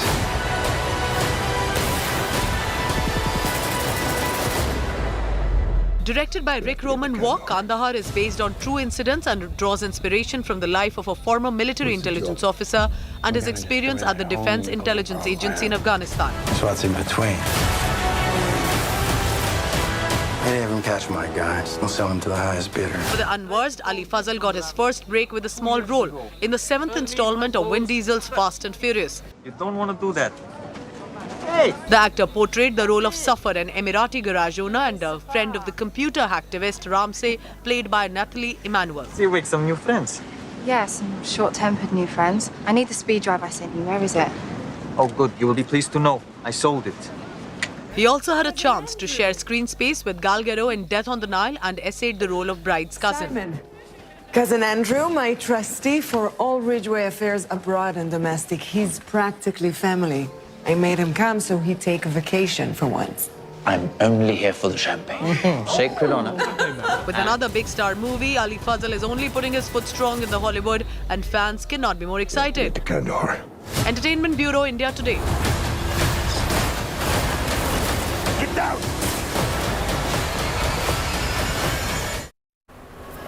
And now from Alia Bhatt to Priyanka Chopra, Irfan Khan to Om Puri. Bollywood, really a slew of actors that we've seen getting their ticket to Hollywood. Here's our special report on who's made it. Alia Bhatt has got her ticket to Hollywood. After impressing her fans with back-to-back brilliant performances and her diverse film choices, she's now all set to make a mark in the West. The actress, who was last seen in Sanjay Leela Bhansali's Gangubai Kathiawadi, has signed her first Hollywood project titled Heart of Stones and will be seen sharing screen space with Wonder Woman fame Gal Gadot and Jamie Dornan. But she's not the only actress to foray into Hollywood. Deepika Padukone too got to work with Vin Diesel in his film Triple X, The Return of Xander Cage, as she made her Hollywood debut in 2017. You want it? Come and get it.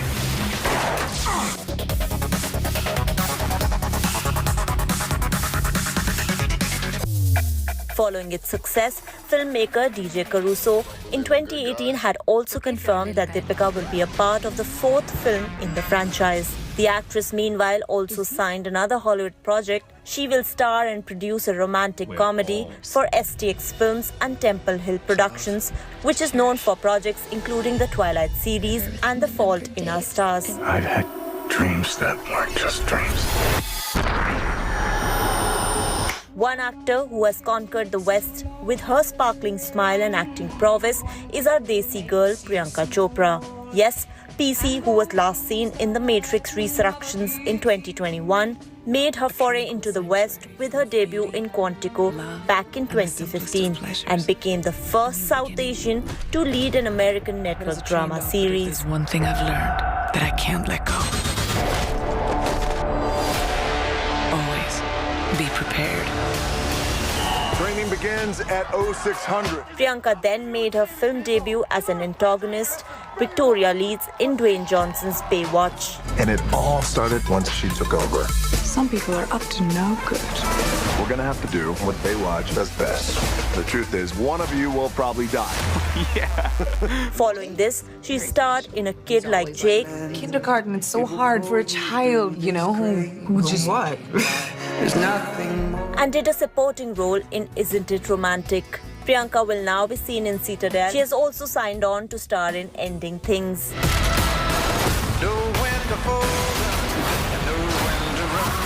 Another actor who has dabbled with Hollywood projects is Huma Qureshi. She was last seen in Zack Snyder's zombie drama titled Army of the Dead. In case anything happens to me in the next few days, just make sure the kids make it out to Barstow, okay? Interestingly, this was Huma's second overseas project after she made her debut in 2017 with the Indian-British historical drama film Viceroy's House. Your father taught me the future is what we make it. Hello, Priya. What's going on? Where's Neil? Nursing Catherine Barton, who almost died because of you.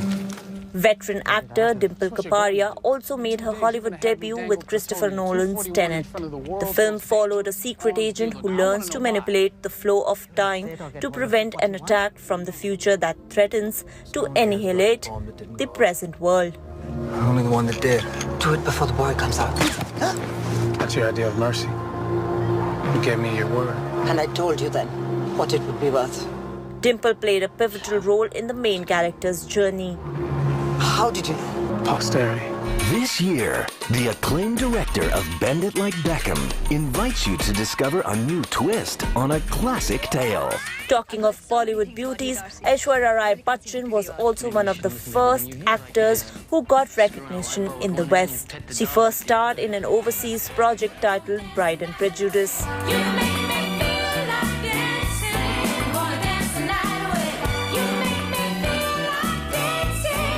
which was based on the novel Pride and Prejudice by Jane Austen. She played the lead role in The Mistress of Spices. Every spice has a purpose. They all hold magic. And for each person, there's a special spice. Later also featured in films like Provoked, The Last Legion and The Pink Panther 2.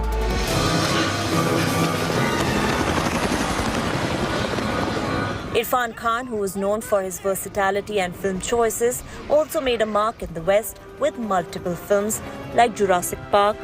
Did your boys serve in the armed forces? Afghanistan, sir? Did your general ever fly into battle with you? Oh, got it. Inferno, The Amazing Spider-Man. We are not finished. Human trials. Where on earth are you going to find the people to volunteer? What? As far as anyone's concerned, it's for a winter flu shot. The Namesake. Remember that you and I made the journey and went together to a place where there was nowhere left to go. But his most decorated project was Life of Pi, which won 4 Oscars at the 85th Academy Awards. Similarly, Nasiruddin Shah's filmography abroad includes The League of Extraordinary Gentlemen, The Great New Wonderful, and Monsoon Wedding. He has become quite good at this. One of India's most iconic villains, Amrish Puri too had made his foray into the West and played a supporting role in Gandhi in 1982. The late actor also earned widespread fame and critical acclaim for his performance in Indiana Jones and the Temple of Doom. बलि चढ़ोगे, बलि मांगती काली माँ.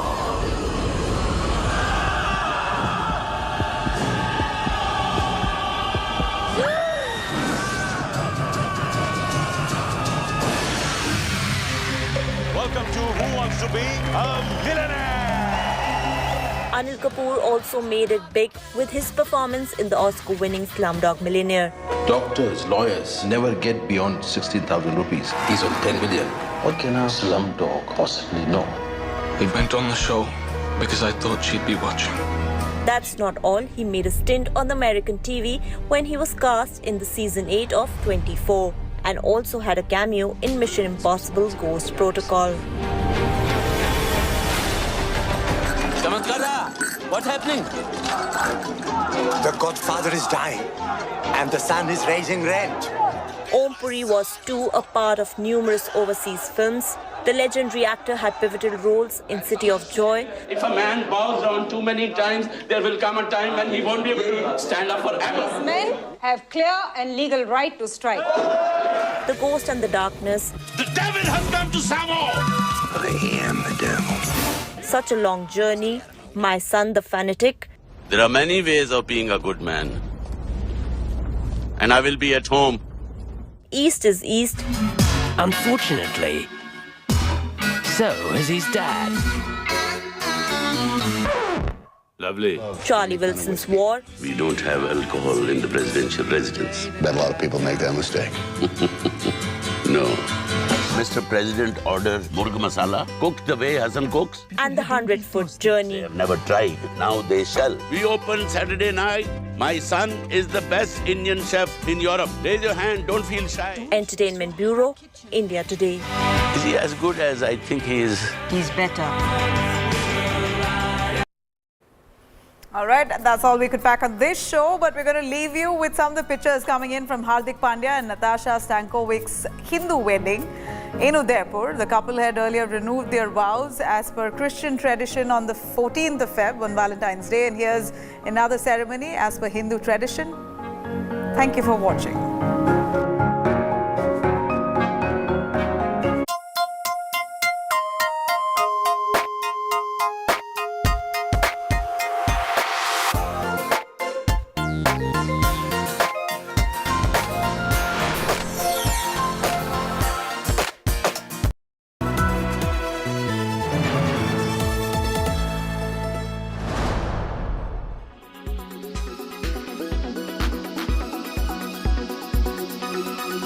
Of the state's response, or some say the lack of it really in this particular case?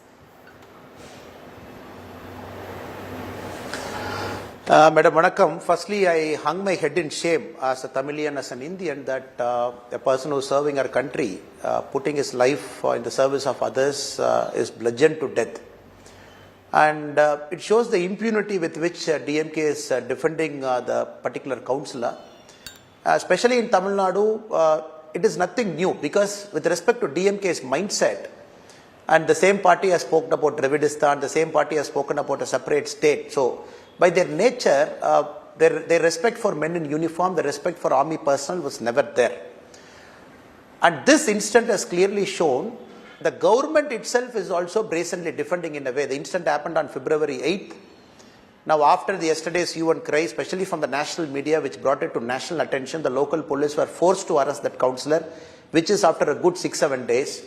Now, the DMK spokesperson, one after the other, trying to defend their own councillor. This is what the whole India is seeing. But here, more importantly, madam, in this case, the whole village knows that they are serving in the Indian Army, has come on a holiday. It was a very trivial issue.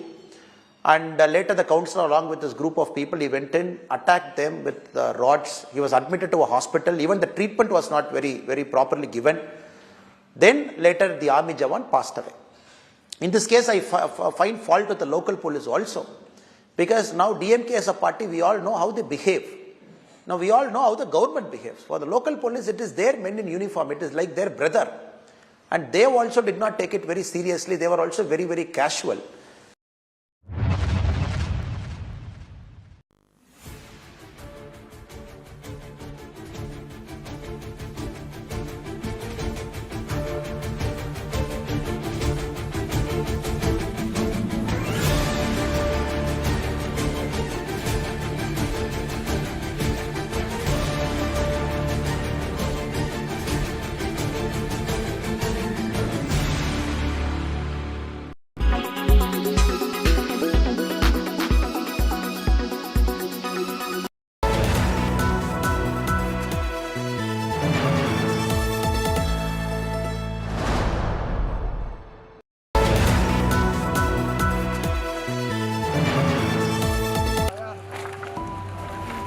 Nightmare earthquake bleeds Turkey. Heartbreaking human tragedy unfolds. Images of suffering, hope, and redemption. As India helps Turkey pick up the pieces. Indian Army personnel who are deployed here. India Today reports from Ground Zero. Some voices can be heard in this debris. The only channel in the quake zone. Most of them are fractures. They have been buried under the rubble for more than 3 days. Thank you, Indian people, for helping. Thank you, Indian people. With cameraman Kripal Singh, Turkey, Gaurav Sawant for India Today.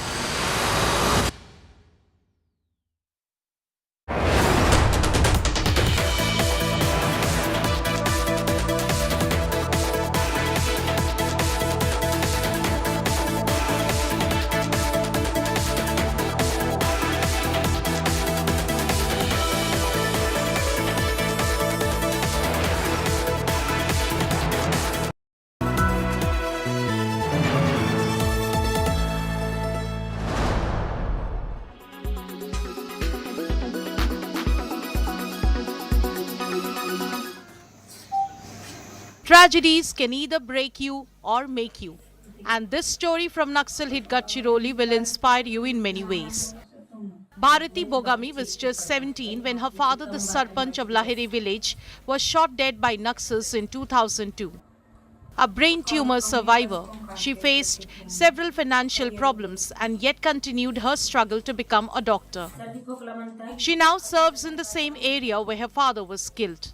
मैं सोच रही थी अब तो पापा चले गए, आज ये सब होने के बाद अगर यही मेरा फ्यूचर, अगर मैं पेपर ना दूं तो आगे कैसे बढ़ूं। मेरे पापा की एक ख्वाहिश थी कि मुझे बचपन से मुझे बोलते थे, नर्स बोलते थे, डॉक्टर बोलते थे, ऐसे मुझे अच्छा लगता था। पढ़ाई पूरी होने के बाद मैंने सोच लिया या तो सब सिटी में रहकर सब लोगों को तो डॉक्टर है, लेकिन मेरे गाँव को मेरे लोगों की बहुत ज़रूरत है। मेरे दिल में ऐसे कुछ तो भी चुभन जैसी लग रही थी कि अपने गाँव जाके मैं सेवा दूँ, इसीलिए फिर मैं रिटर्न आ गई।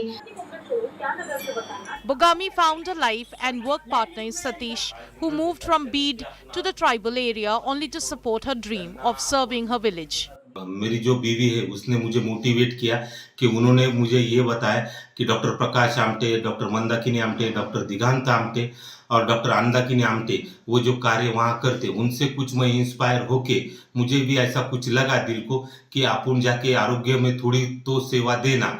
मेरे अंतर्गत जो 52 गांव है वहाँ जाना इम्पॉसिबल है।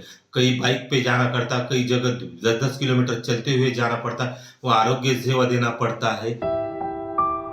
Bharati and her husband have made it an aim to serve people in her village where health facilities are not easily available.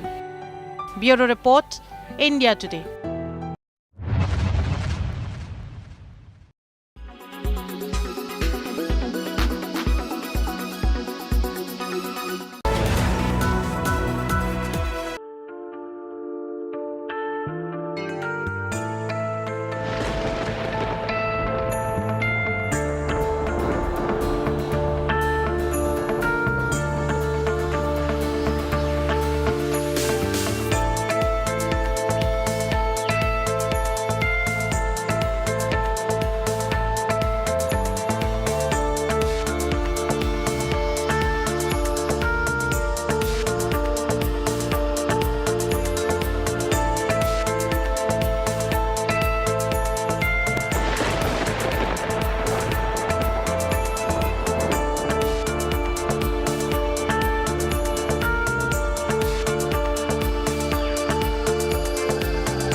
Watching India Today.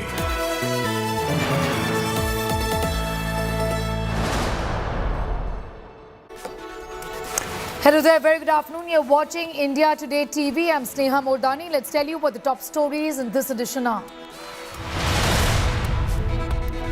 After US tycoon taunted Modi Sarkar, Smriti Irani takes on George Soros. Says Soros intends to break India, will stand against anti-India views, is what she says.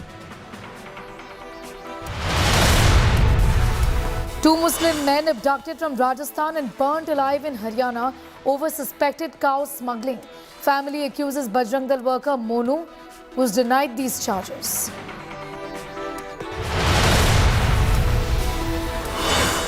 Karnataka Congress leaders hold unique protests during the budget presentation.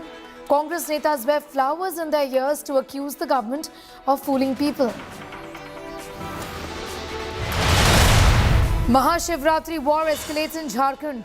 Section 144 in Deoghar after Pulamulu clash. Internet snapped in Deoghar for 4 days. BJP MP Nishikant Dubey files a plea in the High Court.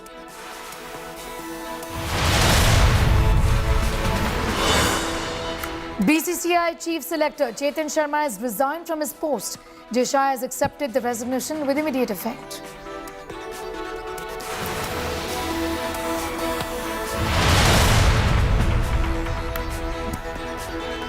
BJP has launched a scathing attack on American investor George Soros. Slamming the investor, the union minister said Soros intends to break India and that his imperialistic mindset has been exposed.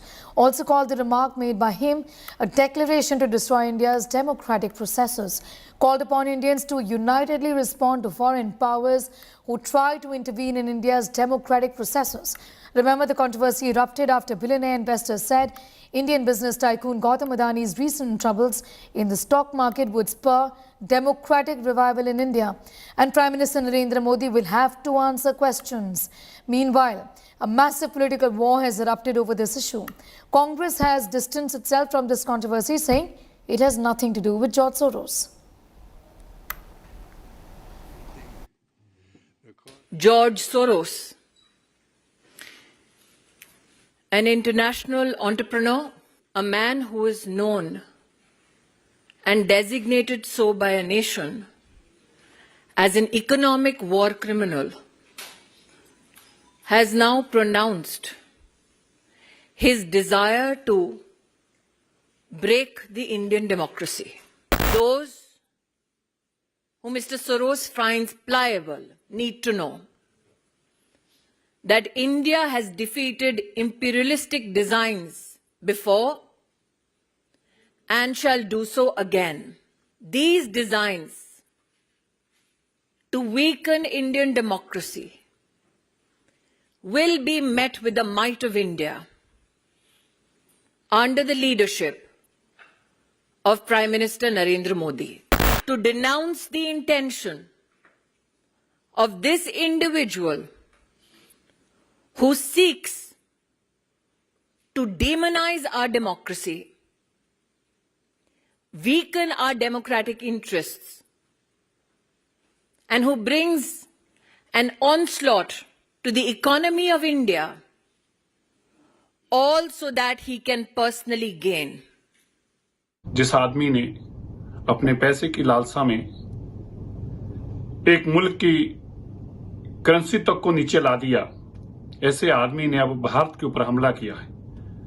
George Soros का ये कहना कि मैं मोदी को झुकाकर छोड़ूंगा, ये लोकतंत्र में चुनी हुई एक सरकार को चोट पहुंचाने के बराबर है।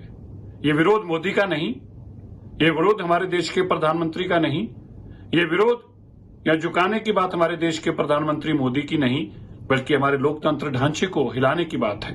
जब शक खड़ा होता है तो परीक्षा से क्यों भाग रहे हो आप? जांच करवा लो। मांग क्या है?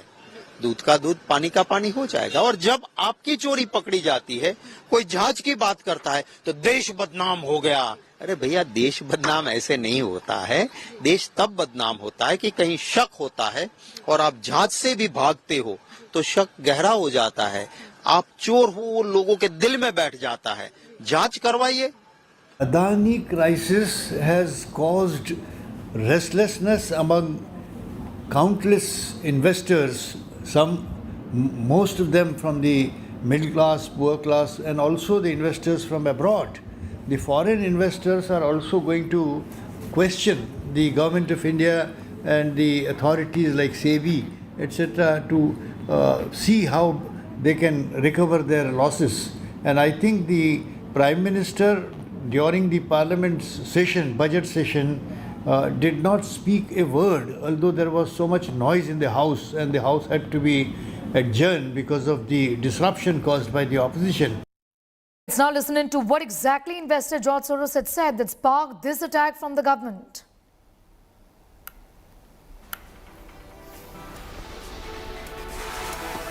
Modi and business tycoon Adani are close allies.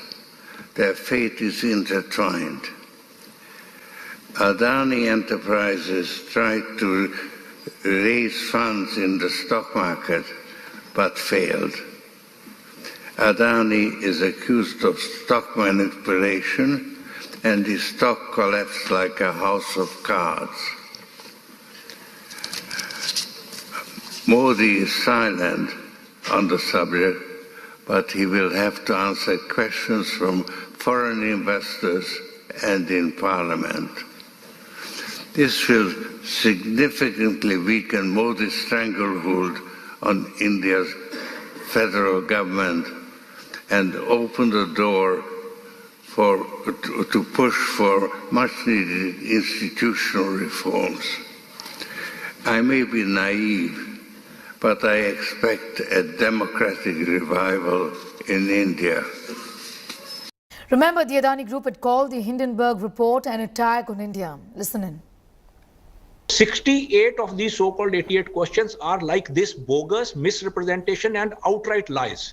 Either they have not done any research, they've just cut, copy, paste and did a hit job, which what we believe it is, a malicious hit job on the FPO. Or, which is even worse, they actually did the so-called research. They knew this because it's the same accounting note, and they're deliberately misleading the public. We accept criticism, but we cannot accept lies and misrepresentations and untruths and bogus things.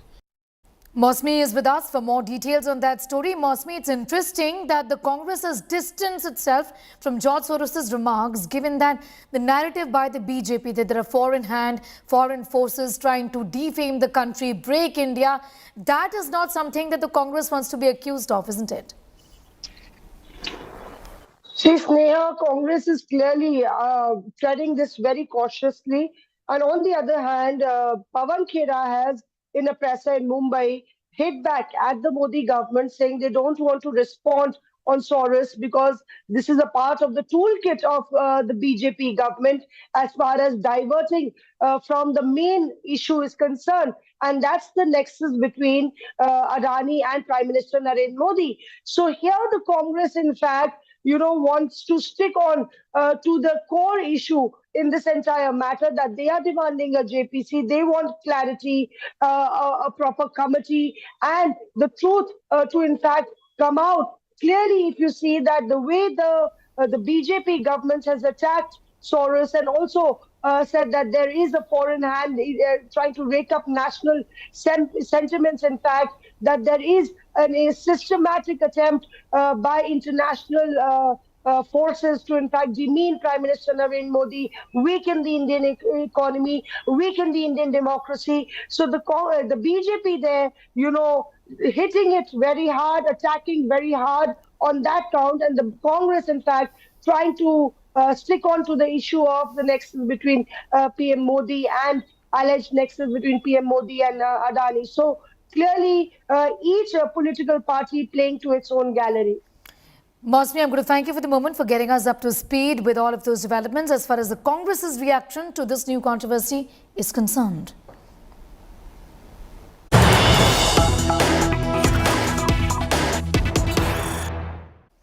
Some news just coming in. 123 denotified properties of Delhi Waqf Board is no longer going to be with the Delhi Waqf Board. The order sent by the Ministry of Urban Development to Delhi Waqf Board is what we are learning. The board did not present its case before the two-member panel formed by the Delhi High Court. The Waqf Board did not present its stand even after being given several opportunities. Rahul Gautam has more details on that story. Rahul, what's the argument of the Delhi Waqf Board in not doing what was required of it, given that not once but several chances were given to it to present its own case?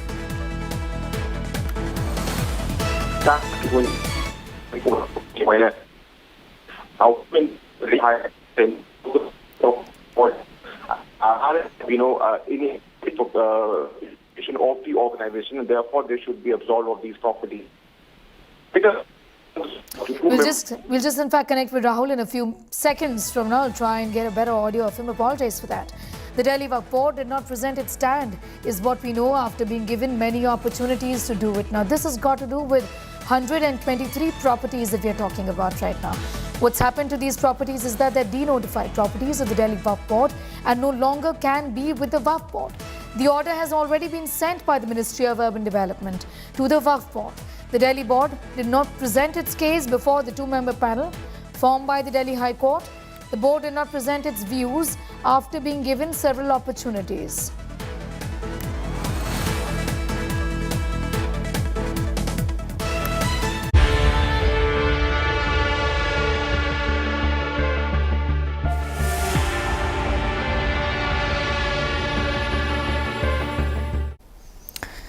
Two men were allegedly killed for their role in cow smuggling, and there's been a twist after twist in this story. Let's round up all the developments so far. Two men suspected of cow smuggling were allegedly kidnapped from Rajasthan's Bharatpur district and burnt alive in Haryana's Bhiwani. The victim Junaid had 5 cases of cow vigilantism against him, cow smuggling rather against him. Meanwhile, the victim Nasir had no criminal cases registered against him. An FIR under several sections, including abduction, has been registered against Monu, the key accused, by the relative of the two victims. The FIR says the duo were in a Bolero car. The engine registration number of the car matches with the Bolero car found in Bhiwani. On the other hand, Monu has denied the charges, calling them baseless. Monu Manesar has been named as the key accused by the family in the Bharatpur case. Monu is a Bajrang Dal member and the face of the Cow Protection Task Force of the Haryana government. India Today has accessed an old video where the main accused Monu can be seen opening fire in Gurugram. The video is from the 6th of February where the accused can be seen firing over a parking dispute.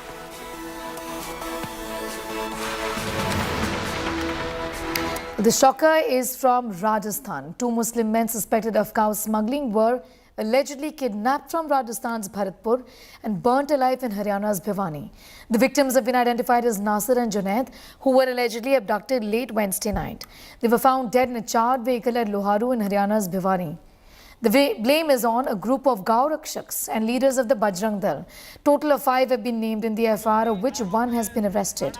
Monu Manesar, one of the accused, has told India Today that the charges against him are false and claimed that he was not present in Bhiwani on the day of this incident. Meanwhile, an FIR has been filed in Rajasthan's Bharatpur, claiming that 2 men, Nasir and Junaid, were abducted and killed. The duo, the FIR said, were in a Bolero.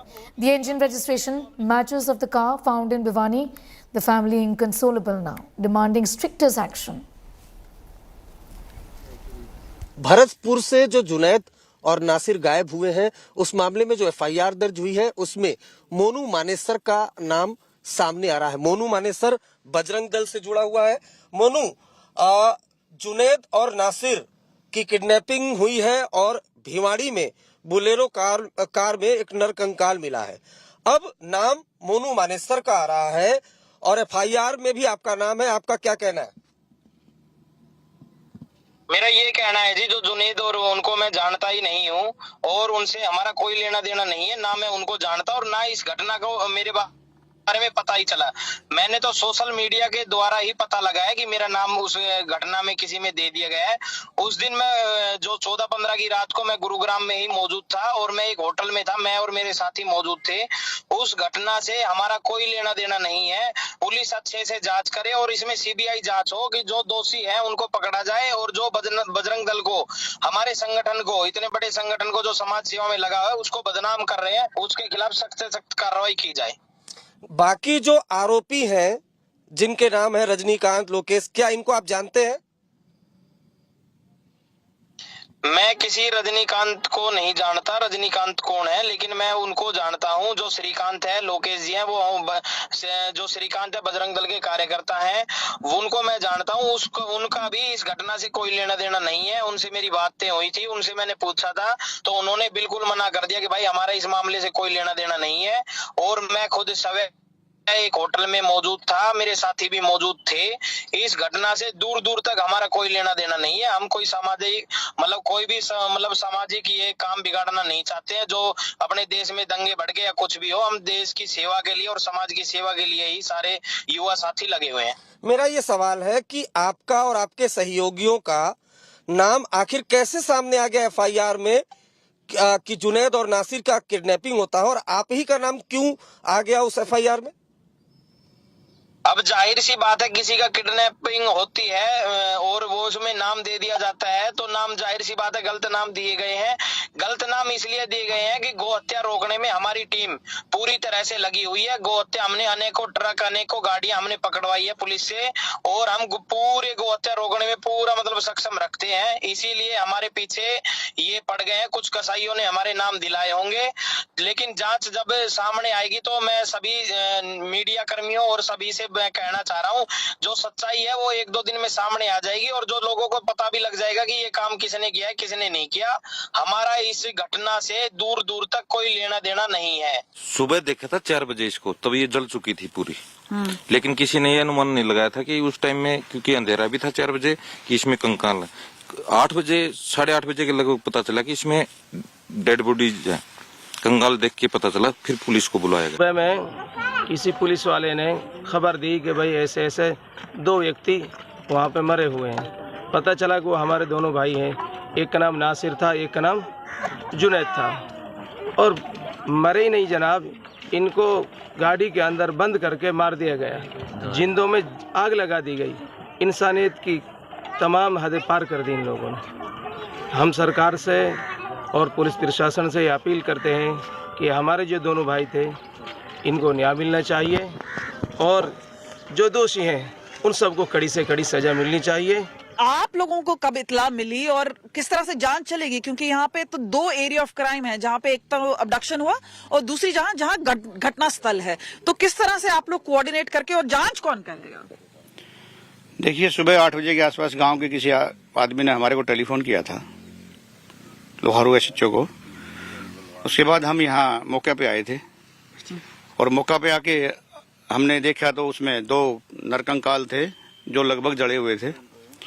उसके तुरंत बाद हमने SP साहब को इसकी सूचना दी कि SP साहब ने तब वो टीम में वहाँ से सीआईए की, सीन ऑफ क्राइम की और साइबर की, और टीमें वहाँ से भेजी। मोटर मैकेनिक को वहाँ से भेजा भिवाड़ी से, और हमने गाड़ी का एक इंजन नंबर तो मैकेनिक के बाद खुला। पहले हमने चेसी नंबर मिल गया था, चेसी नंबर से हमने कंपनी को टेलीफोन किया। यहाँ एक महिंद्रा की एजेंसी है भिवाड़ी में, वहाँ एक हमारा आदमी भेजा गया, तो उसमें मालिक का नाम आ गया। वो गाड़ी का मालिक का कुछ नंबर, एक टेलीफोन नंबर मिला, उससे नंबर से बात की गई, तो उसने आगे बात बताई कि हमारा ऐसे ऐसे हुआ है, और हमने वहाँ कंप्लेंट, फिर हमने वहाँ प्रतापगढ़ एसएचओ, गोपालगढ़ एसएचओ से बात की। Meanwhile, big twist to the cow vigilantism horror, where cops have claimed that there was no criminal record against Nasir but 5 cases against Junaid. से जो 2 लड़के जिनका अपहरण हुआ, उनमें एक का नाम जुनैद है और एक का नाम नासिर है। नासिर का कोई रिकॉर्ड नहीं है। जुनैद के खिलाफ 5 प्रकरण गौ तस्करी के पूर्व में दर्ज है। Kamaljeet is getting us more details on that story, joining us from Bhiwani right now. Kamal, give us a sense of the direction in which the investigations are headed in terms of the detentions. Of course, the post-mortem of the victim in this case, that report again is awaited, isn't it? Well, the case is connected to cow vigilantism, and remember, Junaid had a past antecedent, and that is where there seems to be a fresh confrontation which have taken place, even though the police has not actually come out with any version as to what really led to any sort of altercation which may have actually led to abduction, beating up, and finally dastardly killing in the fields of Bhiwani. This is where things have really come to. But as per the family, at least 8 to 10 people were involved in abduction itself, beating up. 5 of them were identified, all of them from Bajrang Dal. There has been a delay even in registering of the FIR, and what it seems like, because the FIR registered is of 16 morning, even while the complaint mentioned was about the 15th when the abduction had taken place. But meanwhile, special teams have been formed by Rajasthan police. The allegations are extremely serious because remember, it's the cow vigilantism, and this is where several of the accused, including Monu, who's now been named and he's from Gurgaon, has been saying that they've been actually doing a good job as far as saving the cows are concerned, and that is why there's been actually a setup. They're denying any sort of hand or role in it. There seems to be an alibi as well because he's come out with the CCTV footage. But then there are other evidences which have to be looked into. Mobile data records are going to be checked. There are going to be other evidence as to how there were other people. Because remember, as far as digital data is concerned, is there any sort of manipulation even as far as the CCTV that he's putting out? So all this is a matter of investigation. But definitely, Rajasthan police comes under a scanner. We've been told at least one person has been detained. But what about those who have been accused by the family? And what was the immediate reason for this? All that now needs to be probed. Okay. And obviously, it's not just shocked Rajasthan and Haryana, it's actually shocked the entire nation. Yes, Kamal, be with us. I'm just going to come back to you. But who is this man in the center of this huge controversy? He is the murder accused, Monu Manesar, identified as the main accused in the Bharatpur murder case. A Bajrang Dal member, the face of the Cow Protection Task Force of the Haryana government, is now being blamed. He has gold button on YouTube, over 2 lakh subscribers. India Today has access to an old video where the main accused can be seen opening fire in Gurgaon. This video is from the 6th of February. This has got to do with a parking dispute. Now, when we spoke to him, we confronted him over this incident. He justified it.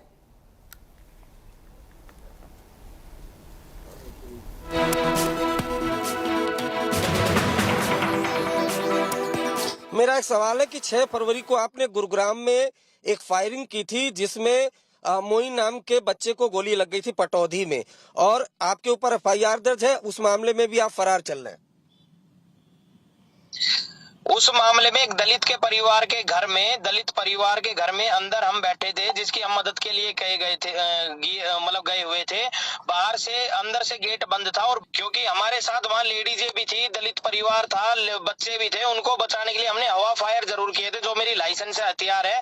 हमने किसी को गोली ना मारी, और उसमें भी police को जांच करेगी तो पता लग ही जाएगा कि हमने ये घटना नहीं की है। हमने तो सिर्फ और सिर्फ वहाँ पे हम पुलिस की मदद करवाने के लिए उन परिवार के पास गए थे, और हमारा कोई भी उस घटना से कोई भी लेना देना नहीं।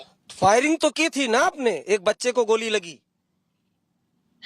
बच्चे को गोली लगी है, वो हमारी गोली नहीं है, उनकी तरफ से भी फायरिंग हुई थी। Kamal continues to be with us. Kamal, this man has been on the run. Give us a sense of who his associates are. There are about 8 people, all of them from the Bajrang Dal have been named in the FIR as well. See, at least 5 of them have been named, and they are Shrikant, Lokesh. Monu is the 5th accused who's been named in the case. But what is also important is that there seems to be a criminal antecedent as far as Monu is concerned. There's a video of him doing the rounds now about him taking out his gun and brandishing it in the parking lot.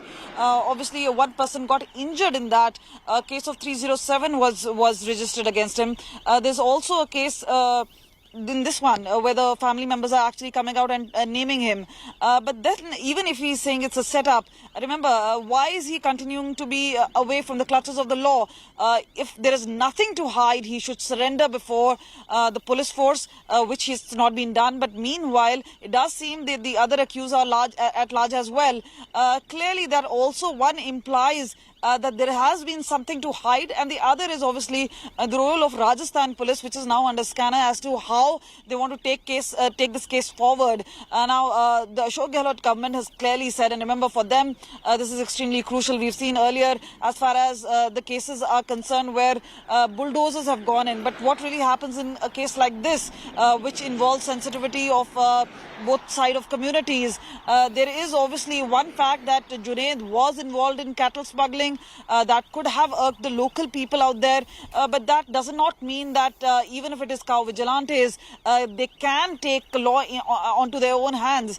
So the investigation has to be done. It has to be done in the earnest way, and obviously there has to be a proof. Meanwhile, what we've heard from Monu is obviously that he's innocent, and this is all being a setup with his name cropping up. If there are any eyewitnesses, whether the family still claim that he was one of them who had actually picked up and abducted and then carried these particular 2 men to Bolero, is all a matter of investigation now. Remember, the DNA forensic will eventually put the names to the 2 skeletons. But meanwhile, it's a foregone conclusion, at least for Haryana as well as Rajasthan police, that the 2 men who've been found dead in the car were in fact Junaid and Nasir. All right, I'm going to thank you, Kamal, for getting us up to speed with those developments. Kamaljeet is tracking that story for us from Bhiwani. In other news, SP leaders who criticized Swami Prasad Maurya's Ramcharitmanas remark have been expelled. SP National spokesperson Rajendra Chaudhary has said the two leaders, Vijay Singh and Roli Tiwari Mishra, have been suspended for indiscipline, and the exact reason is going to be given later. Although it is being said that the action is actually taken because these leaders criticized their own party MLC, Swami Prasad Maurya, over his remarks on the epic Ramcharitmanas. The two women leaders had earlier put up social media posts criticizing Maurya's statements about Ramcharitmanas. SPMLC Swami Prasad Maurya had criticized Ramcharitmanas, saying that the text written by Tulsidas was derogatory towards women, Dalits, tribals and backward classes. Listen in. कितना भी ज्ञानी क्यों न हो, कितना भी विद्वान क्यों न हो, कितना भी ज्ञाता क्यों न हो, लेकिन शूद्र है तो उसका सम्मान मत करिए। क्या यही धर्म है? यही धर्म है? अगर यही धर्म है तो ऐसे धर्म को मैं नमस्कार करता हूं। क्या किया जाना चाहिए? इस ऐसे धर्म से हम ऐसे धर्म का सत्यानाश हो जो हमारा सत्यानाश चाहता है। तुलसीदास की रामायण करोड़ों हिंदुओं की आस्था का एक ग्रंथ है, वो घरों में मानस पाठ होता है उसका, तो आपको नहीं लगता कि इससे वो जो हिंदू है वो नाराज हो जाएंगे आपसे? मैं कोई करोड़ों लोग इसको नहीं पढ़ते, सब बकवास है। ये तुलसीदास ने अपनी प्रसन्नता, अपनी खुशी के लिए लिखा है। तो स्वामी प्रसाद मौर्य क्या चाहते हैं, क्या मांग करते हैं? इस अंश को सरकार को संज्ञान लेते हुए जो आपत्तिजनक अंश है उसे बाहर करना चाहिए, या इस पूरी पुस्तक को बैन कर देना चाहिए, जिससे कि बड़े पैमाने पर दलितों, आदिवासियों, पिछड़ों की भावनाएं आहत हो रही हैं। मतलब रामचरितमानस को बैन कर देना चाहिए, स्वाभाविक रूप से बैन कर देना चाहिए।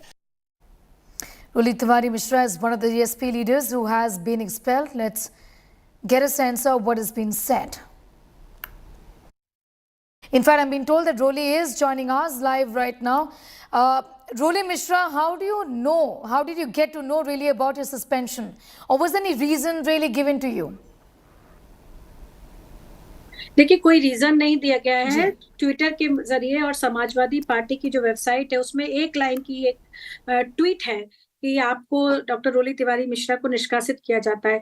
इसके अलावा किसी तरह का कोई कारण बताओ नोटिस, किसी का कोई साइन नहीं, ना राष्ट्रीय अध्यक्ष जी का, ना उपाध्यक्ष जी का कोई कारण बताओ नोटिस, किसी भी तरह से कोई अनुशासन की बात या किसी भी तरह की कोई सूचना हमको नहीं दी गई। रोली मिश्रा, पार्टी से किसी ने आपसे बातचीत की, और did anyone really from the party reach out to you? जब तक सनातनी ब्राह्मण रोली अन्य जाति धर्मों की बात करती है, सेकुलर सोच की बात करती है, बतो इज्जो मंतशा, बतो जिल्लो मंतशा बोलती है, तब तो उनको अच्छी लगती है। जब वही रामचरितमानस की वही सेम चौपाई हानि लाभ जीवन मरण यश अपयश विधिहात बोल देती है, तो वो उनको लगता है कि भाई बीजेपी का एजेंडा तो नहीं है, आरएसएस का एजेंडा तो नहीं है। सनातन की बात करने पर, प्रभु श्री राम की बात करने पर, श्री रामचरितमानस के सम्मान की बात करने पर ये जो कार्रवाई हुई है इसकी मैं घोर निंदा भी करती हूँ और मुझे अस्वीकार भी है। लेकिन आज मैंने 12 घंटे के लगभग विचार के बाद उनसे कहा है कि प्रभु श्री राम के लिए, श्री रामचरितमानस के सम्मान के लिए सनातन द्रोहियों से मैं लड़ती रहूंगी, राष्ट्रद्रोहियों से मैं लड़ती रहूंगी, हमेशा लड़ती थी, लड़ती रहूंगी, और ऐसे 10 या 100 या 1000 निष्कासन अगर हैं तो मुझे स्वीकार है। इस समाजवादी पार्टी का ये कहना है कि वो तो एक लोहिया डेमोक्रेटिक पार्टी है, आपकी क्या व्यूज हैं इस क्लेम पर? लोहिया जी प्रभु श्री राम के अस्तित्व को मानते थे। लोहिया जी ने रामलीला मेले की संरचना की थी कि रामलीला मेला होना चाहिए। लोहिया जी श्री रामचरितमानस को पढ़ते थे, और उस पार्टी में जहां पर श्री रामचरितमानस को लोहिया जी मानते थे। और उस सबसे बड़ी बात यह है कि प्रभु श्री राम को मैं विश्व का सबसे बड़ा समाजवादी मानती हूँ।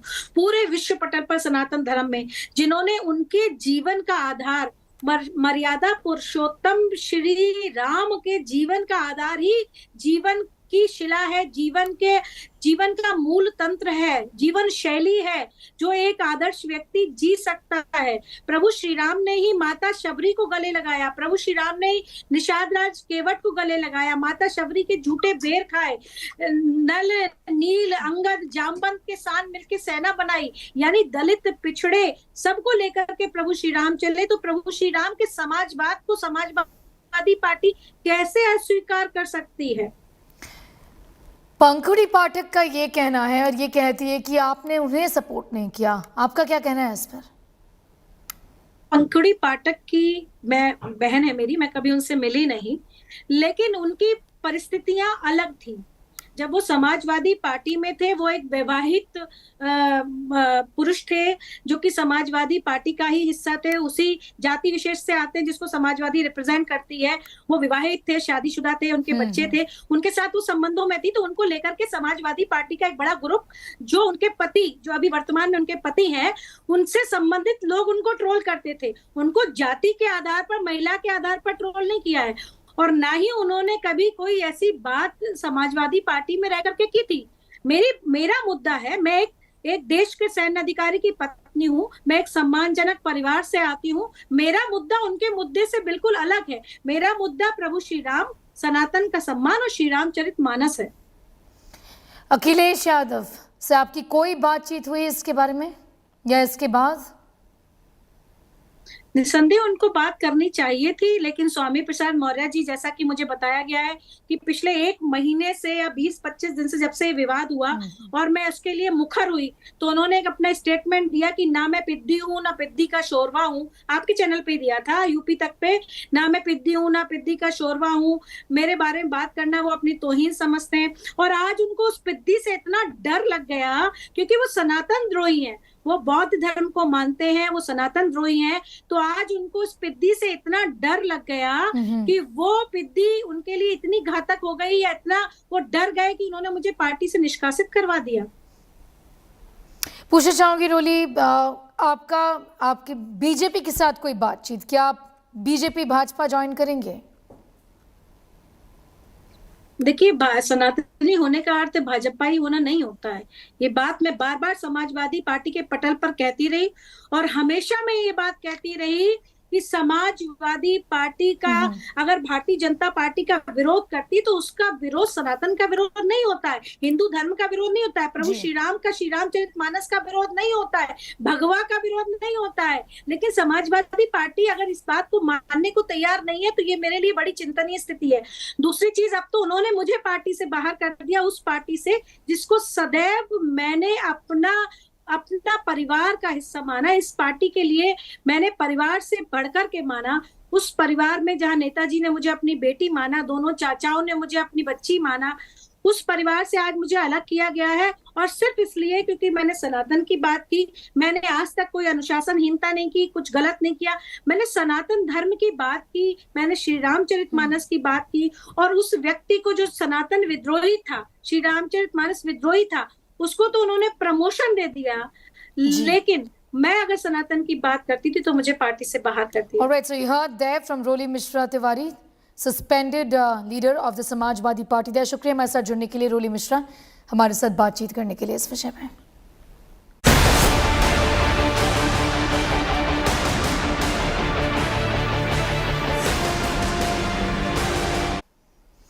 New revelations now coming to the fore in the gruesome murder of Nikki Yadav. According to Delhi police, after Sahil Gehlot strangled his live-in partner to death, the accused deleted all chats and data from Nikki Yadav's phone. Not just that, after an altercation at Delhi's Kashmiri Gate, that was when accused Sahil strangled Nikki, drove around with the body for 40 kilometers. He also spent the day before his engagement to his now wife with Nikki Yadav. This after his family allegedly objected against his marriage to the victim. As per the police, when the victim's father contacted Sahil, he was told that Nikki was on a trip and that she had left her phone behind. The murder accused planned to dispose of Nikki's body after his wedding, but this in fact he had to do it earlier after a common friend in fact had to alerted the police. हाँ sir, मैं आदरणीय प्रधानमंत्री और गृह मंत्री से निवेदन करता हूँ कि ऐसे इसके लिए फास्ट ट्रैक कोर्ट से जांच कराई जाए और उसको जल्दी जल्दी फांसी की सजा दी जाए कि ऐसा दरिंदा बाहर न रह सके। जिस तरीके से उसने मेरी बहन को मारा है ना, वैसे ही तड़प के वो मरे। मैं इस दुनिया में उसको जिंदा नहीं देखना चाहती। उसने मेरी बहन को मार दिया, वो भी मरना चाहिए और ऐसे ही मरना चाहिए जैसे उसने मेरी बहन को मारा, इतनी बेरहम। आज कोई सुरक्षित नहीं है सिर्फ इन जैसे लड़कों की वजह से। तो मेरी सरकार से यही दरख्वास्त है कि इनको ऐसी कड़ी सजा दे कि आगे कोई भी लड़का ये ऐसा करने की हिम्मत ना करे इसी लड़की के साथ। आपस में प्रेम करना, एक साथ रहना, पहले ये कल्चर में नहीं था, आ रहा है, कोई बात नहीं, उसमें कोई गलती नहीं है। लेकिन अगर आपका ब्रेकअप हो रहा है तो म्यूचुअल रिस्पेक्ट और अंडरस्टैंडिंग जो आपस में लड़का लड़की में होनी चाहिए उसकी बहुत कमी है। और करोड़ों तो नहीं, लाखों कपल मेट्रो सिटीज़ में या जो टाउन अभी थोड़े डेवलप हो रहे हैं वहाँ पे लिव इन में रह रहे हैं, लेकिन उसमें से कुछ लोग ही अपराध करते हैं। तो इस तरह का जब अपराध होता है ये तो बहुत ही घिनौना, जिसको कहते हैं जघन्य, हीनियस क्राइम में जाता है, प्लान मर्डर है। राष्ट्र महिला आयोग एक सोच बदलने की बात बहुत बड़ी है, परिवार की भी, और एक बहुत दुखद जो घटना है कि ये ट्रेंड बढ़ता जा रहा है। जो बच्चियां हैं वो सुरक्षित नहीं है लिव इन रिलेशनशिप में, ऐसा लग रहा है।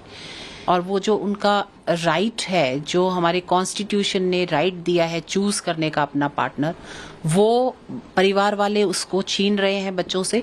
और इसी डर से एक बच्ची बता नहीं पाती है परिवार में, और वो उनको पता नहीं है कि वो सुरक्षित है या नहीं है।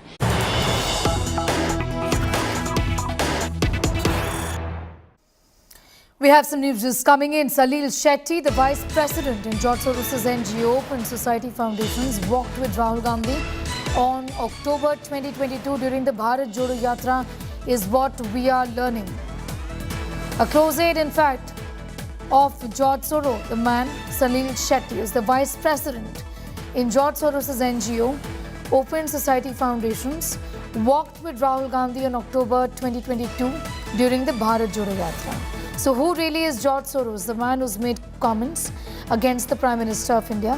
The BJP, in fact, has gone all guns blazing against him, saying that the attempt is being made by George Soros to break India. Salil Shetty is the man who has worked and is the vice president of an NGO that is run by George Soros, the same man who made comments against the Prime Minister. This NGO goes by the name of Open Society Foundations, and Salil Shetty is an associate of Rahul Gandhi, is what it appears, because he, along with Rahul Gandhi, took part in the Bharat Jodo Yatra, walked along with Gandhi. These are pictures, in fact, of Salil Shetty with Rahul Gandhi.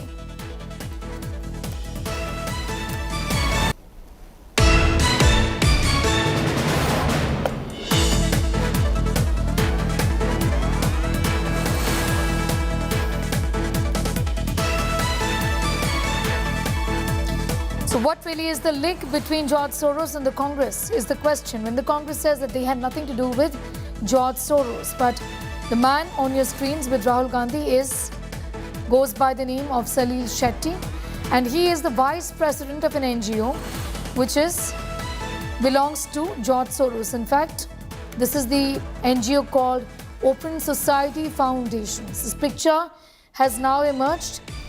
The BJP, in all likelihood, going to latch on to this matter, questioning the link between George Soros and the Congress. Although the Congress has come out and said that they have nothing to do with George Soros and his comments on India, India's democracy, or Prime Minister Narendra Modi.